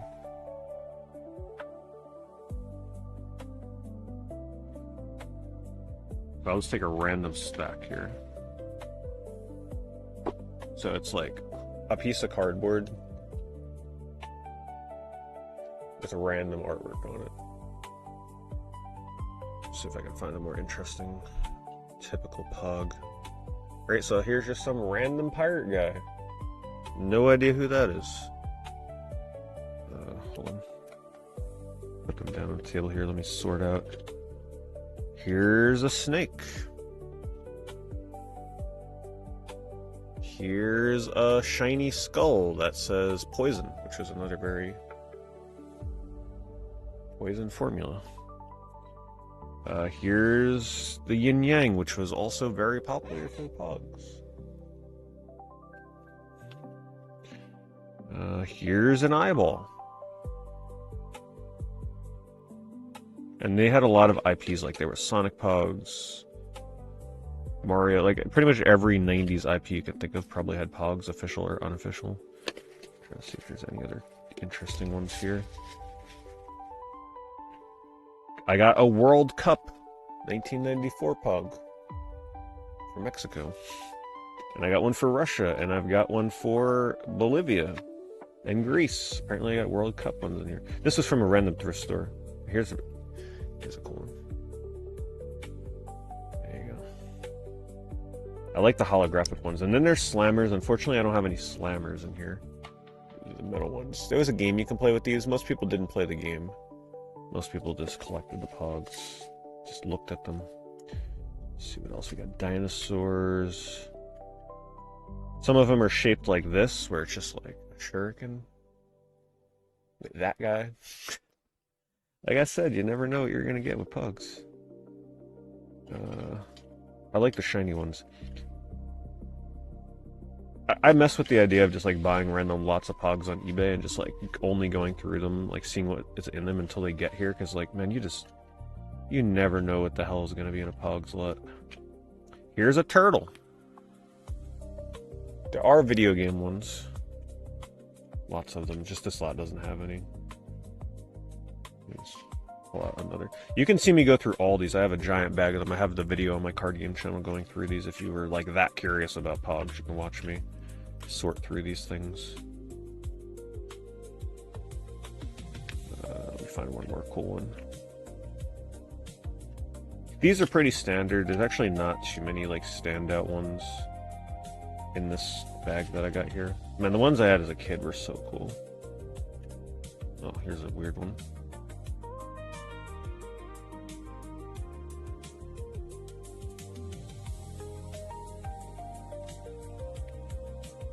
One more sparkly one or something. Yeah, you'd like throw the slammers down and try and knock them out of the playboard. They tried to make it a thing, but yeah, most people didn't actually play pogs. Oh look, Lion King. So, there you go. And these are all officially licensed.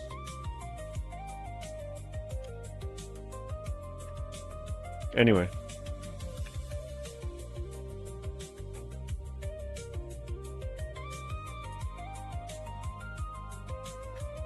That's pogs. There's one infamous slammer, the OJ slammer. So slammers are ones made of metal, like thick, heavy metal, typically metal and plastic. If there's one slammer that people still collect, it is definitely the OJ Simpson slammer.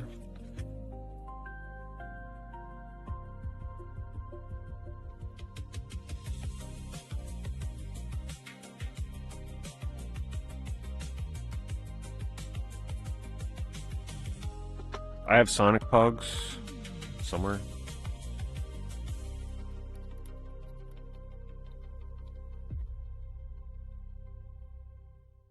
Here it is. Yeah, this is an infamous slammer. The behind the bars slammer. Okay, it's all holographic. Pretty rare, actually. Not many on here.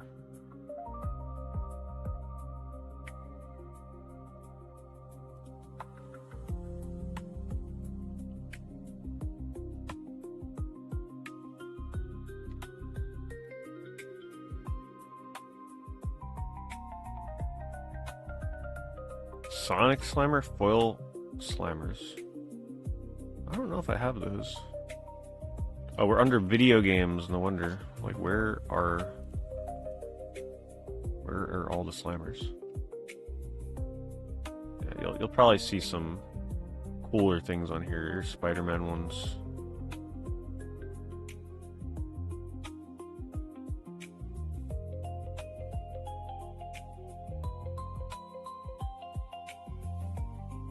Universal Monsters. Oh my god, I freaking love. First of all, pogs are cool, but then when you combine it with this 90s that I can never remember the technical name for, we always forget it and we have to like relook it up. This sort of like fake hologram look. Oh god, I love that. They don't make that kind of effect anymore. You know what I'm talking about if you've seen these in person. The kind of like stickers you'd get in the 90s. They are so cool. I could just never remember the name of that effect. No, it's not Lenticula. It's like some crazy name I can never remember. It's something other than Lenticula.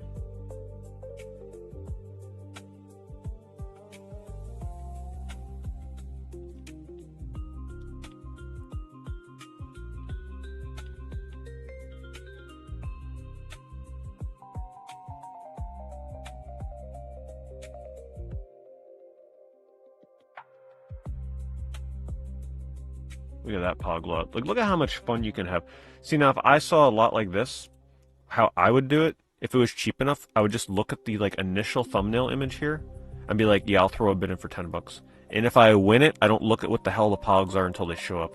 That way you get that element of surprise of having no idea what the heck you're going to be seeing. So apparently if I would have been on this, I would have got Power Rangers, some Marvel, Spider-Man stuff, a lot of Power Rangers apparently, a little bit of like Star Wars Episode 1 or something it looks like, yeah. Phantom Menace. See, that would have been exciting, I would have had no idea. Oh, some of the World Cup ones that I actually just had in that bag. McDonald's Slammer. See, that would be fun.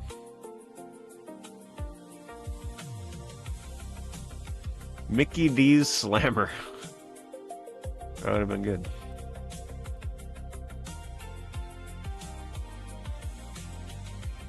Look how cheap they go for. 90s Pogs, 200 Pogs, 2 Slammers. Look at that. 500 Pogs. Right? Imagine me getting this and sorting through it on a stream or something. Even though it looks like there's a lot of like 8 balls and doubles and things in here. I don't want that many 8 balls. How do you play Pog? You have like a mat and you put the Pogs in a stack and then you take the Slammer and you throw the Slammer down on the stack and you have to like try and flip them or knock them out. There's like a whole thing to it. Nobody actually really played Pogs. Everybody just collected it. Horse Pogs. Wow, somebody really liked that Slammer. See, Slammers would be the cool thing to collect. Right, because then you can like specialize in just getting a whole bunch of really cool Slammers. Gargoyles Slammer. It's like, man, if you ever want to feel like you're being transported back to the 90s, Pogs are the way to go. That is for damn sure. Because not only are the Pogs themselves nostalgic, but the things that are on the Pogs are super nostalgic as well.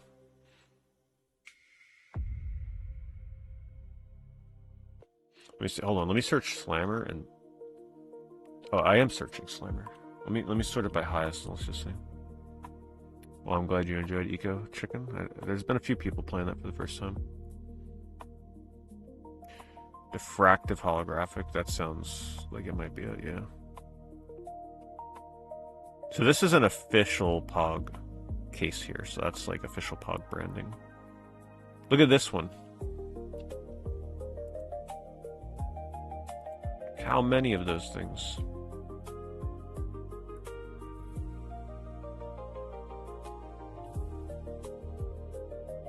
And Pogs collectors are eating good right now, boy, because there's like very little competition for this stuff. So you can get giant collections for next to nothing.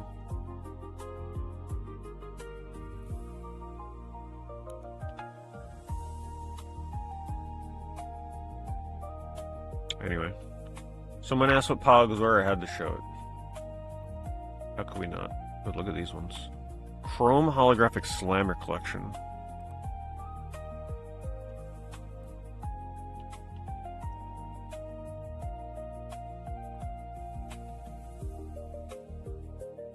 I can't tell what some of these are. But damn, those look colorful. The original Chrome Cap Slammer Collection. So we got dinosaur thing, insects, mutant insect bugs. Went for a lot of money, whatever the hell it is. Diffractive grating. Let's see, diffractive.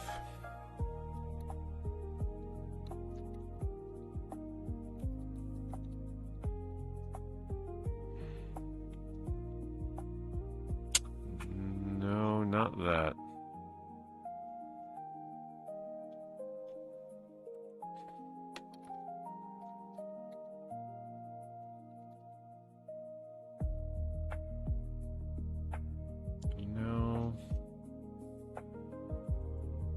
Hold on. Let me. A few times, I feel like AI would know instantly what I'm talking about. Let's see. What is the term for the 90s holographic sticker effect that made things look actually 3D?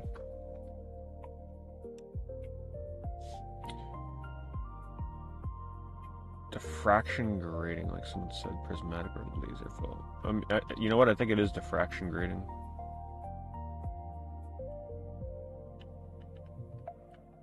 Why did I not get any result for this? Unless I needed to actually search for this specifically.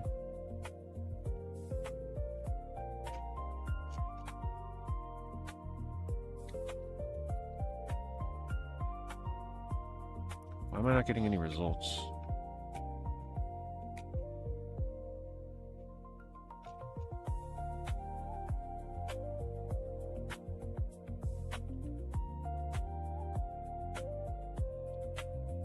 Diffractive hologram? No, lenticular is a different type of effect. We should definitely be getting results for this, though.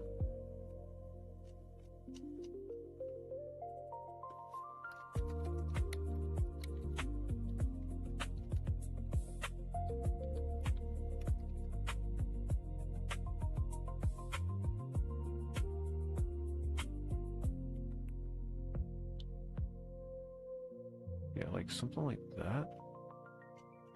There's something even more pronounced.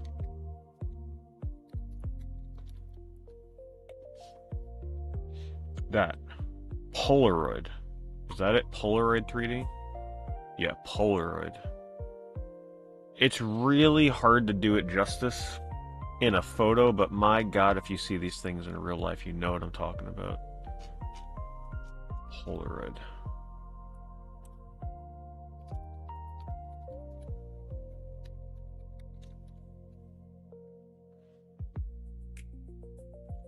It's like someone would need to show a video. This is a great example here. Right, like, so this looks literally 3D when you see it in person. It kind of like seems like it's moving. Let me see if I can find a YouTube video that demonstrates it. I need to get one of these just so I can like show it.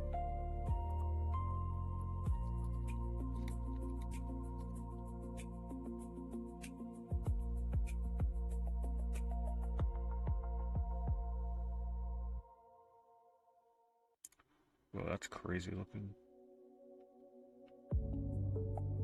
Oh my god. Oh, jeez. Alright, this is a great example.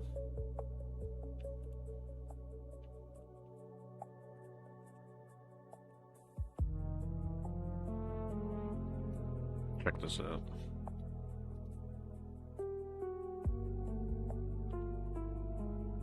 Oh, for crying out loud.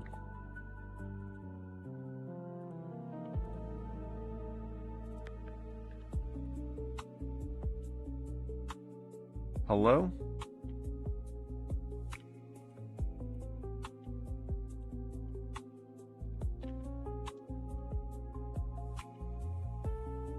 This is what you get for trying to watch a YouTube video in incognito. Also select the new images. Oh my. Can we please? I'm not a bot, okay?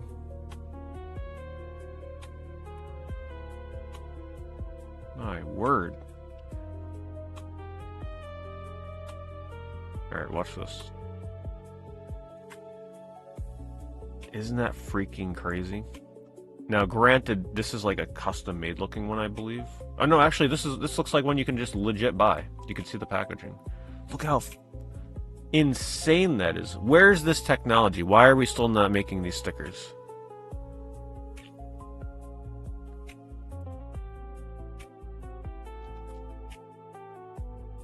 Is there any other examples? Anyway, that gives you an idea, right? Isn't that just wild? So imagine this with Spider-Man. As you move this around, it looks like he's like in 3 dimensions.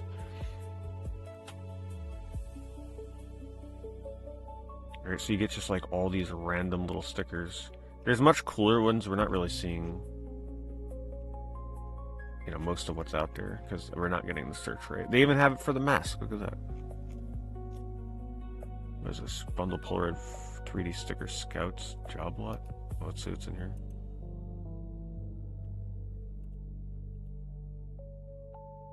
That's super random.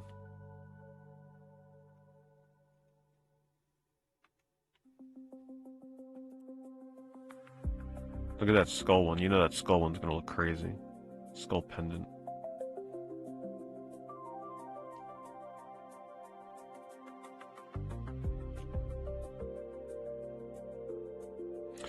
Anyway. We bring this up every so like once every 6 months or so. I think these stickers come up into conversation somehow, and then we try and track them down on eBay. And by the time we have to think about it again in the future, we're all gonna forget the name.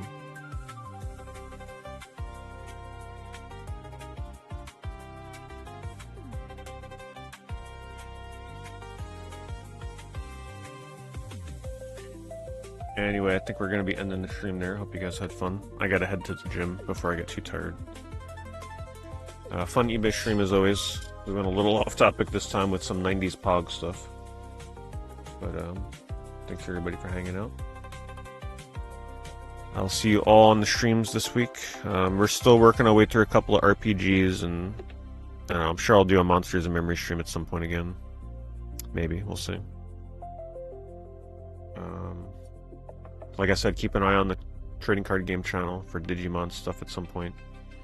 And the gym channel will have a new video as well. I have the footage filmed and everything. I just haven't gotten around to editing that yet. So if you're not following my fitness channel, which is new, you can follow that. Pete's Game Room.